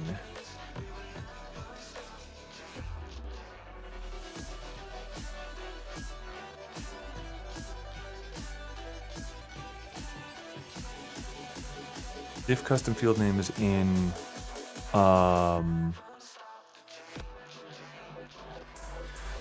let's see. So I'm looking to see if it's in specifically a few areas here, because the custom field name per will need to be added to attachment in 2 situations. One of them is if it's in website, right? No, is in source. And my source is malformed. Because it's the additive, not the, darn it. I suppose. Cool. That leads to a conundrum. Because I'm using source somewhere. Where am I using the source at? This is the glossary source. This is where I'm manually putting in the source for the glossary, or from the glossary. So why am I doing both?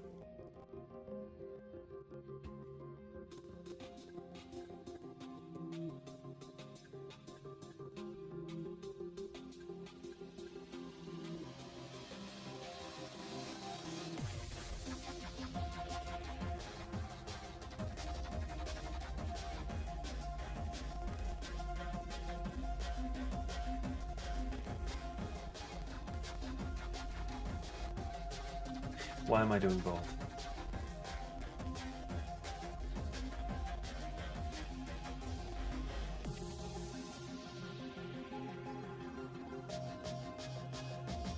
Well, for one thing, the reason why I'm doing both is because historically speaking, with the source, I needed to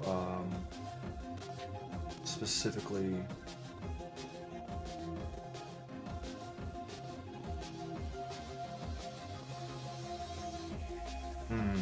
It's an interesting conundrum that I put myself here, because on one hand, I would like to keep that source the same, you know, as in like, here's it from. But on the other hand, I can really generate it from known information, because I am generating it from known information here, right? And generally speaking, I would append the source to a different way. Because the problem is that right now, I'm just trying to think, is am I gonna need, I think I remember that I'd worked around this problem with how I was handling some of the Trello card stuff, where I was like, if it's a, you know, if the thing is the source and I have the entire thing in there, then modify it appropriately. So if it needs the HTTP or whatever, or if it has the website information in there, something like that. I'm just trying to remember. I need to mess with that a little bit, or tweak it a little bit.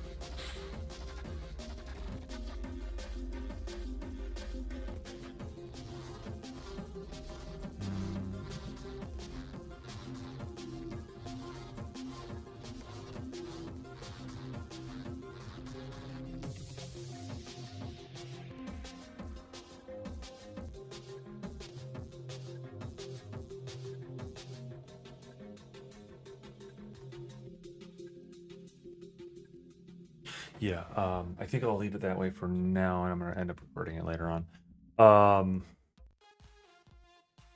Because wait, what does this even negotiate out to? So it's fact items bio Reaper D&D 3.5, which is the expectation for the glossary. Let me cross compare and make sure that that does open up the way I think it should. I'm still debating on like a certain detail here, but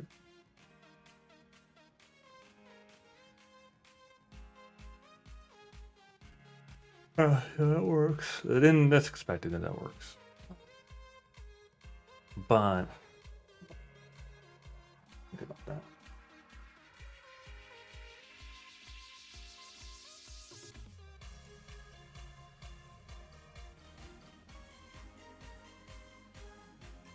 All right, so if we're looking at it this way, with that source, so since they stopped talking about Pokemon, tag.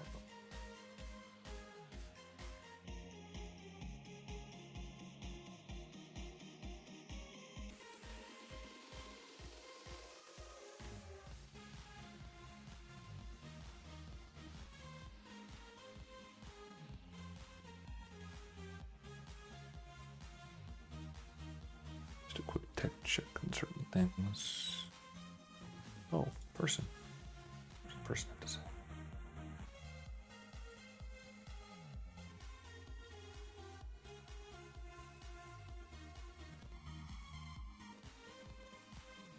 Time to harangue them.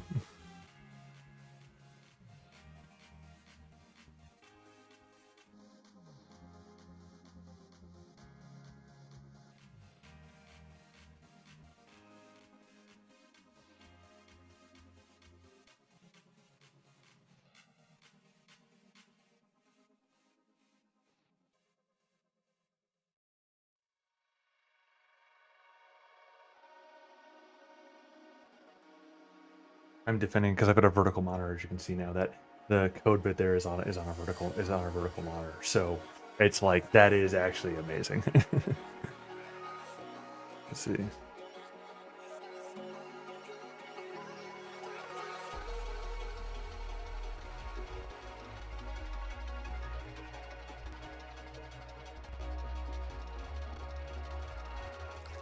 All right.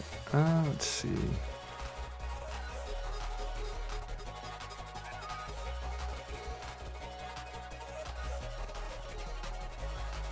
That belongs in here. Sorry, I had to put something in a specific channel, but maybe I'm gonna put it here too. Except my copy didn't work, so it's just this single frame of a Pikachu with an AK-47. Well, maybe it's not a 47; it's an AK of some sort. But anyway, point is, although like Nikki SU, don't ask me, at me. Tell me what it is if you know what it is. But I don't really, I don't know offhand. Just because brain. Anyway, so coding stuff. Making my brain more Swiss cheese since 1995. No, seriously, like that number isn't just kind of I mean, it is a random number, but again, that would put me at about 10 years old, so it was probably actually before that. But yeah. Oh, that I need to fix this. The new icon in Discord. I should be the one with the flaming Elmo always. Now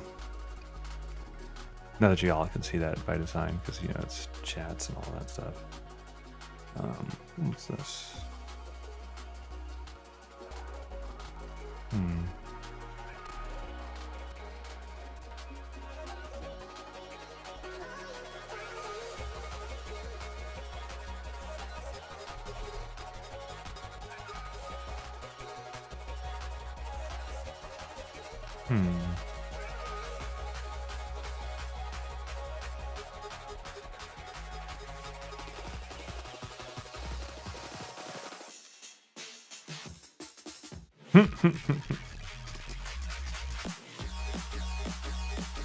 I'll have to get back to that particular line of questioning later on when I'm not, holding y'all hostage with me, reading over Discord chats. most places, they use like Slack or Teams or whatever that other one is, whatever those other ones are, right? And I could think about them and I could think about it, but that's not the point of the statement. My group, we use bloody Discord, and honestly, we should be using Element. In fact, we will be using Element in time. I just need to spend time. Dag nabbit. I just added something else to my bloody docket. And that one's actually going to go in like the official docket line of things because that's it's a pretty high priority task. Oops, what just happened? I just broke something.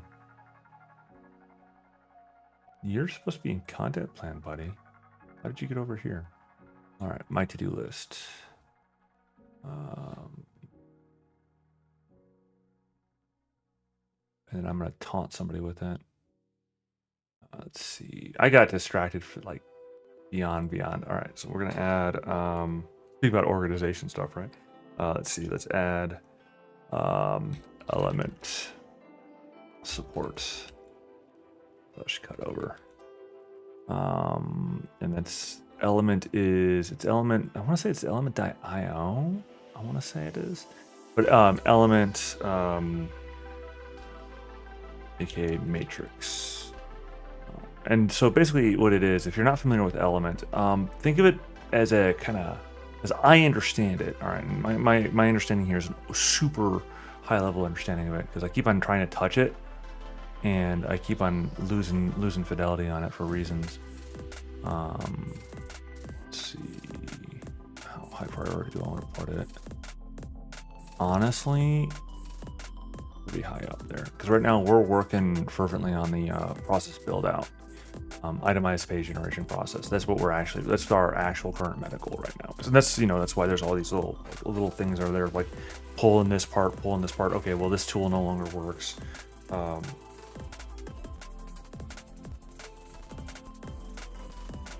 This tool no longer works. Let's pull and like build this tool and do this. That's why you see me going through all that various like pulling the stuff out and like kind of knitting stuff together, because that's the actual operational goal what we're looking at. I've got the high level goal, and then I've got a bunch of sub goals that are off, but for organization purposes, which is what we see manifest here, where we now have the article generation process written out, and we're getting through here right now. We've effectively we're looking at as completed the spreadsheet other than source 2 done. Is like where we're actual process like of what we can do. Sheet title reviews, that's done for this section, which we've done. We've also got the project that's currently being worked on as well, or that will be worked on that. That shook out and found out about this problem that needs to be fixed in mass, or reminded me that the problem will like it. Sheet source from glossary. Honestly, I think I just figured out a solution for that that's better than having to like copy and paste it over. I did it already in mass. No, I didn't. Did I? I need to verify that assumption. Yeah, I did already in mass, right? So yeah, that's already done. But I want to say that it's not done as done it could be. Let's go with posted. There we go. Or not posted, excuse me. Posted is the stuff that's already actually like out there and live, for all of you beautiful people out there. Paused is the one we're looking for, not hold, because hold is actually a different process. Paused, there we go. All right, paused. So, did I already do all this? I did. How, why, in what manner did I don't remember. That's a problem. I don't remember. And I think what I did, I know what I did. Okay, so when I was originally doing kind of the cutover from Stellar Dragons, right? We have the full bulk pages that were in turn being used for these glossary points, these glossary posts, or the posts, these glossary entries, I should say, that are the one by one on one. And so I had to pull the information, and it's through a series of functions that I did so. I had to pull the information and then attach it, or then pull it into a separate spreadsheet that's actually locally stored, and then that in turn I copied over to these spaces in mass easily, because the process I had built out there. So that was actually easy to do in this situation, or the existing stuff. eventually, as we add more stuff, although there's currently a pipeline hiatus, because we got all the stuff to cut through there, um, and therefore giving that giving Ghost basically the time to like focus on anything else he wants to focus on, because we have such a huge backlog that we now can now go through in the different handling that we're doing so, and legitimately go through it. It's not like we can remake, we're reusing the content, ha ha ha. It's more of a no, we're discussing the content in a completely different manner than we were before. That's the point of this exercise. We're taking this content and we're not recycling it, dusting it off, recycling it. We're coming through with new content plans from these baseline resources that adds a lot more to the conversation than what our original, and those are on Stellar Dragon games, or sorry, Stellar Dragons, our original content sort of plan worked out to. There was a lot of advantages to what we did before, but it wasn't as thorough, we'll say, a discussion as what we're currently doing with this. And this will allow us to do some pretty crazy and cool stuff later on. So, though we will eventually return to some of the items that we kind of touched on before for database purposes. But as it is for now, what we're focusing on is the 3.5 and getting these articles kind of cut out. So what I'm saying here is that the renewed kind of process that we're applying here is actually,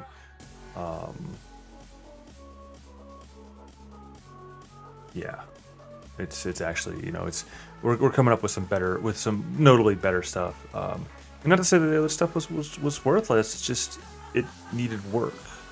So and I will stand by that one. I will stand by the fact to say that the previous work that we did was definitely worthwhile and had great degree of worth. It's just it needed more work.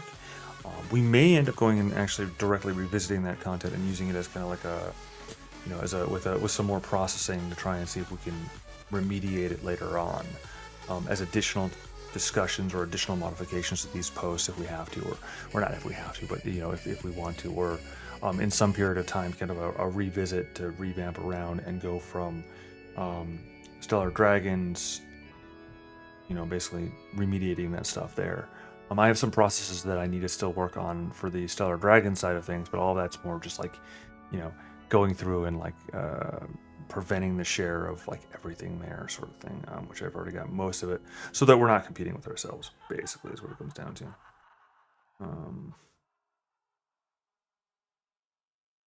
So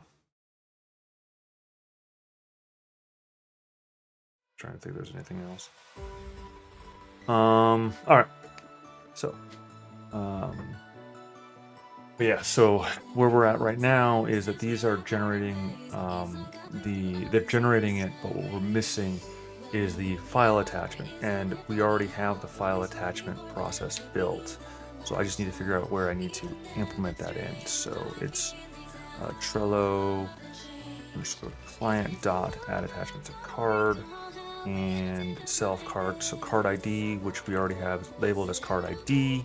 Oops. I copied more than I meant to. Card ID, label it as card ID, comma, file name. So the file name is a temporarily generated file. So this is not the right one. No, this is not the right one, because this is an attachment, a file attachment, a text attachment. We don't want a text attachment. We want a URL attachment. Let me see. Maybe we don't have it built. I mean, we got the idea built out here, but that's, let's see, attached to this card to another card. A Trello card, attach this card to another card.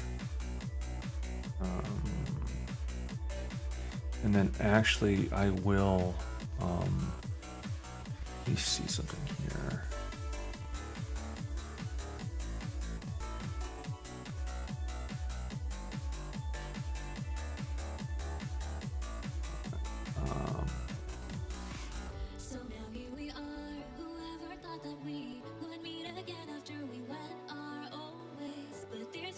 Post and prep.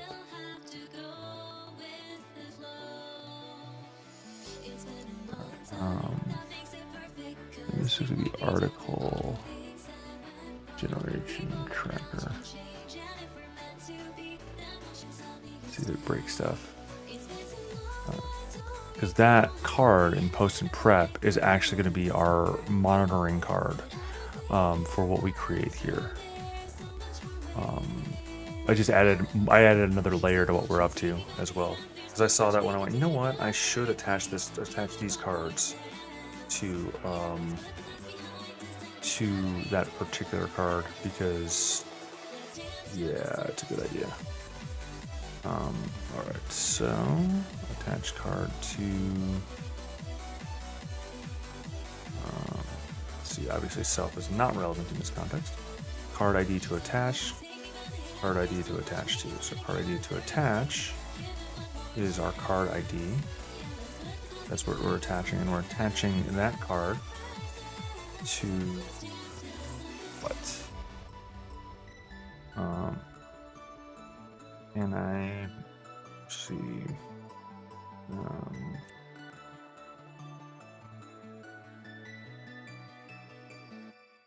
Find card by name.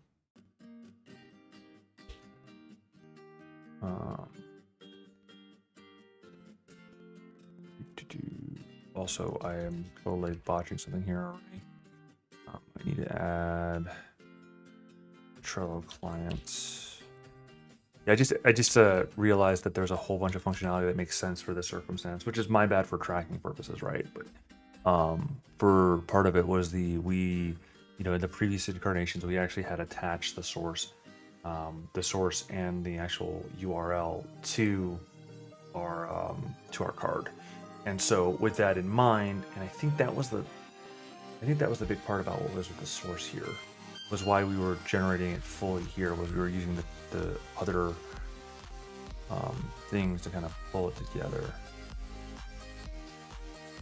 I'm still gonna leave it that way. I'm fine with it being where I do it that way. So all right, so let's see. So find card by name, card name, and then list ID. So here's the fun part. Oh, I'm doing this wrong again. Here's the fun part. So card name, list ID, right? So what am I doing wrong? Oh, yeah. Okay, fair. So card name, list ID. But now we know we have to do something silly here, because our list ID and our board ID are not the same. So board ID. Problem is I am definitely invoking this where I don't use board ID. So by default, board ID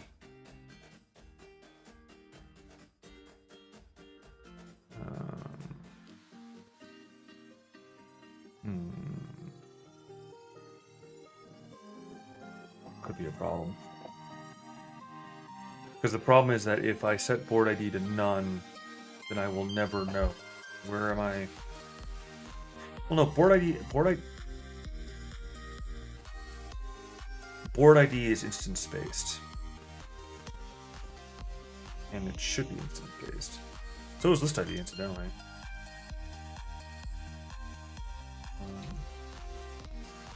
Weird. What was I playing? What was my play here? So find card by name, right? I search if list ID. If there's a list ID, something in list ID, searching for card. If there's not a list ID, searching for card on the board. So if I specify it, I'm not looking at the specific list that I was looking at before. I'm looking for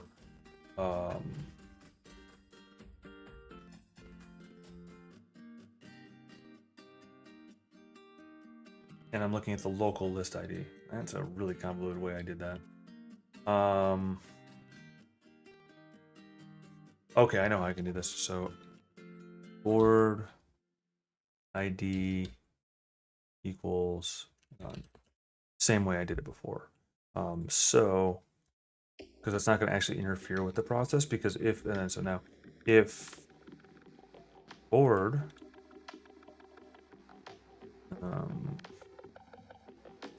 let me think about how I want to integrate that though, actually. So query self token So we're defining the URL up here, right? So, just trying to think. All right. If list ID, I feel like that the way I should do this is that if list ID, but I'm just doing this way because I'm trying to think about how I want to work with this. So if list ID, right? Then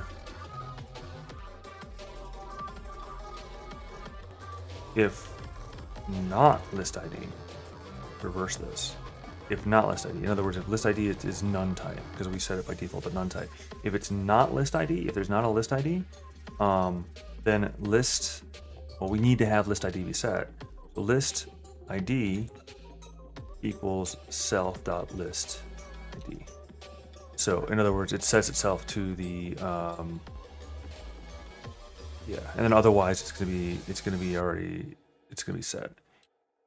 If not board ID, right? Board ID equals self.board ID. Right. I don't know if this is how this works, but because otherwise we can assume if it's none, then it's going to be the global. If it's one's listed or the other, then it's not.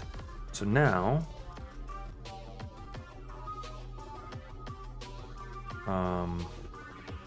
doing something wrong. Well, no. If I don't set a list ID though, the rule is still the rule. So I am fundamentally altering the functionality by doing it this way. Because if list ID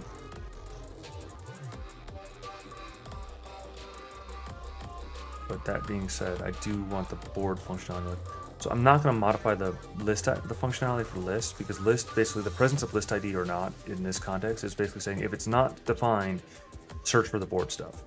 If it is defined, search for the list stuff. But if not board ID, so if the board ID doesn't exist, it's set to none. It's none type, in other words.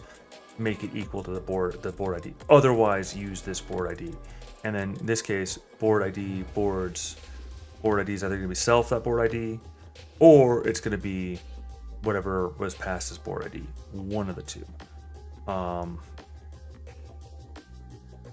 That said, ap.trello.com one list ID /cards.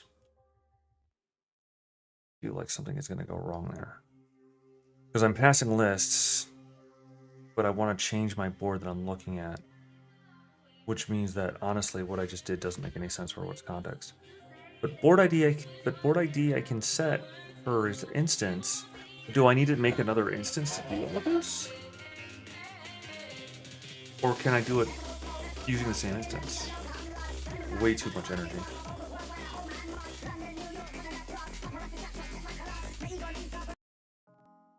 Way too much energy in that one.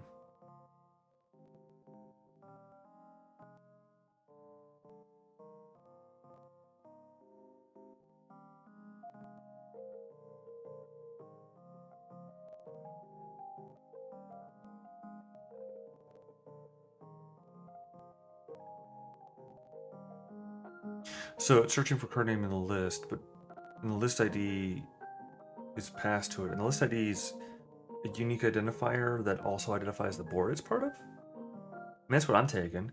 Because like, if that API, one list ID is what we're looking at,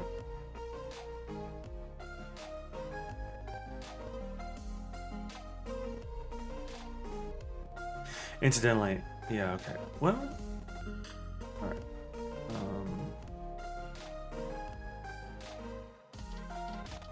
I'm gonna try it. I don't think it's gonna work, but I am gonna try it. All right. So that variable, though, I'm looking at is actually not one of my conventional ones, or not the current primary I'm using. So because this one's the find card by name, So what I need to basically do on a high level overview is I need to find the card by its name, because I don't know the card's address. Where is it at?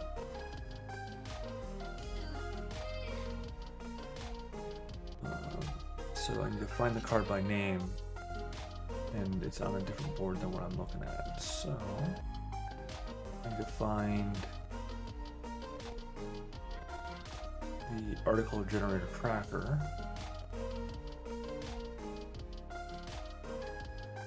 And actually, what I should do, you know what? I shouldn't do it this way. Because I got Butler for a reason. I can do it this way, but it's not just that it's going to be easier for me to do it. I'm going to leave this thing in the mutated permutation I did, but I already have an automation set up in Butler, where if I go to enabled, when it's added to start, and this ends up applying all those, but I also can have it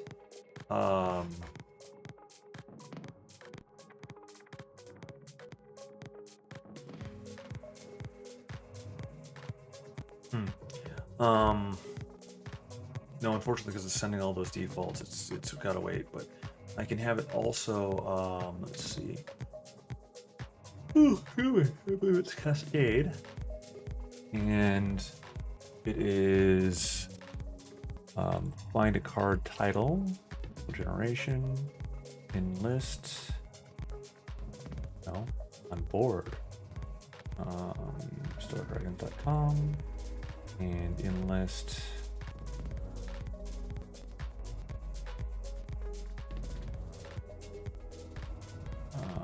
Where are we?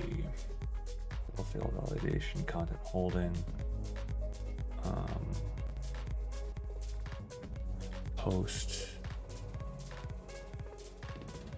Find a card titled article, post and prep. Okay, and then add another one and link the card with item. Link the cards together.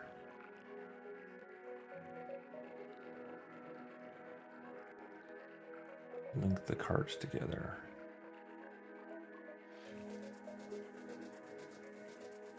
So basically what that does is that does the thing that I was trying to do earlier, which I can do pretty straightforward, but the goal in the situation, like for that goal, it's already doing all these things. It may as well finish that one off. It's like if I add this, right, then now there will be a link generated. It's gonna do all that, like ruin all the test stuff, right? But it should link it eventually after it's done butchering my boy. See, now they're linked, and that allows better tracking and gives me kind of a high level overview, which I've done with the other cards too. Where, like for example, in readability, I currently have 5 cards that are currently in readability. Once we get to like super ratchet everything up and we've got the moving parts in like full swing, that visibility will become a great thing. Like for example, here we have the fact that there are 4 that are in the scheduled post. I don't have the tracking here yet that I should, and I'll deal with it later, but actually I should deal with it now. 1, 2, 3, 4, 5. Oh boy. See, this is the problem. What ended up happening. This is exactly what I was talking about. Of like, no, this needs to be done, and this needs to be done presently. All right, so I'm gonna move that over here. I'm going to move all these cards in the list, and I just screwed something up, I think. To holding for extracting. And once those are moved, I'm going to do this here. And yes, I know I interrupted a different process for this, but shoot, I don't know. Hopefully I didn't completely screw things up, but we'll find out.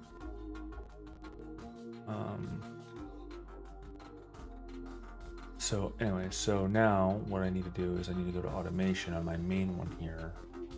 And I clicked the wrong button. I need to go to automation. I need to go to rules. And I'm gonna see if is there a search? Where's the search box at? No, there's a search box. Search. All right. I'm gonna go look for, and I just put in the right thing. Posted live checklist. When a card is added to posted live checklist, add the posted live checklist from the posted live checklist to the card and rename the card to title with a percentage. Sure. Is created in a card. When final proof checklist created a card, add the, or is completed in the card, add it, because that's a legacy item. But let's see, when it's added to the list, posted item list from anywhere. And then now what we're gonna do is we're gonna actually go as well with Cascade 2, where we're gonna go find a card titled posted live checklist and list posted live posted schedule, and then onboard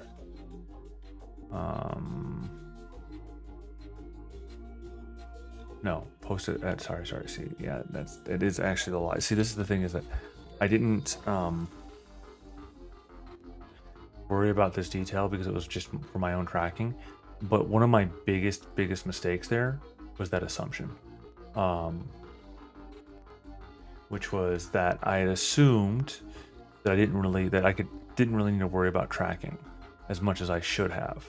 And so I ended up in this space where I where it's like, I have 10 billion cards. I have to go to the website to actually go to the tracking.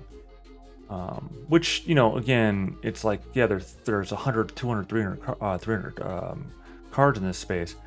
As you can see, like all these holdings and all that play around there. And I don't know where things are at. I mean, I don't really care where things are at, to be truthful. But I should.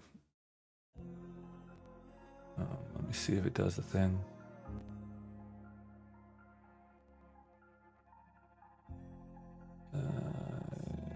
It's not going to do the thing for some reason, and I think I know why. Oh, wait, no, it did thing. It's attached. Post blogs live checklist. It's attached twice.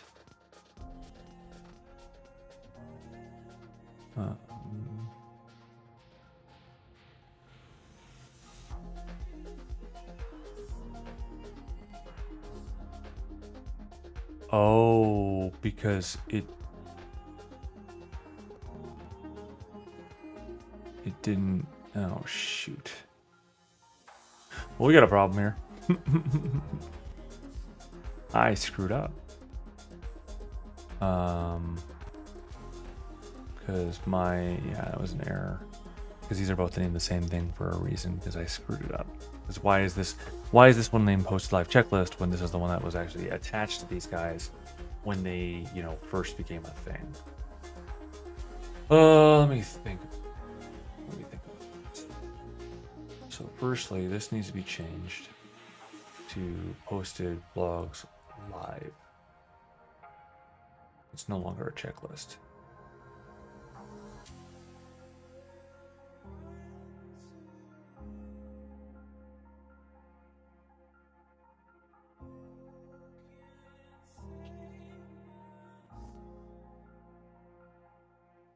I've totally broken things now. First and foremost, I need to find, and I don't know how these things got changed around, not what I did there, but, well, I got an idea. I think I know what happened there.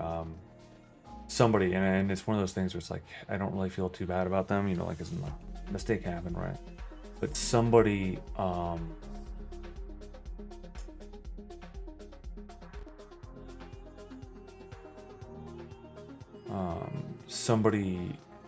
like, got a little trigger happy, like, way back, and this is why we have the segregated sections now. Somebody got way too trigger happy and, like, messed her up with, like, they moved they checked boxes where they shouldn't have. Like, in these boxes, they checked these boxes. But 3, 4, 5. 1, 2, 3, 4, 5. We have a weird problem here. Okay. Oh no. Alright, I'm gonna end up removing those, and I'm gonna have to do something here. Pardon my dramatic sigh. Because like this actually is pretty important that it gets done right now. And again, this is what this week is all about, is a shakedown, like find stuff, fix stuff, you know, that was thrown to the wayside. So this is the posted scheduled stuff, which comes out of the proofing station. So posted scheduled. Automation rules.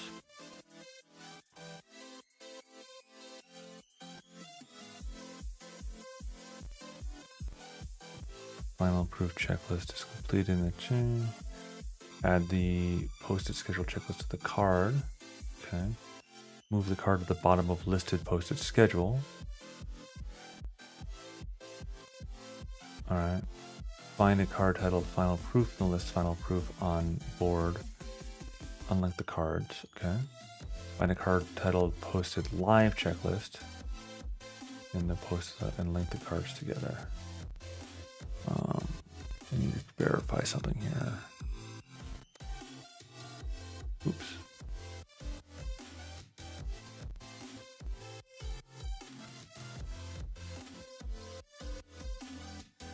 All right, so this one is, it gets the posted live. Wait, posted schedule. Let's see. Find a card titled posted blogs live checklist and link on board. Wait. What? Find the card in list posted scheduled. Okay, find the card posted live checklist. So posted live checklist in posted schedule. That's old. Oh, weird. Okay, but that doesn't make any sense in any case. Find the card posted scheduled checklist. Save. So posted scheduled checklist is the one that gets checked there. And then they get linked to that card, which is where they should be linked in the first place. Because now we're going to see that there's probably a misattachment somewhere. See, this is posted scheduled checklist. Actually, no, that's the right one. Posted scheduled checklist with nothing linked. Well, I am confused, but the posted scheduled checklist should, when we move it from posted scheduled to posted live, back to automations, posted scheduled to posted live,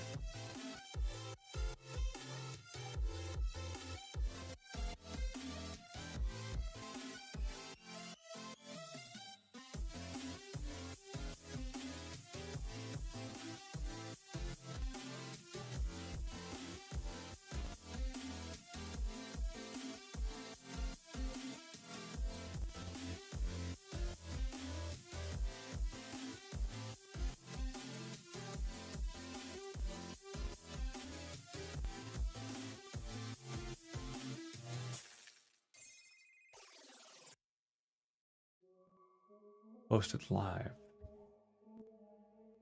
Okay, so it should just be posted.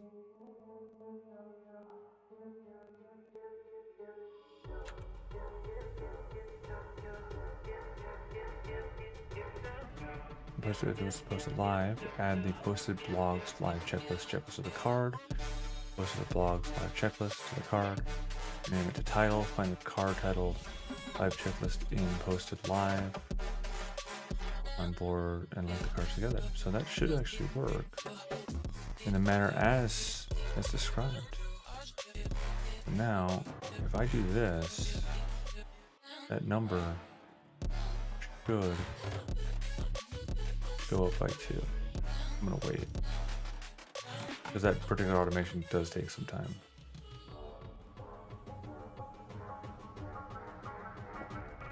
No error.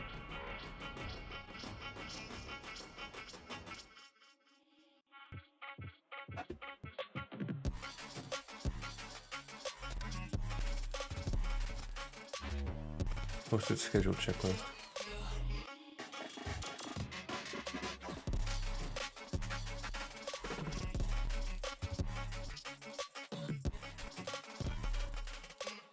Oh, did I not remove?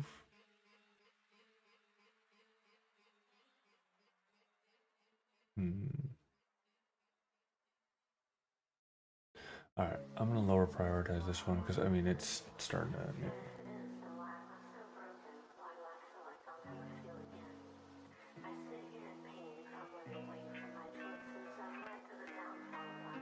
All right, so I needed to.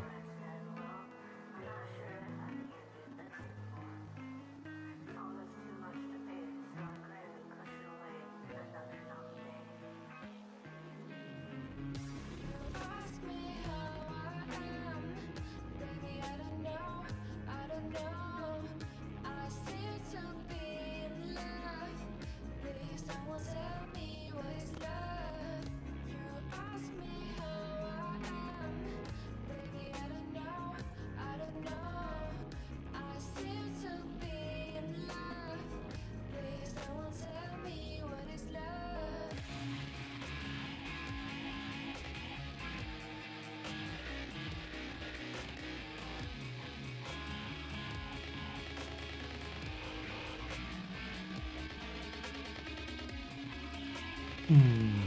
Okay, so what I know so far is that plan didn't quite work out as well as I was hoping it was going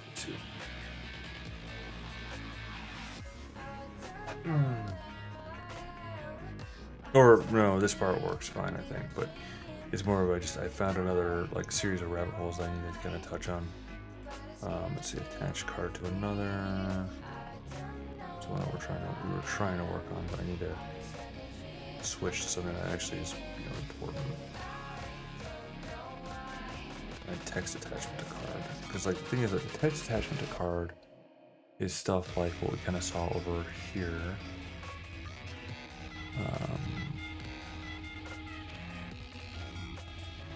Where there's an additional third one in some of them, but these are website attachments, right? They're the links. So how is there a way for me to readily retrofit this to make this a link attachment, or to extend? Ask me how I am, baby. I don't know, I don't know. Let me see. To be in love, please don't tell me what is love. I don't know where I am. All is like a dream, I'm in a dream. Baby, I don't know why, but it scares me right here.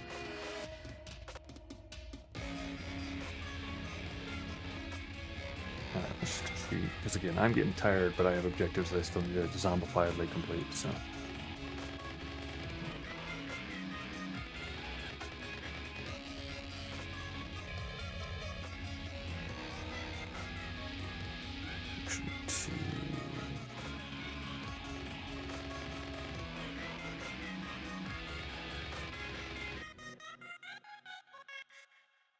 Shows that I can't type right now either.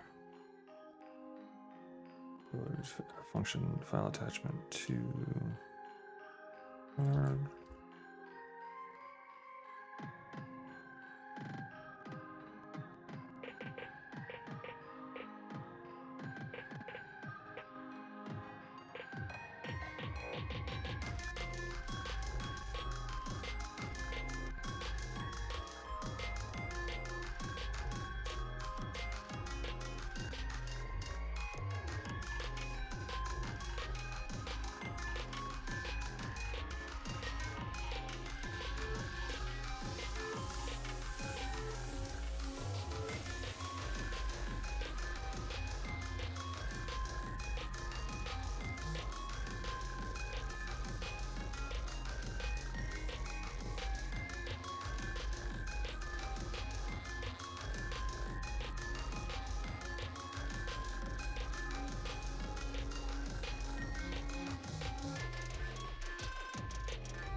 You know what? I do appreciate that extendability.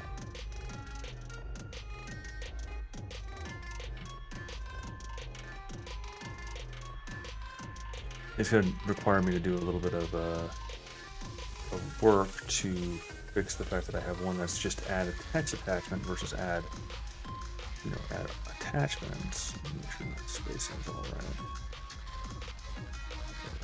Yeah, okay, so if not car ID is missing, it's fine. Open file name W attachments. Okay. And again, see, that's the thing, is that that's the attachment is the attachment line. Like, that's why I'm like, I feel like that was this one. So let's see, try and update these the requests file. File attached successfully. If file name and content. So it's both file name and content. Okay. If URL and attach URL. So that's my original one.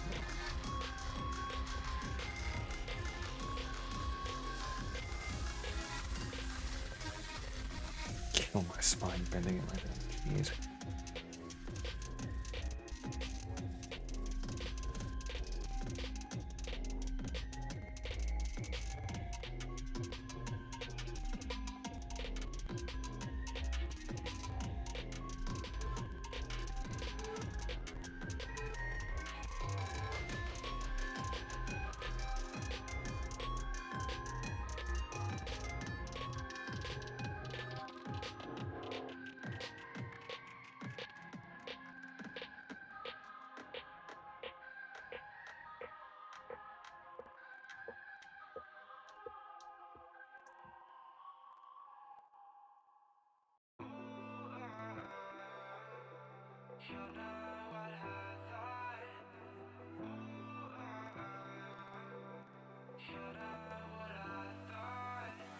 It's hard to resist the thing that I missed for so long.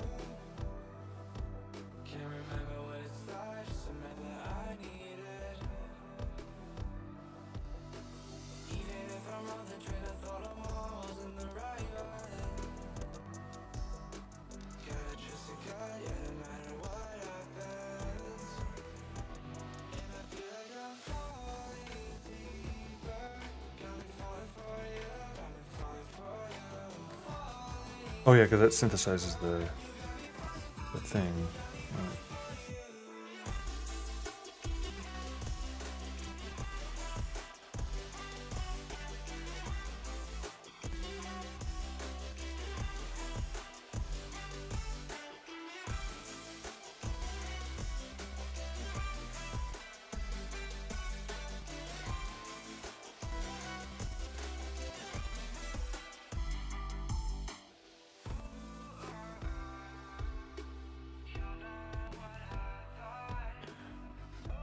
Let's see.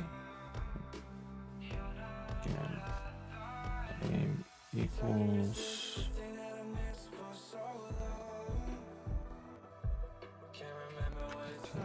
Equals.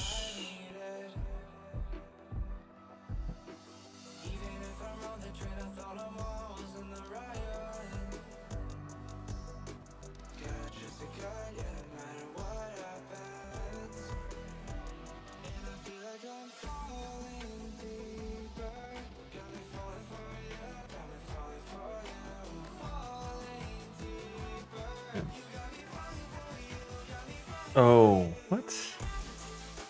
We're looking file name and source.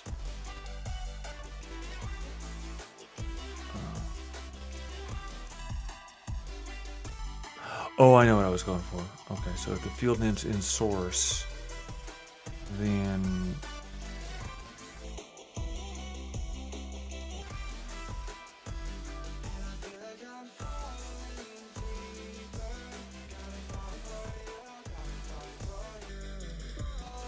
because it updated the custom field, but I needed to build the attachment if it's in source, or wow, that was a while ago when I was at this portion, or because as I remember I said it's either source or web slug. Actually, these should be capitalized incidentally. because the way that I've got things arranged there. Where's my caps keys?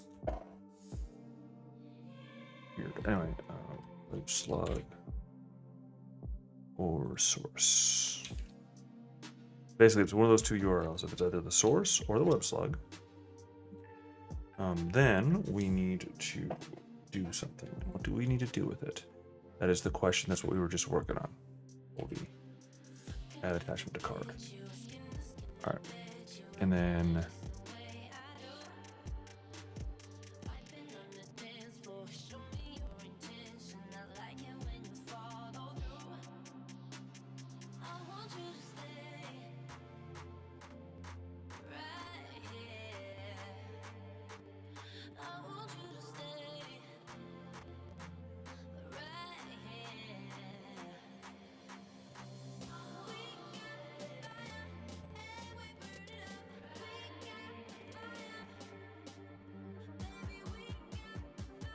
gosh darn it, I cannot right now.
Good, I was concerned that I actually had overlooked that. Cool.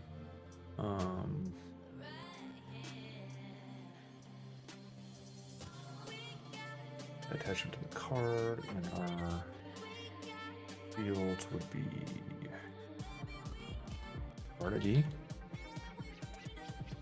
ID, comma, content. All right, URL. URL equals. Ain't gonna lie, I'm just gonna do URL equals, and then just have down here URL equals URL. But I'm gonna work on the URL. This is up here, which would be custom field. Ooh. Shizer.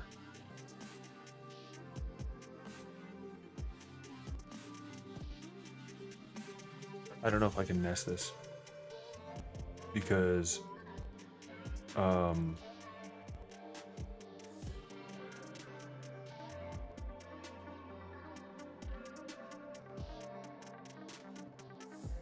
the thing is that I need variables to be done.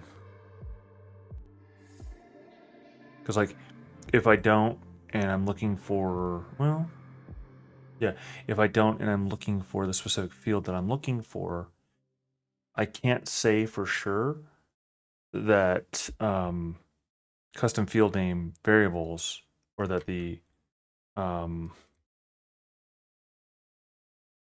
yeah.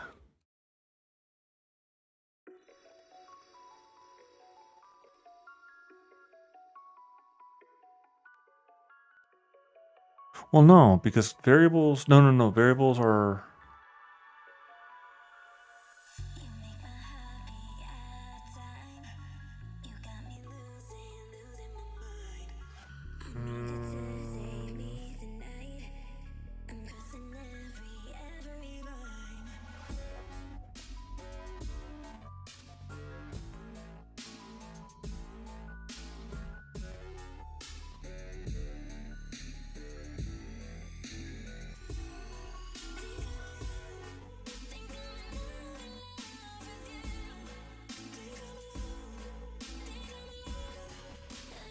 so now we basically are going through all the variables once more, and for custom field name. And if custom field name, so if the item that we're selecting is either source or web slug, then we set it a URL and then we add an attachment of that URL. Now, as I was saying, the reason why I don't like the answer, but the problem is that either I'm doing it that way, or I'm using the Google Docs, the Google Doc to pull the information that I need for that custom field basically once again. And although it's easy to do enough, I suppose, I need more redundant walkthroughs of more data if I'm doing it with the map versus if I'm doing it with the small stuff on the single specific card.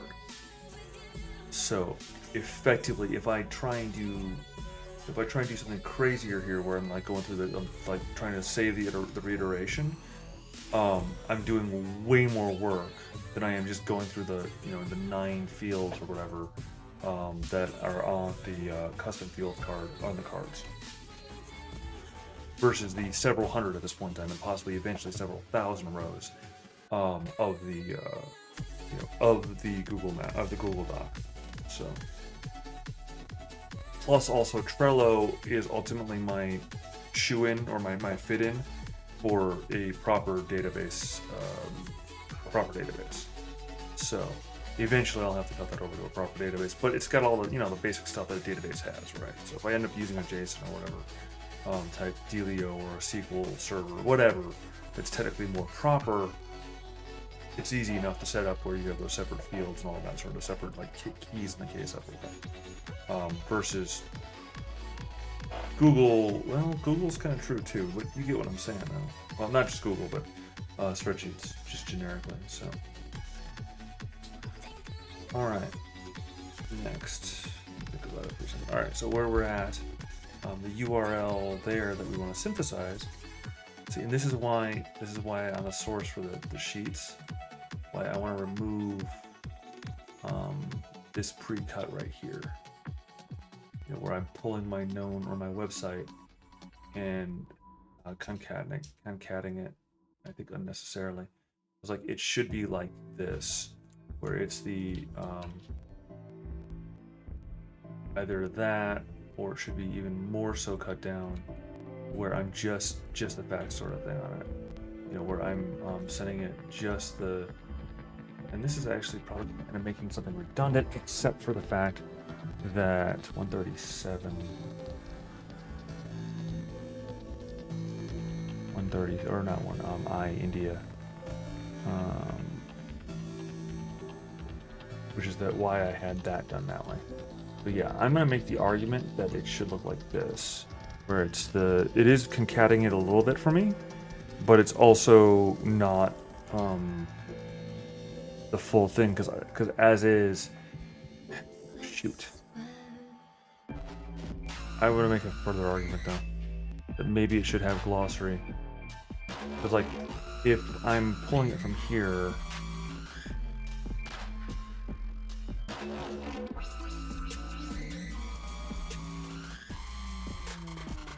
well, my previous assumption is that the source would not have the glossary portion about it, and that I would have to make up the glossary portion of it. Or I'd have to synthesize adding the glossary portion to it. Just trying to think about it. My assumption is that I have to add glossary, but if I have to add glossary, then I have to add a clause if source add glossary.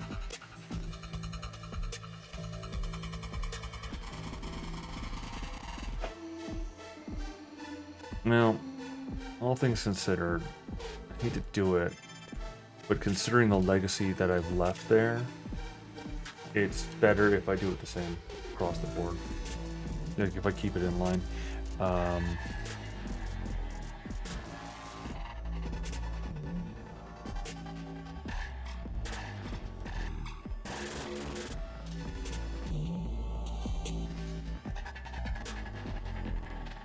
Okay, so I gotta finish this one bit. So equals, all right, so it equals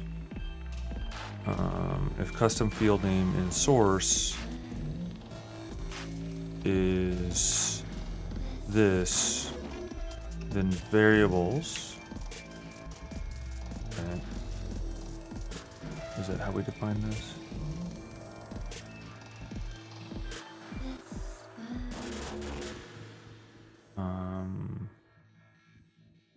Be variables, and that's a key, which is going to be either source or that, and then it would be HTTPS. And I know I just did that wrong. Don't worry about it yet. HTTPS. Technically speaking, I could use the form or the form though, shouldn't I? Be in line because it looks nice. It looks neat. All right, so that's on the end of it just to get that done. But so HTTPS.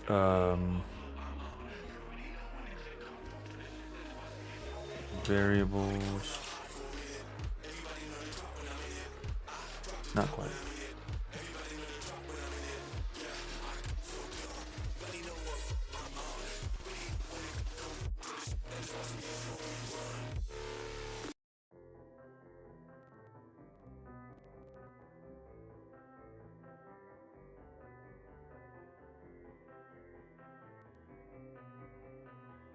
All right, so what I was doing is that, so we look at this, and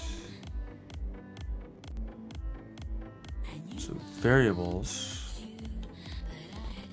and this is variables.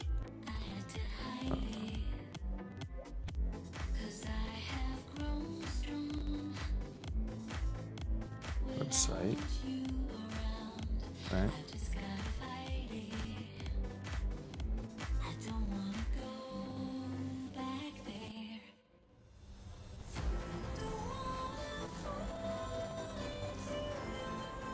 So now we've got HTTPS variable, so it'd be the website. So in this case, StellarDragonGames.com, and then / and then variables, the custom field name. So that's going to be source or WebSlug.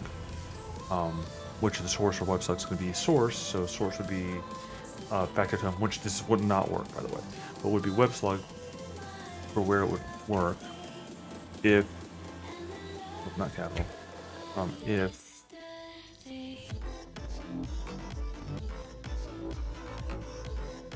custom field name is equal to source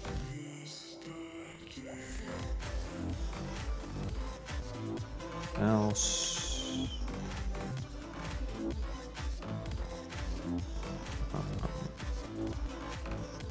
which is the same thing.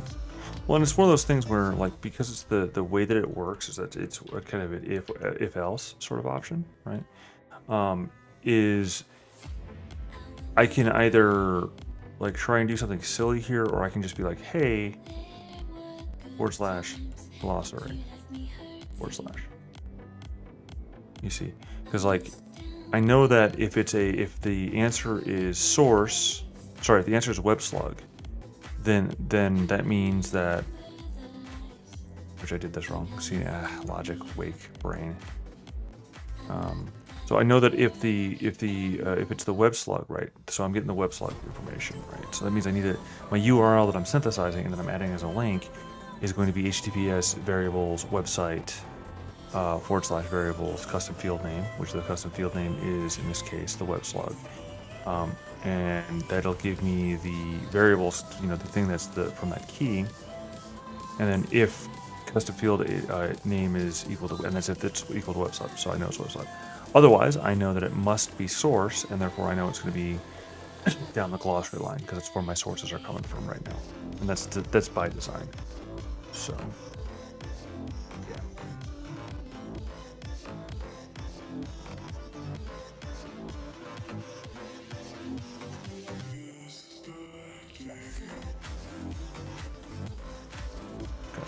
So we know, and that's by design. So we end up in this space where now we have this kind of cool complex going on there. Hopefully it's good enough.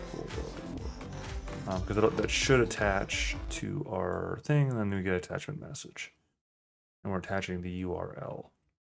I just want to make sure that there wasn't anything unusual here. This one's both file name and content. Otherwise, just the URL, and make the URL information. And there's the attach the URL and add the URL. Which, if I'm gonna look at this, if it's got more, rather less.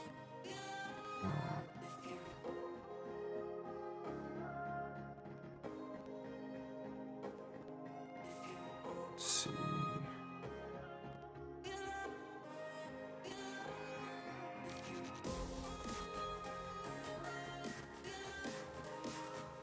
All right, so let's go ahead and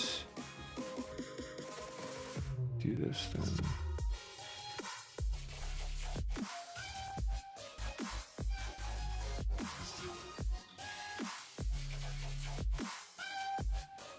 And then this is number 5.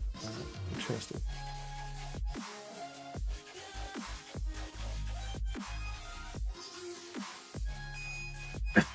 Excuse me. I definitely am getting to that point where I need to lay down.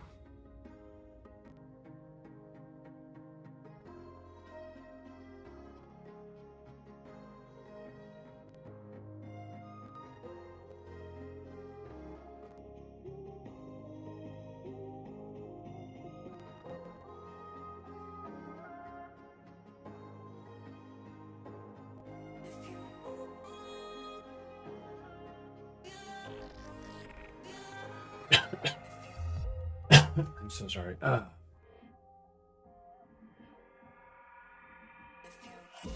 add attachment to cart is not defined. What? Did I not save? I am stupid. That's what it is. No, it's a specifically it's a from the class, and I tried to summon it as a not. So that was dumb. That was a sign of me super tired.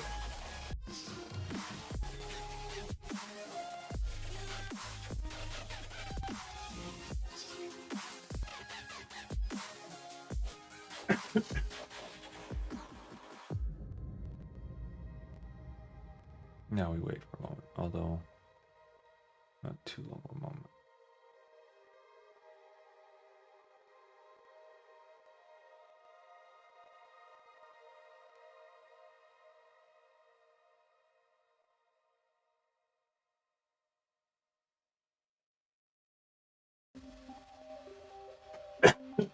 Gosh darn it, I am so sorry. Hope I'm not blowing out your ears. I mean, at least I'm turning my head, but There's so much more that I can get. Don't let me wonder what we could have been. I close my eyes, it's not a dream. I saw your face right in front of me. A warm smile that I couldn't keep. But was it all in a dream?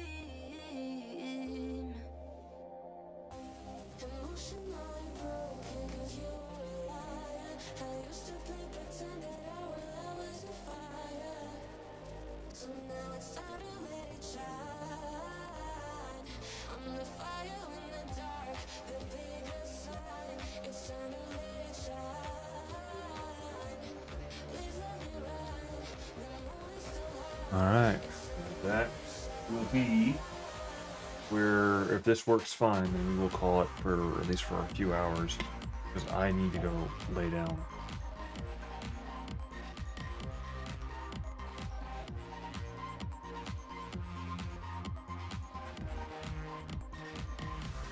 Because basically, that my body's saying it's like time to go, to go die now. No, to go take a sequester, take a rest. So if this one works out, we'll take a look-see. And it looked like that one already did work out mostly. Obviously, we can't access a thing that doesn't exist. But now we have, we're at one shot. And then this is done. This is done. This is done. This is done. Select outline prompts from template. Or sheet outline, sorry. Classes build, everything's from there. Generate select from title, which we're already done. And sheet AC 4 to 5. And checkbox to generate child cards. So that's done. And so now we have the Trello cards. And that'll move us to the next one automatically, which is the content generation portion. I don't know if that's what I wanted to do. Because as you may recall, I made a decision on this one.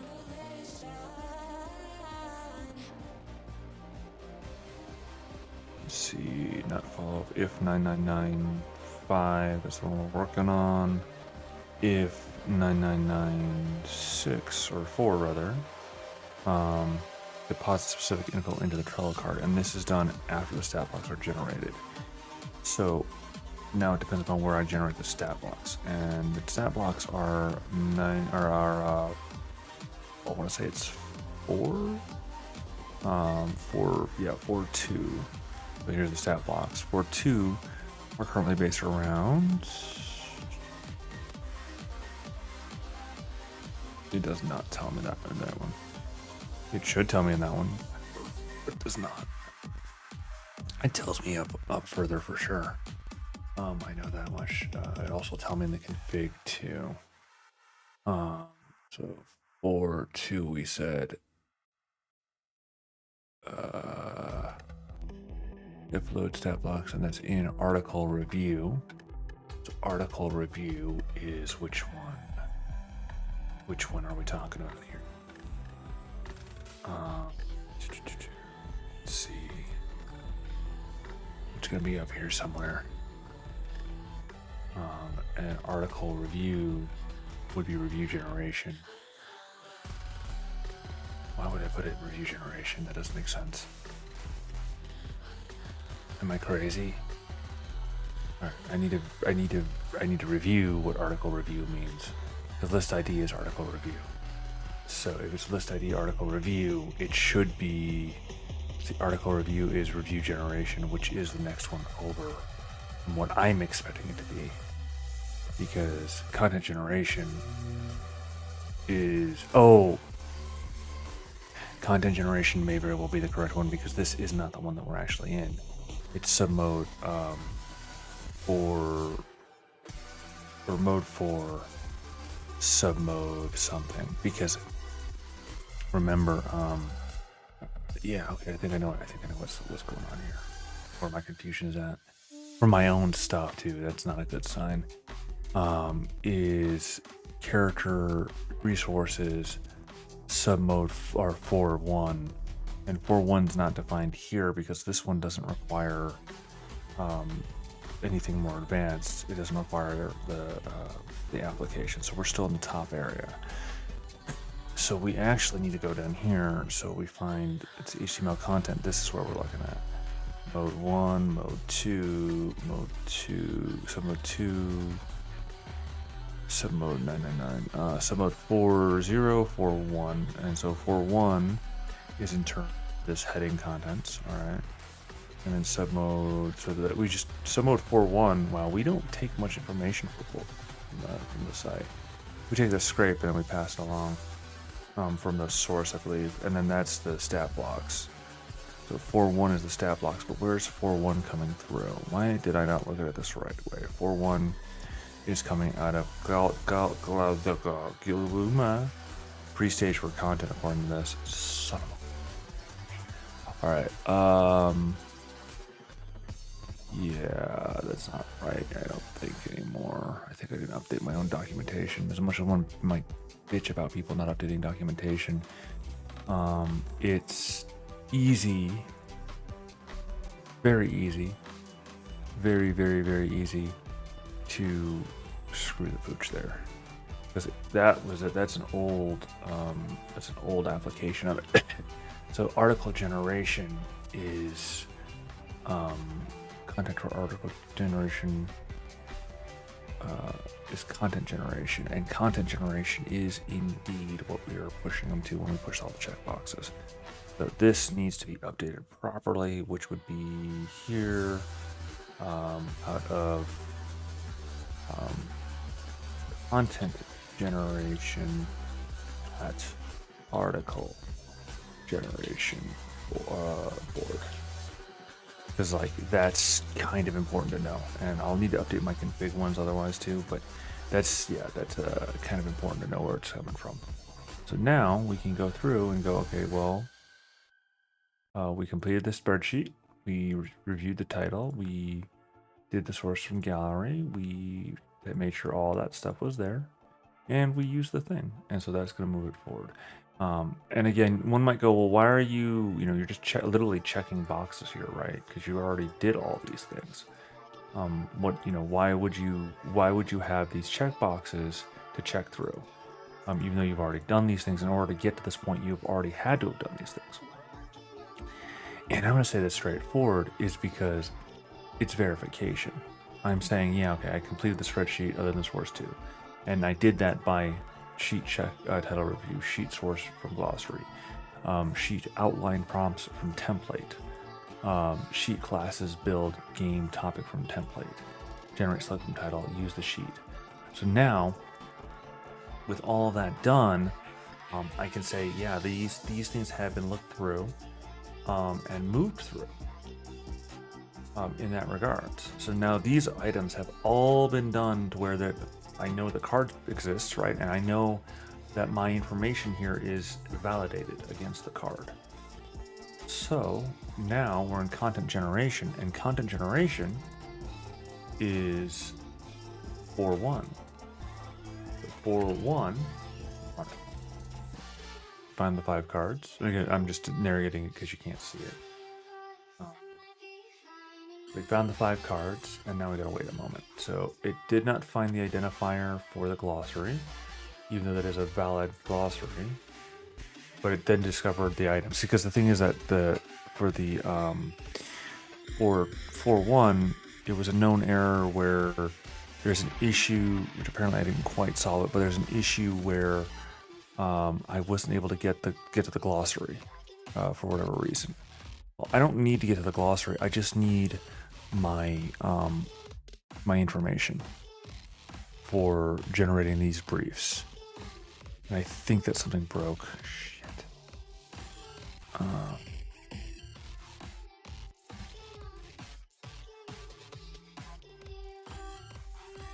That's not what I asked it to do. Cancel.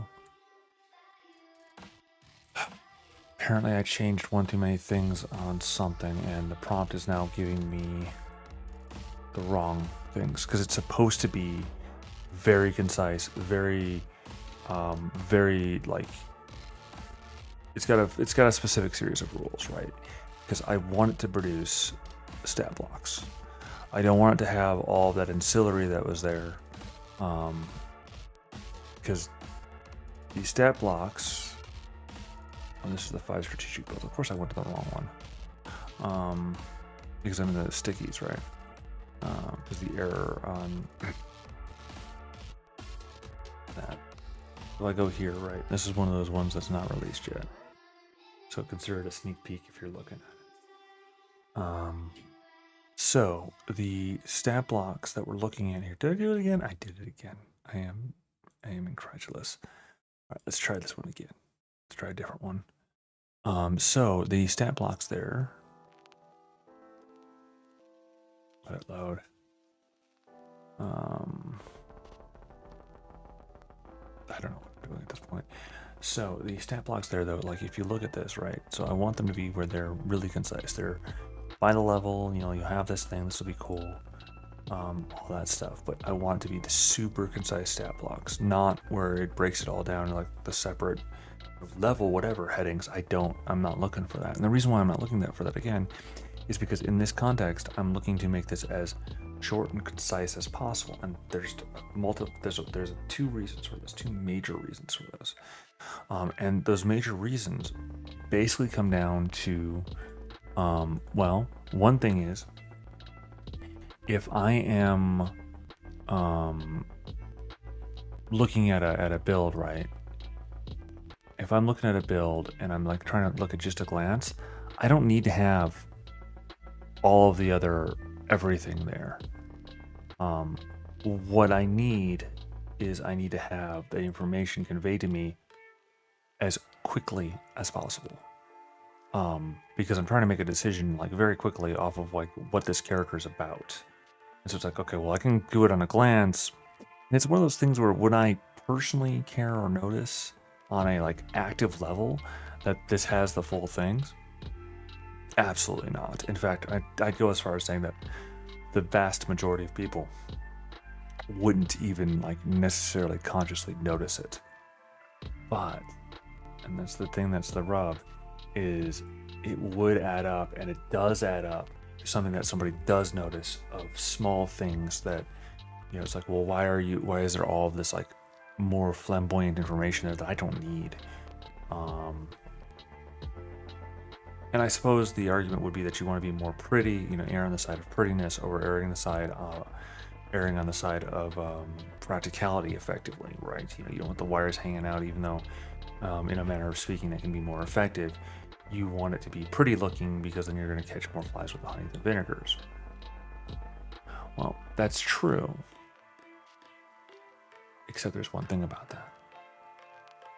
Conciseness counts. So let's go ahead and grab those two guys out.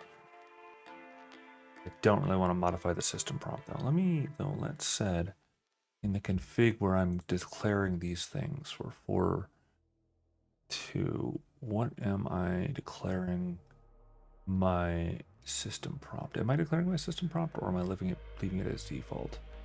It appears to be that I'm leaving my system prompt as default.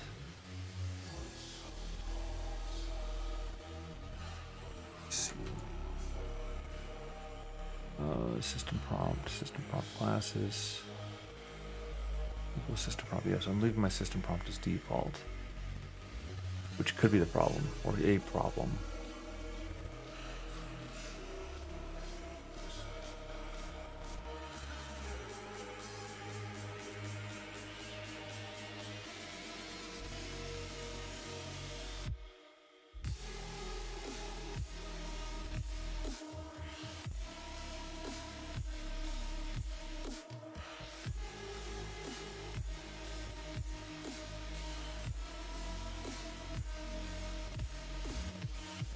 So although I'm fixing to change it, not that you can see what I'm poking at, right? Basically, I did not declare the system prompt proper, and so while I'm fixing to change it, I am setting it to be the default, just by default. There's a reason for that. The reason for that being that I don't say it. I don't know what I'm gonna do with it yet. I'm pretty sure I need to change it, but I also know that that's gonna be a later process for me to do so. What was the other system prompt that was there? The one I was just looking at, system prompt classes. I'm gonna check that one out too. 12, right? Huh.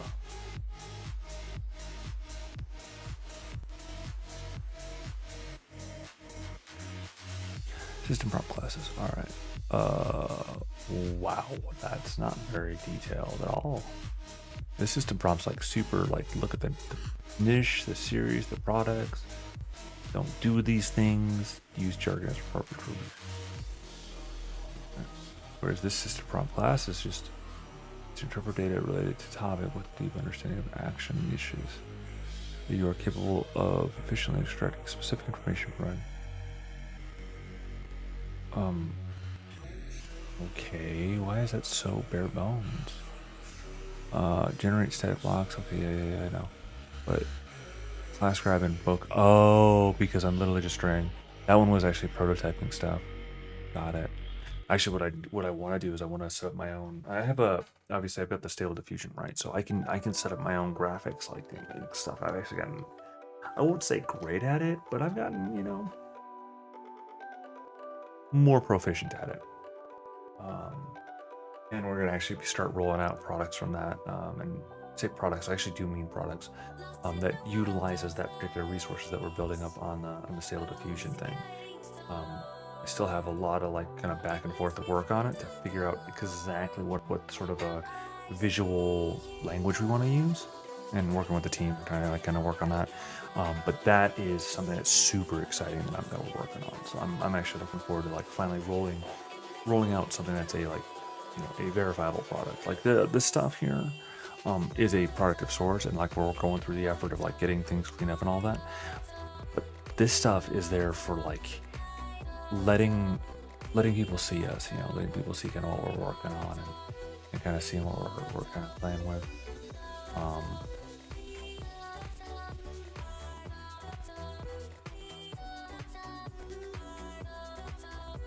So, and that reminds me of something I wanted to check, which I'll do quasi off screen. Well, when I say quasi off stream, I mean like, realized that I broke something. Stellar Dragon Games. Stellar Dragon Games. There we go. Yep.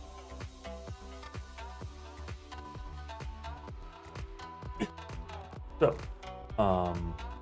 and then I'm actually gonna go into like certain stuff, but I might show y'all later on. You know, it's one of those things of like, I don't know how comfortable I am necessarily showing the certain details. They're like the analytics stuff and all that, and they're pretty straightforward. But they're also like, they rarely go into like certain complications, right?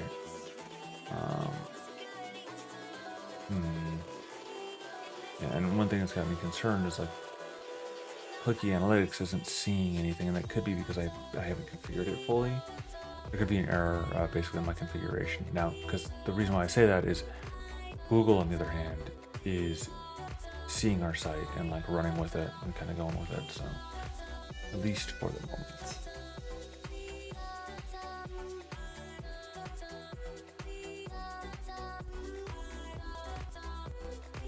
So, we just need, you know, hey, we have one search traffic click. Yay! Doesn't necessarily mean anything yet, but it's working on it.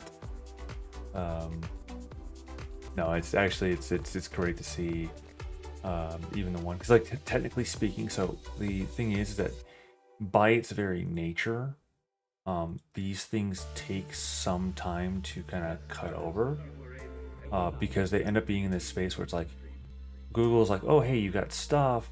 Who the absolute actually are you? And it'll like poke and prod and kind of give you, you know, the little touchies here and there. And like right now, we're indexed wise, we're look, well, not sitemap pages.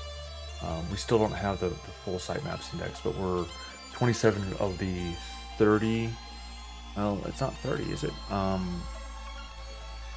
don't know.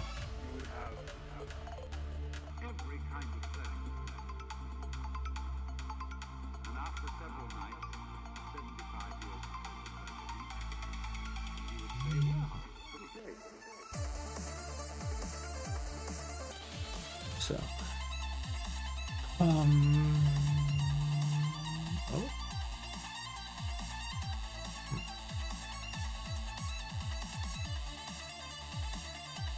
Well, I don't know why I rejected that indexing, but okay.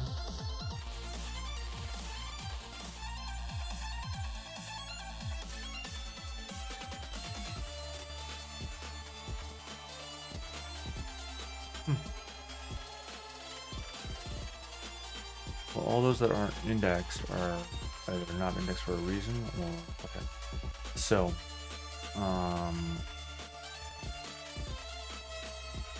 I really wish that they had more, you know, more like specifications on like, you know, I wish that were more conscientious about details, but that's okay. Now there's such random stuff on the site. Anyway, so yeah, the point is that we have like all these sort of like you know, all these posts, right? And so we're at 27, and unfortunately, it still just shows me all known pages rather than having my sitemaps invoked. My post sitemap. because it's got 34 discovered pages. It has 27 pages indexed, but also shows me that 51 are not indexed. And the reason why 51 are not indexed is because I've got no index on glossaries. Because the glossaries are for users, not for Google. So we've shot up to 6 impressions or 5 impressions today.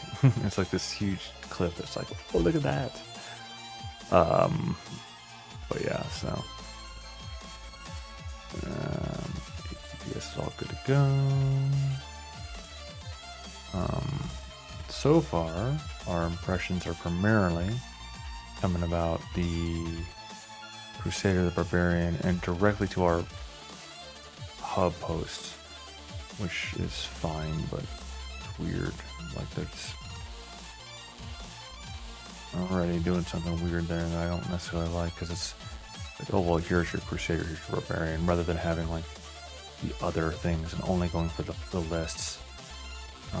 Whereas the sub posts, the other portions are a specific nuanced conversation, are extremely useful for those conversations. So, but I suppose that's just part of the process. We'll see how it turns out. I feel like we learned our lessons. So, all right. Where was I going?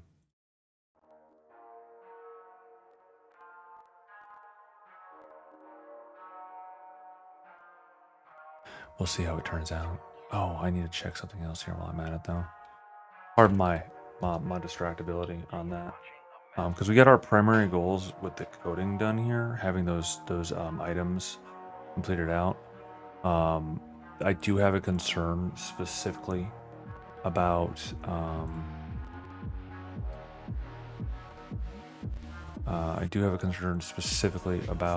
other elements.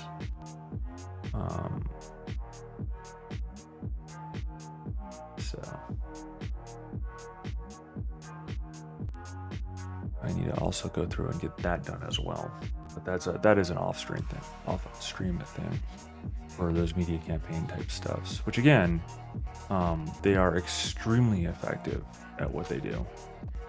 They are absolutely lovely in getting traffic and so on to the site and to sites in general. And there's something, and again, just to say it for anyone that's listening, not that there aren't very many people, but they are something that I can redistribute and have discussions about that for websites and businesses and stuff like that. All right, so to our topic matter at hand.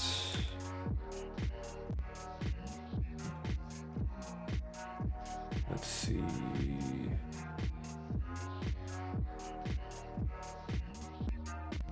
Topic stat block with JSON stat blockers.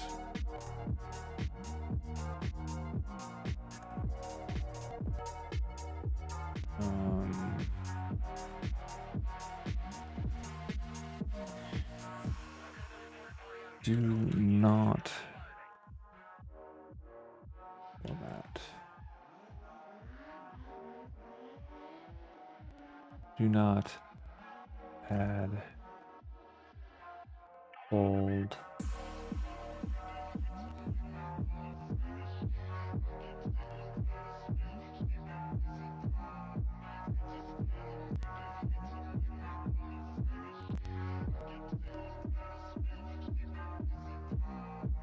So you know what, we can definitely go here, ChatGPT. For D&D 3.5, what's the template for stat blocks? G.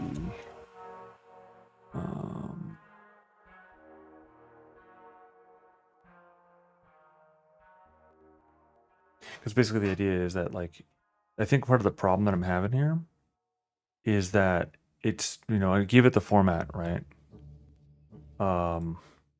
And it's like, well, cool. And then it just doesn't understand what I'm telling it. Why are those underlined? They're underlined because they didn't end up in the right spot. Okay. Character name, class. class.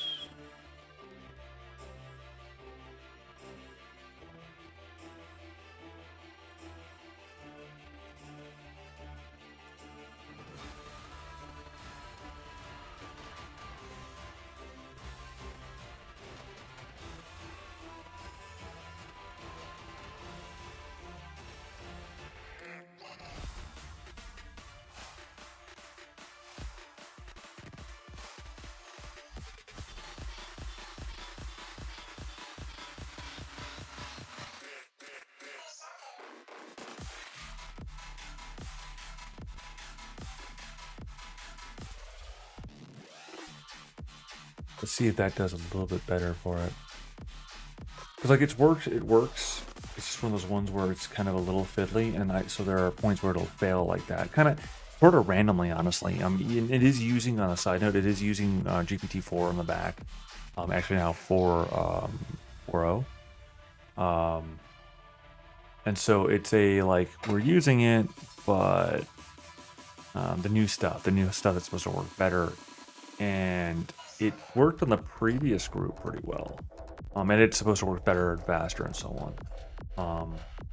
Honestly, what I want to try and figure out is, considering the price point that we're trying to run into here, is I kind of want to try and run the async option.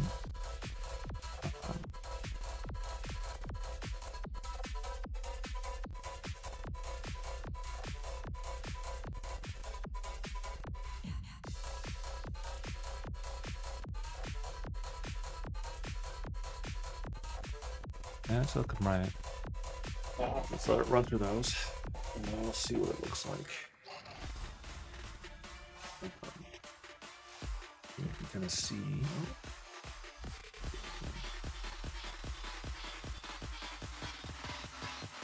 Where is it at? You can see how it's generating them here. It does take some time, but it is generating them very distinctly here. There's male, reptilian creature, human, 28, scaled horror 1, Justicar 1, CR 10, medium humanoid, human, reptilian, HD 98, etc.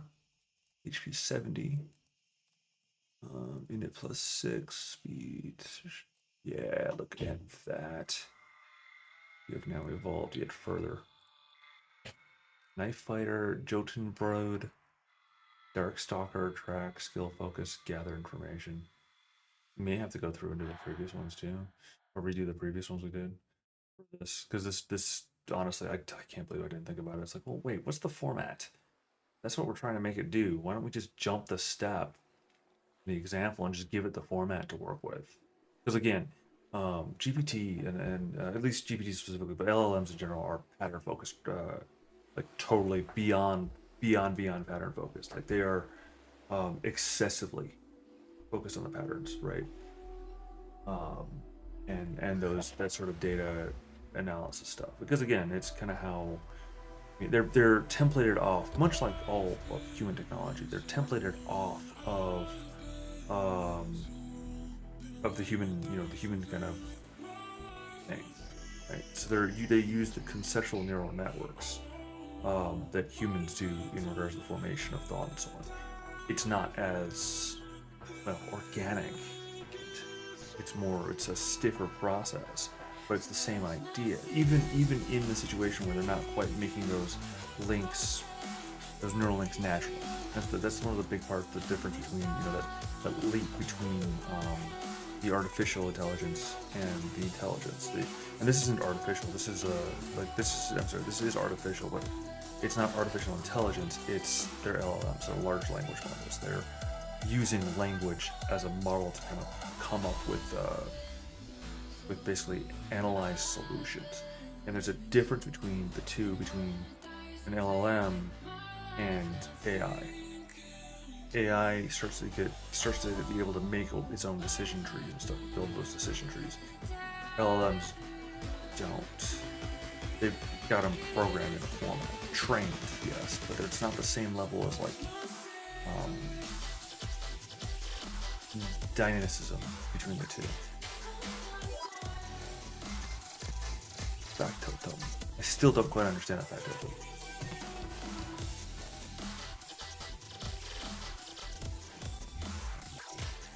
Alright. Obscure personal true name. Oh.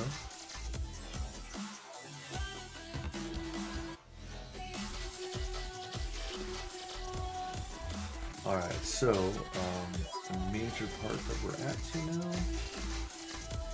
So we have and right now what we're running is basically we're running the process on the next series to see more or less how far they push. So now we're doing the review generation. I should probably put that in the. Oh no, the checkbox gets completed and it pushes it over there already. Sorry, pushes in the content generation. And then it runs through the cards in content generation. Doing this. And then review generation after it's done. And I can do it actually simultaneously, you know, where we're gonna feed the hopper. But then this in turn, or maybe I should. Actually, I think I would. Mostly because I'm getting tired and I need to, you know, move along. Right, so now, oops, wrong button.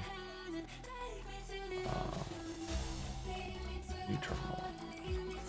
And then if I go, oops, article 4, is it 4 or is it 999? I think it's actually 999.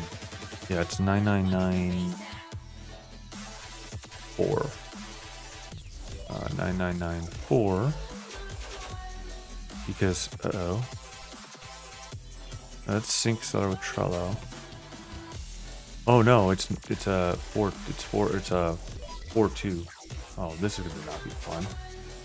It's 4.2 because 4.2 is upload stat blocks to so that we generate the stat blocks and then we upload the stat blocks to the pre-generated page, which is not generated as of yet. So now we're at this point where we've generated the stat block, or we've generated the what? Hold up here.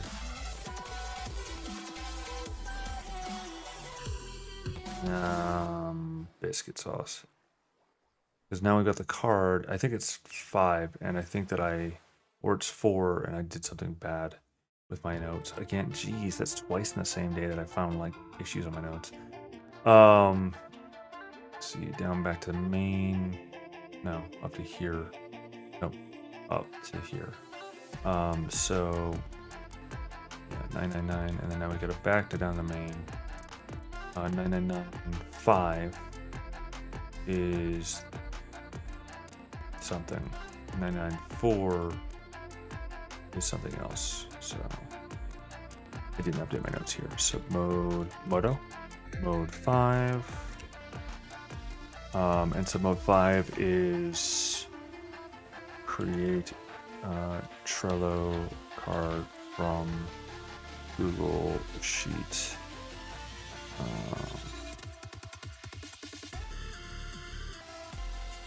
Google Sheet data. Here's the part that's kind of weird about where we end up now is that for 5 comes first and then 4 comes. I should probably change those around later. But yeah, so it is actually 999.4. And actually, like I was saying earlier, I should probably make the Google stuff itself its own stand-up, just so that it's less weird. But they are utilities as well, so because they're standalone from like article creation process or title generation process or character class resources, because these things are ubiquitous beyond like any specific things. Kind of like how the fact summary is the upload Trello card to WordPress from comments with known headings from pre-stage 4, and I built out a process to build the stuff, and then I need to upload the stuff, and that's how that one worked. And that's useful for other things too, right? So, but 9994 now.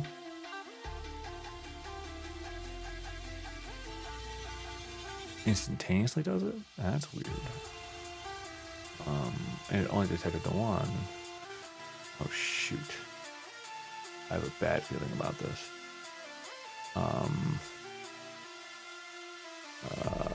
Yeah, so that's a bad feeling about that for sure. Let's go back over to the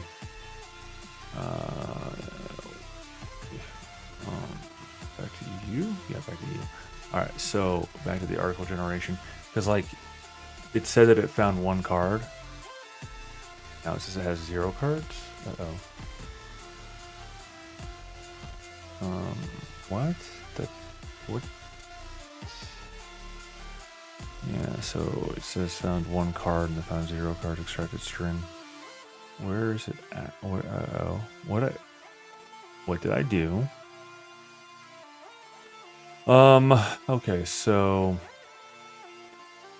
I need to go to 999 and I need to go back over here.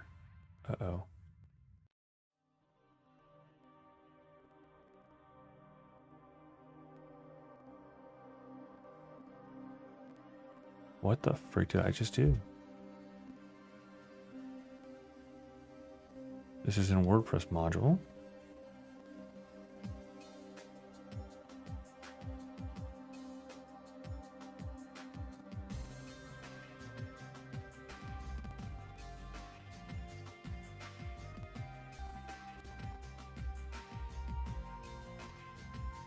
And this is for what?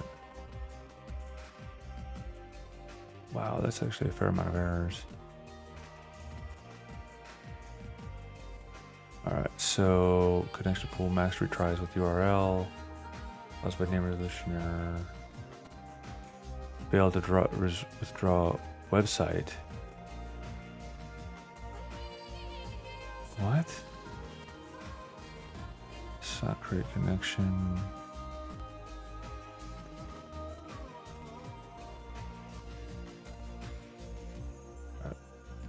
No. Accessible variable is not associated with the value. And that's in WordPress module, and that's response.txt. Or text. Response.text. Well, response.text would be a subscription to response, but response does not exist because we failed to define response. If post put response content equals. Well, I'm gonna let out the sun and see if I can get the error to make sense to me, because it's an error clearly of some sort. Data could not be fetched for the website. Okay. Oh no. I did what I did.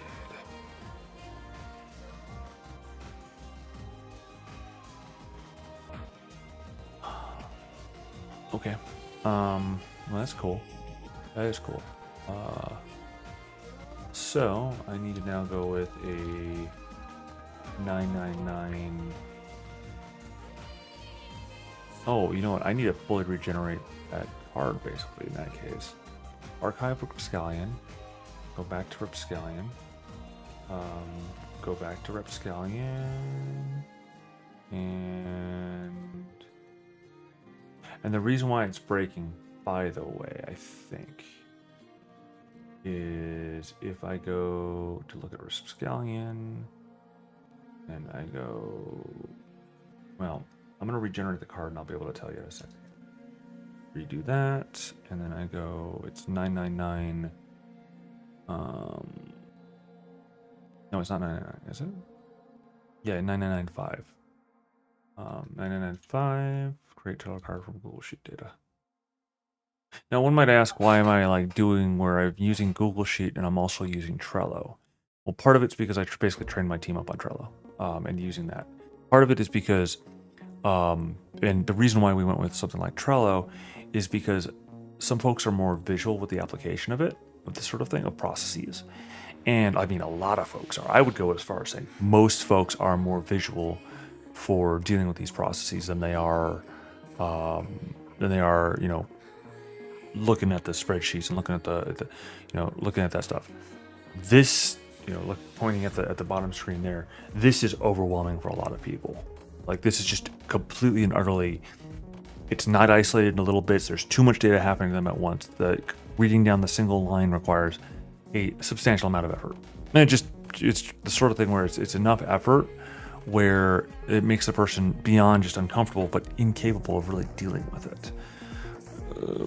One way or another, the thing is the thing. So, whereas having this in nice, neat cards, and you can click out, and guess what? Here's all of my information specifically to this topic that we're talking about, specifically go through the checklist. There aren't the distractions. There's stuff, like options in regards, but there aren't the distractions or the mainline point of what we're talking about. But that's the big thing about that, is that for some people, a lot of people, I might even argue most people, this is easier to navigate by a significant portion than my other options, than what I work through, than what I work with, than all the nuanced sort of things that I work with. And I mean, if you've been watching me, you can see how, even I, how great as I am, whatever, that even working through all the stuff that I'm working through, right, there's like 10,000 freaking things that are always calling out the attention. And the learning curve for me personally, and the learning curve for a lot of people in these, with dealing with this much data, is just trying to figure out, to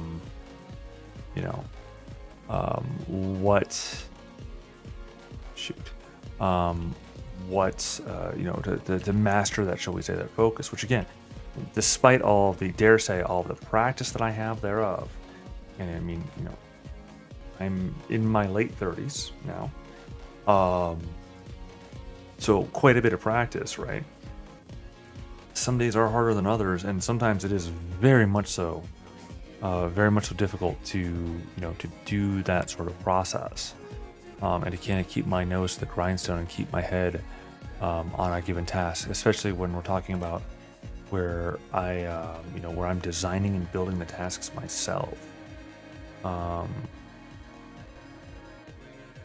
Like that sort of thing where it's like I'm designing and building the tasks myself. I'm determining what and when and how and all that other stuff, right? Also, what needs to happen with this card is all those boxes need to be checked. Check, because then it gets pushed over.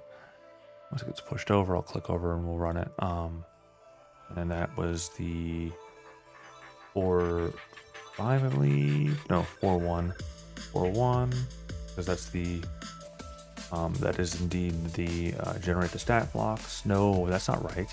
Is it right? Are we there? Are we ready for that? I think we are. We found one card on the list. Yeah. So now it's probably pulling it, because like the thing is that I'd forgotten to update the card, or sorry, I'd forgotten to update the this is part of the processes there too, to update the post. So I screwed the pooch on that one, because again, someone's getting tired, and I won't call myself cranky, but definitely tired. All right. So now we're gonna wait for this one to finish. Or no, we won't, because the next step is more programmatic. And so now we can go here, and this is 9994, which again is the sync with the Google Sheets, which it found 0 cards in the list. What? Why did it find 0 cards in the list with this? 9994.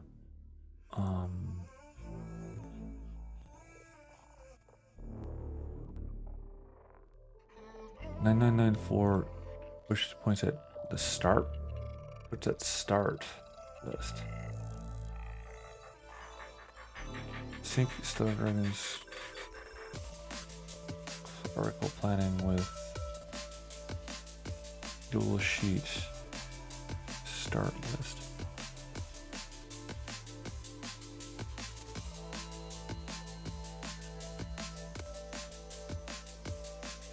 Okay, let me look at this again. So right now we're in review generation.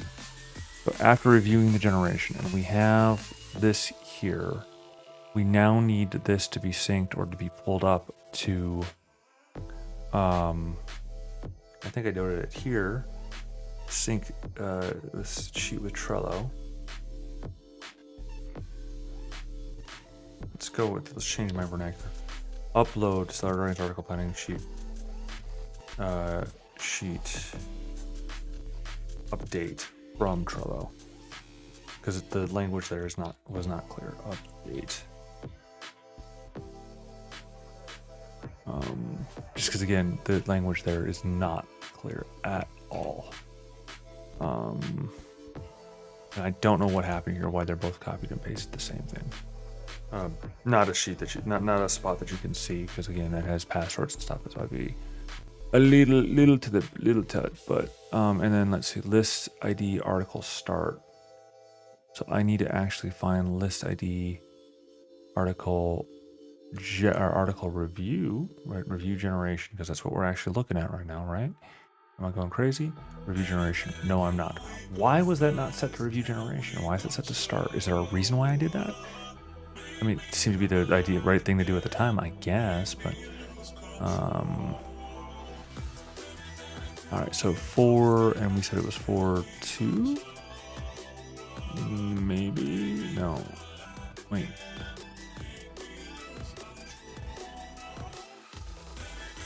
Nine 994 article review.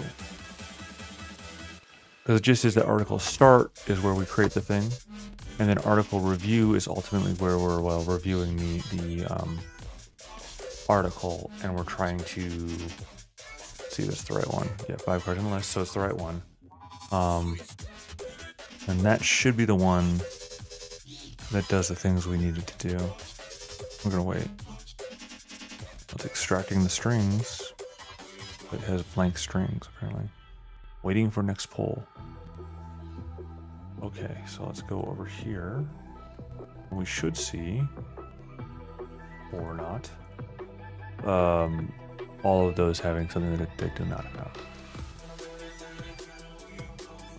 Nah, we're so close to getting this part done. I don't wanna just call it right now, so you probably need to, but I don't want to, so I'm not going to. But are we doing something wrong with that poll? Because all these things are now what I expect them to be without a question. Move all cards in the list to review generation. So now I need to look at the 9994, because that's the one we're looking at, and see what's happened here. So I feel like obviously I changed something that was kind of critical for something, and I didn't know. So 9994, which again does not require that sounds, whatever this is a little bit too jittery for me. Yeah, when music starts distracting me, it's it's the spot where I need to stop it and move and check it. Because not that I'm saying these things are bad when I skip them by and large. It's more just they're not catching me in the right place, or they're pushing me in the wrong spot, that sort of thing. All right, so this part's not ready yet. So we're 999 sub mode 1, 2, 3, 4.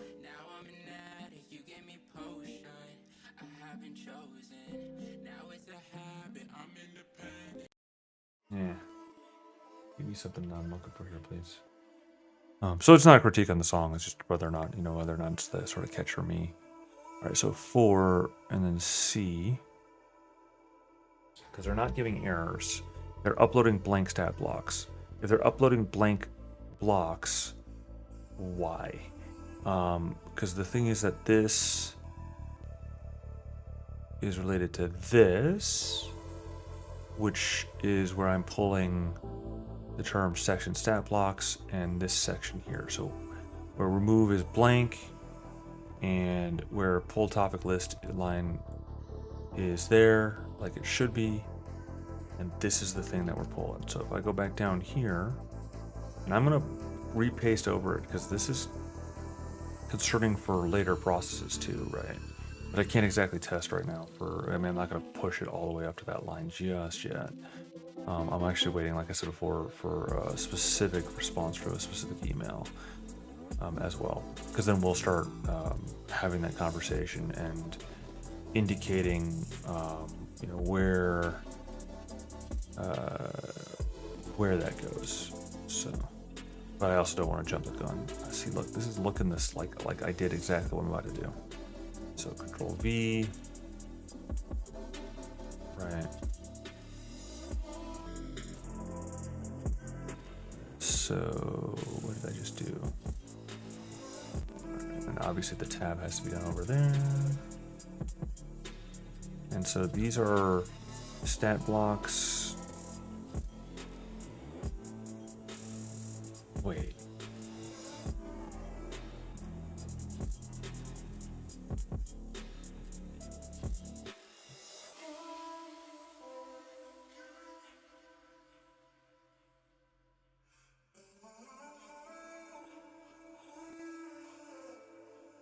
I think I know what the problem is.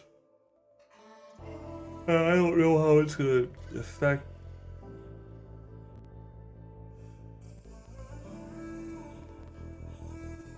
Because it's looking for stat blocks, and well, stat box is actually a declarative like type at the beginning. But that's doing is it's actually signaling to the function that stat blocks is what we're talking about, and then we're going to look for these stat blocks, these demarkers for sections. So I don't know why I had that commented out. And it does not bode well for the next step when I get to it here. But well, again, it's categorically, I don't know what's up with it. Hope. What did I do? Did that happen? That happened. Okay. There.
All right, so now those are all prepared for the next step.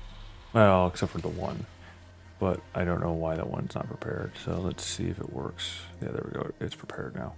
So now you can see how it pulled that it's all this data here for it. And it's a lot of data, a lot of tokens, but it gives us the response that we'll need. All right, so there's that.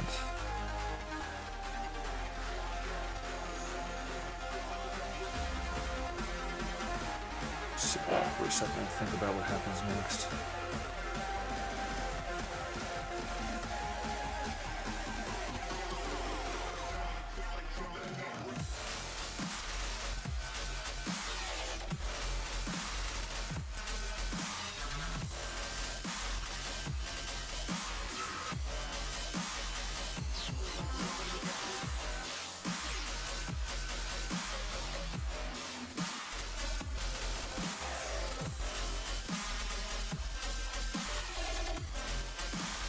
so after the QC review, this is kind of where I was pausing it earlier for reasons.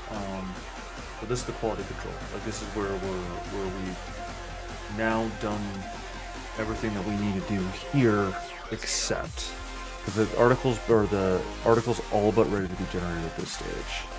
Now we need to add a new checklist. This is kind of where I was pausing before. We need to add a new checklist. Also, this should be marked as a template.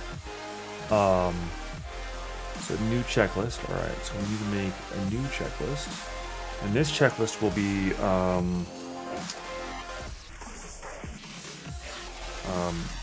the article generation, like the actual checklist itself, the nomenclature of the checklist, right? And so now that we have everything built out and we've used the AC sheet to generate the Trello card, right? So the Trello card exists, and we're currently in the second area, right? The second one. So what did we just do? So for the first step, we after it's been generated, we ran. So we need to run.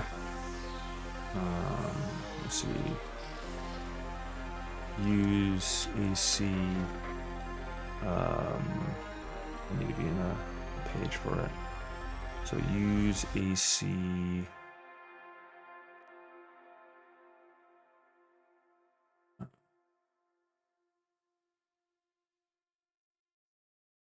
Because the next one that we run, so the card gets generated. What we're lacking at that point in time is a few things. But what we're lacking is we do not yet have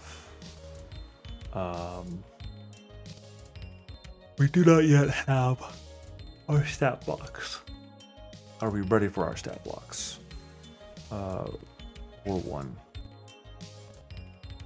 to generate stat block. Then, after using 4.1 to generate stat blocks, use AC 999 or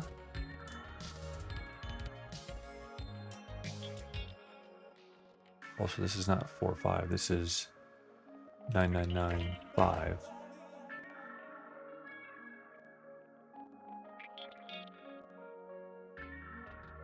$999.5. Oh, like biscuit. 999.4 to let's see. To what? What are we doing? 994 updates. I'm missing something here, kind of critical, and I know it. 994 to update Google Sheet with source 2.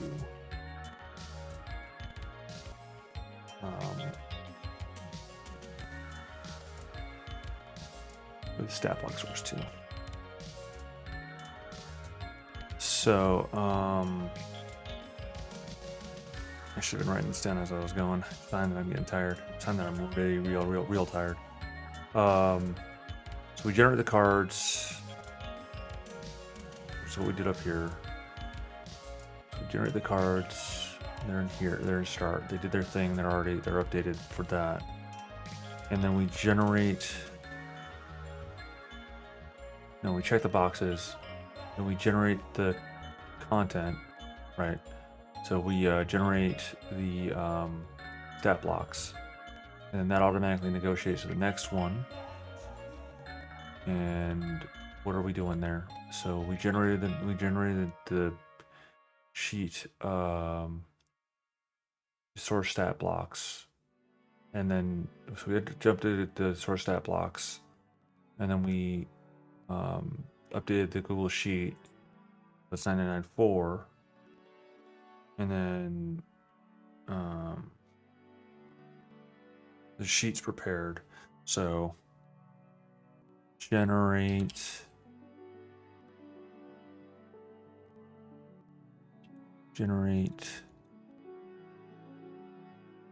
post with Automa. What's the name of the damn thing? Auto. Actiona. I always get it wrong. Actiona. / sheet process. So it shows tool process. And I'll reveal that later on what the details of that one is. Again, it depends on the answer of a certain email.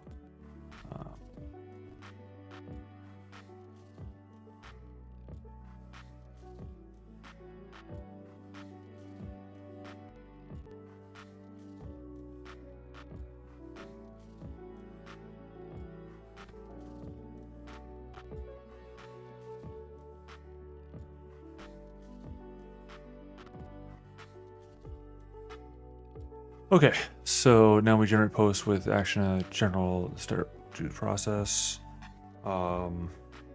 Initial, let's see, confirm outline good. Confirm curate.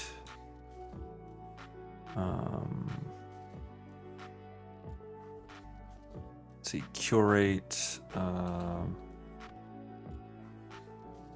Post markers, e.g. Headings.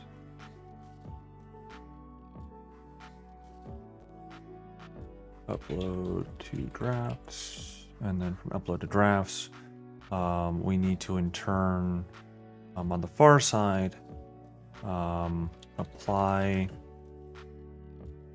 Let's see. Use AC, and this is where or 2 comes into play because it's already pre-generated upload address. Use AC242 to update post with additional materials.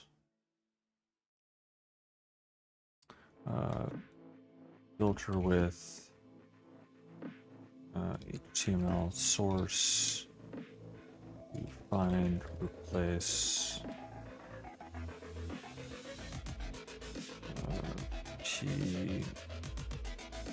I don't have this open anymore. PBR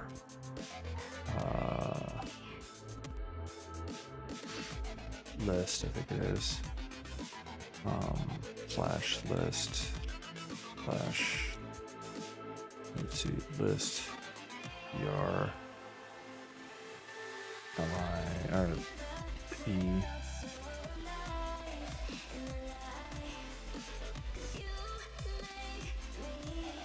shoot,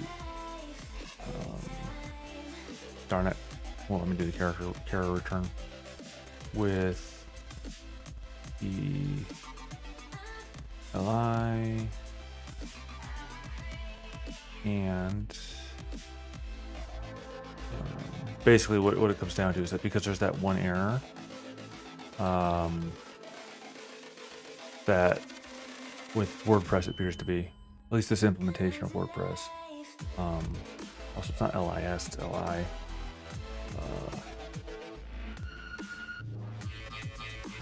Let's see, filter HTML source. Right.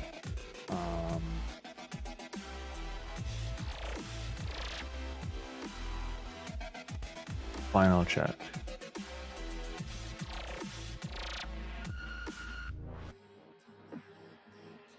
For formatting. Like my primary focus on this process here is basically getting it cut out to format. The goal, basically my ultimate goal with all of this is just go, okay, what do we need to do to have this thing good enough to be good enough?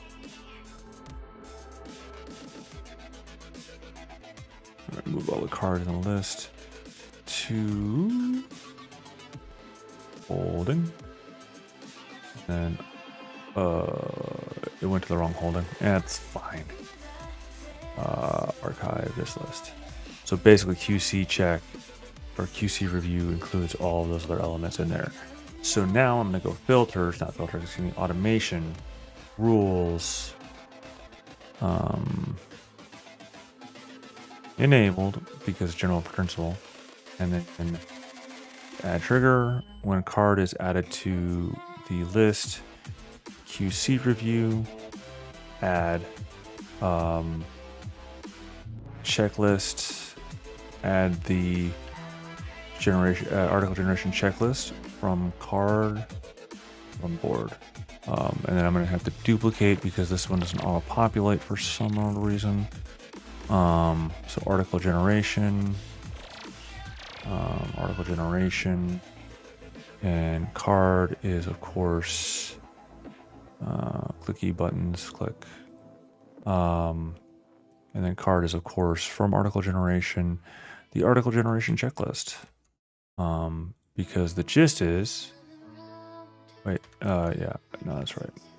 Yeah, the article generation checklist is an article. Oh yeah, board. No, from card. No, not renamed. What am I doing? Add the article generation checklist from card. I don't need to rename it. From card there. All right, plus and save. So now,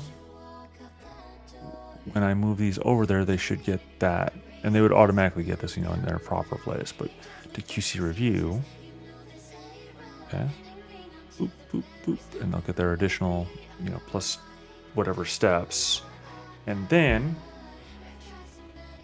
and I can't check them off right now because again, for the reasons as I mentioned, I'm waiting for that one email to do it on stream, otherwise I'll do it off stream. Then we will, let's just go check something here. Make sure I have this in the board or in my clipboard. I'm gonna need it. Automation rules. Create automation. Add trigger. Checklists. When checklist blank custom generation is completed. Add. Move the card to readability station.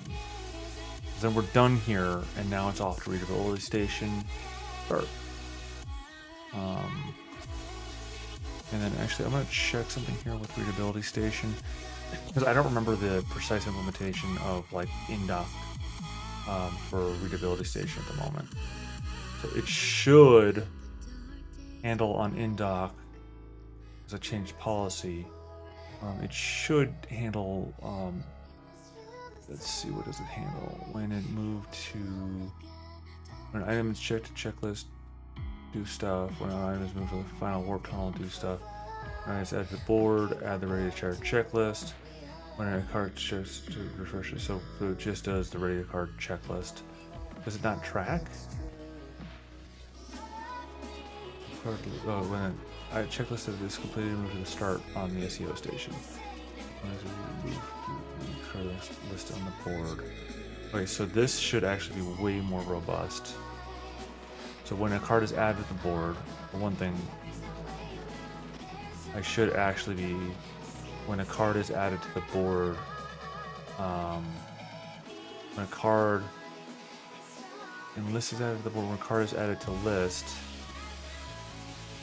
start, because I want to be more specific than the board.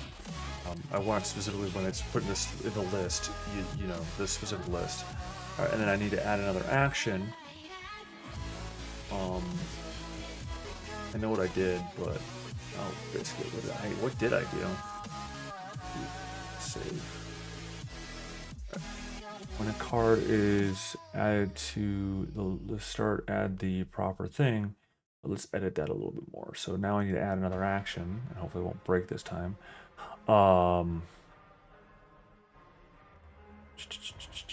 Cascade. Find a card, and then I need to go up to StellarDragons.com page. Find my ready to post checklist, because auto generation right now is tracking 10 apparently. yeah, where it says unarchived card, I need to allow it.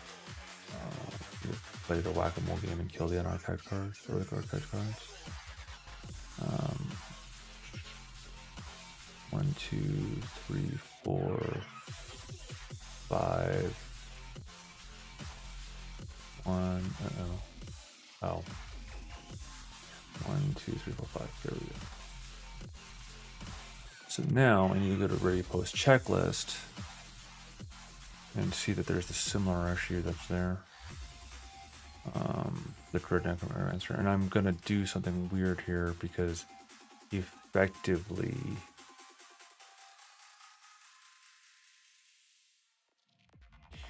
effectively I'm fine to kind of poke that a little bit because well, for one thing, the point of contact there to work on it's currently not available, and for another thing, yeah. All right, so automation rules. All right, and I'm gonna again go to enabled here, and then when card is added to the list, supposed to add the post. So now we need to add another role, which I already had opened over here because I'm going insane. Or did I? I did. So we actually need to go back to stellardragons.com where I was at. I don't know what I just broke. I just broke something. Just broke something bad. Oh, that's great.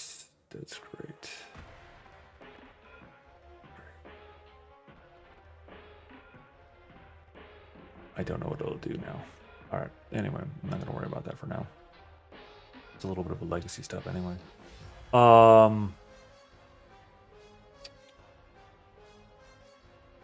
problem that I caused myself earlier too, as well.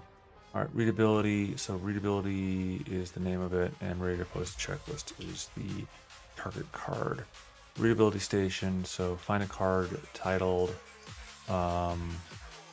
Actually, find a card titled ready to post checklist because that's the card we're looking for. All right.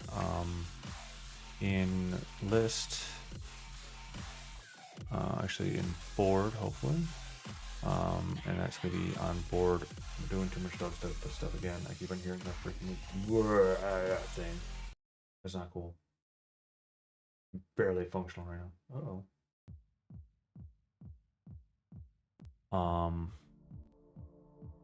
Anyway, back to Stellar Dragons, and then the list name is something, and my list name is posted not liar.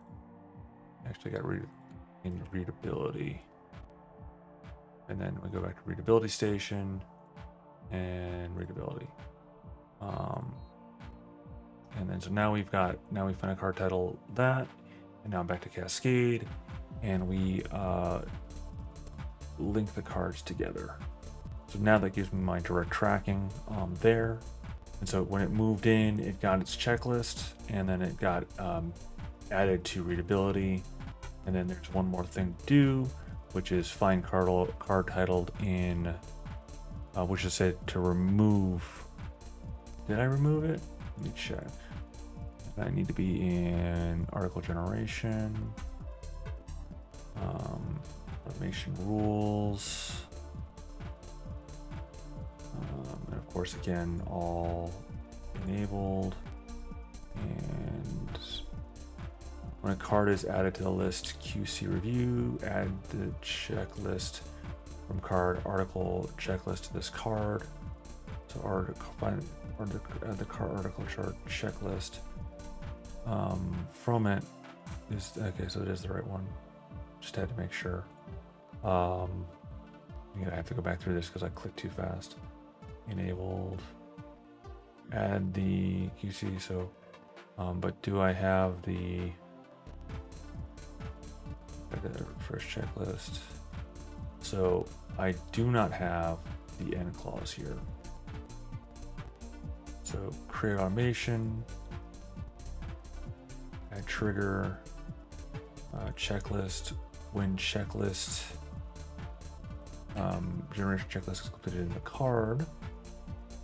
All right, and then move card to the bottom of the list in board readability station, right, and in start. Now, when a card is completed there, it closes out from there, and then this could cause me a problem, but I'm gonna do it anyway. I'm gonna do cascade. I'm gonna do find the card titled.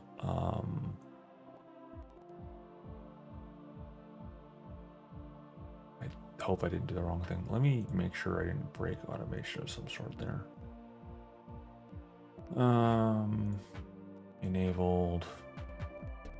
And what this modification was when checklist. No, when a card is added to list start, add the checklist. When our card is added to list, refresh checklist, remove. Fuck. When a card is added to list start. Damn it. When a card is added to list start, go back to cascade. It's not gonna save the stuff because it's why would it? Duplicate card. This is why you focus on one task at a time, so that you're not bouncing around like I just did, and thus causing yourself to lose your progress. Now I need to go back over to here. I need to go back to readability over here. Go back here. Go back here. On board. Oh, no, not the readability station one. Because the thing is that we're going for tracking, which is the Stellar Dragons one. Card title is card title is readability. No. Find a card in list readability, and the card's name is not this one. Is ready to post checklist. Because I didn't want to change it because I didn't want to break stuff. Now it's going to be find a card titled this, then this, plus, and then add another action. Link these cards together. Oop. Alright, so now, when I get the cards done, it'll attach them over. Now I'm going to actually move all cards on this list over to start, and that should get all of those reattached properly. Maybe. Buy something. There you go. See. And then now I need to go back over to check something about automation rules, because this needs to get done before before the guy gets back around. And make sure make sure it handles it properly. So when a move is final warp tunnel, when a checklist is when I move the card. My checklist ready to complete that card, move the card to the thing. Of SEO station, find the card title, posted not live checklist and list posted not live. Link the cards together, find the card title, remove it. So in this context, I actually have the hander do both. But I honestly think that I should do it the other way, where the hander, and I'll have that's something that'll be added to my mental docket here. But it's not a high priority. Is the hander? The hander should handle their own thing. So enabled and it's ready to post. No, it's not ready to post. It's post and prep. Back here. When a checklist is completed, when a card is listed to QC view. So I don't even have the automation for this yet. So add trigger when checklist. Go back here. Oh, I already have that done. Move the card to the bottom of the list. Start and readability station. Oh, okay.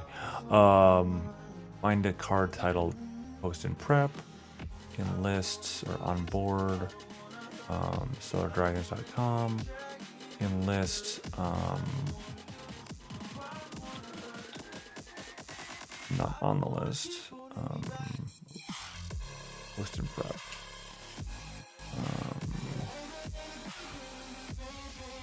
Post and prep.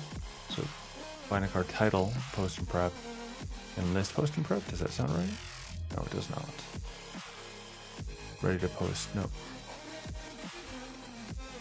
Oh, article generation tracker. Aha, I see what I did. All right, so find the card article generation tracker. Come back here. Find the card titled article generation tracker in list post and prep on board sellerdragons.com plus. Add another additional unlink the cards because this is the one on the way out. All right, so now we just look at it again. When a card is added to a list, add it to the glossary check from the card, and then find and attach the source, and then set all the custom stuff because this is the initial run. And then when the card is added to list refresh checklist, remove the article generation checklist from the card, and add the refresh checklist. Okay. Which actually is dangerous and needs to be removed now. And then when glossary checklist is completed on a card and list start, move the card to the next list on the board. When a card is added to the list QC review, add the article generation checklist from the card article generation checklist to the card. And then when article generation checklist is complete on the card, move the card to the bottom of the list start on the board readability. Find a card named article generation trace tracker in the list, post prep and board Show Dragons, and unlink the cards. All right, and then that in turn hands off to readability station. And readability station's automations are as follows. This is the most exhilarating thing ever, but it's one of those things where, if I don't want things to break when other people are using them, I have to make sure I did it right. All right, so when an item, let's find the order. When an item is added to the start, so from the previous one, ready to post checklist to the card, find a card in the title, ready to post checklist in readability on board Show Dragons, and link them together. And then when it's completed, it moves on and so on. And the other one I'm concerned about is when checklist ready to post is completed on the card, move that card to the bottom of the list start. Post on live. I'm going to link the cards together, find the title. All right, and then we'll worry about that particular streamlining this at a later time. And these have all been moved back to start and now should all be relinked properly with their item. All right, so today we got done the code base to finish up the planning Google Sheets or basically replacing the apps with our utilities here, being the update Stellar Dragons article planning, create Stellar Dragons from Google Sheet data. We also verified the update, finished off the update stat blocks to pre-generate a page, and we ran through and finished the pre-workup phase kind of as a notion to the T, and kind of ran through that process. So as we can see here now, we have this process built out with the actual process, and we know that it works. There's a little bit of a glitch on this one where that shouldn't be an actual step, but that being said, that is what it is at the moment. And then once we're done with the article generation and we do a final check for formatting over down here in QC, then we're good to go. Technically speaking, I'm kind of cheating a little bit because this part really isn't part of QC. These are like finishing off stuff to a certain extent, but they're also, they're also very much so where we are, and then that generate post with the automation process there is already broken down pretty established wise on the Actiona sort of thing. So me telling myself to go to Actiona means I know what I need to do there. It's a shortcut, sure, but it's still primarily me running it. And honestly, if I handed somebody my machine that has it set up, they could do it, it's click, and they might have to do a little bit of poking, but it's a simple process that's easy to run through. So that gets it pretty much close there. And then once that's done, all that's done, that's what ends up getting handed over to the readability station. I say all that to say this, going back to my to-do list, that was way more involved than I thought it was going to be, but the STG post-process build-out, the itemized page generation process, I'm going to call that good to go now, because that is the process in a nutshell, and we ran through the test of it.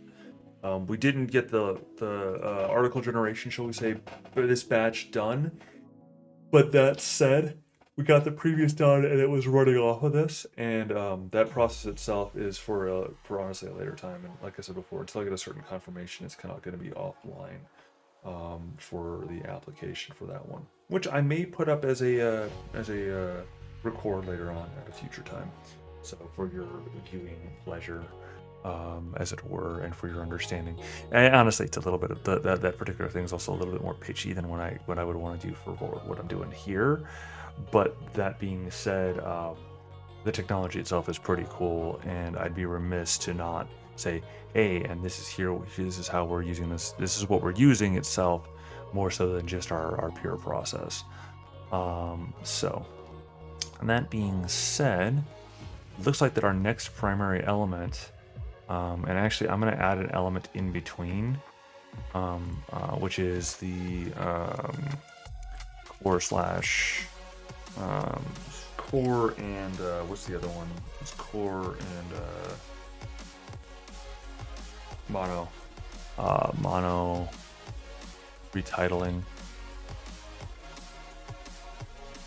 CSEO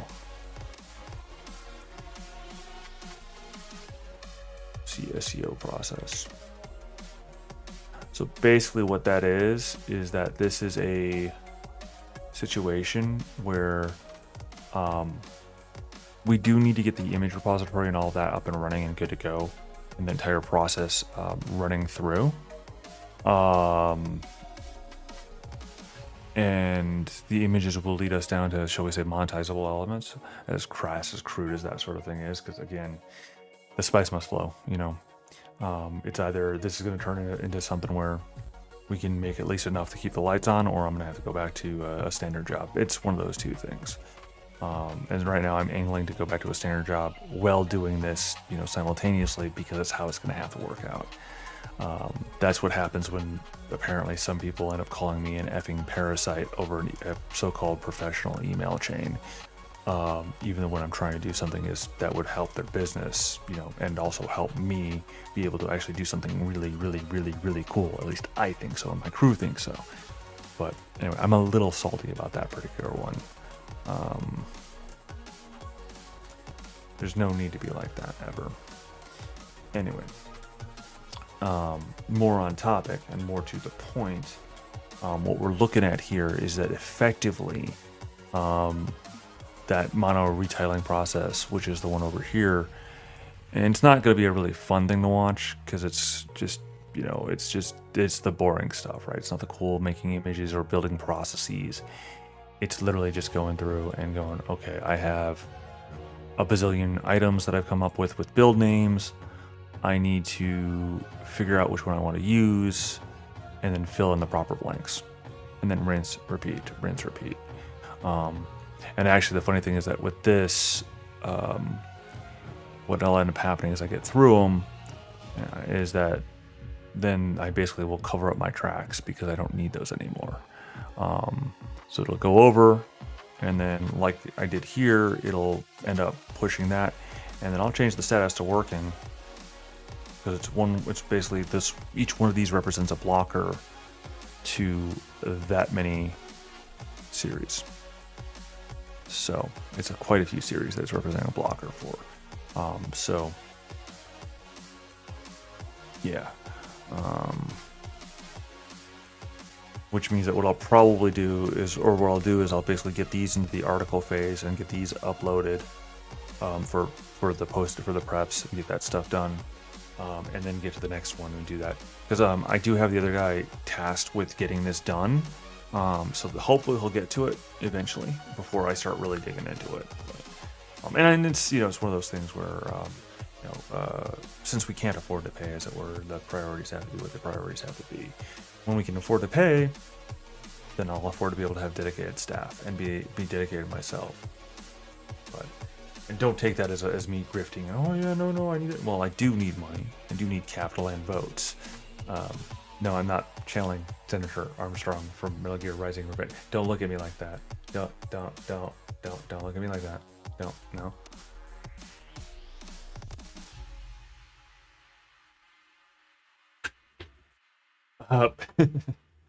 Actually, the better one to pull out would be that. Well, no, you know what? I'm making the Metal Gear Rising Revengeance reference, you know, the entire "Hey, here's a Boken," right?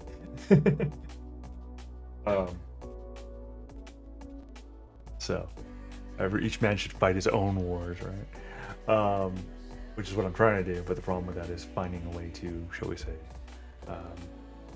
meet both the needs and the obligations as well as, and it's one of those ones where, again, I have a particular set of skills, and I'm trying to learn a different set of skills, and it's an interesting challenge, shall we say, on that. So, but anyway, here's to one day having the ability to have dedicated staff, right? I should have started this process 10 years ago, but live and learn, right? Sometimes one has to travel and go wide and far first before you actually get to the point of where you can do the brass tack stuff. So it all happens in its own way for a reason, doesn't it? All right. Well, I am gonna call it there for now. We'll be back later, probably today sometime, if not tomorrow, for sure, to follow up on the remaining next tasks and getting these specific taskers rocked through and done. And I'll just point it out, you know, because we finally got through one of my various, you know, to-dos. Actually, there's another one that just came to mind, which I just forgot how that works. I actually need to go through and itemize the taskers on my board too, to actual, you know, these sort of tasks.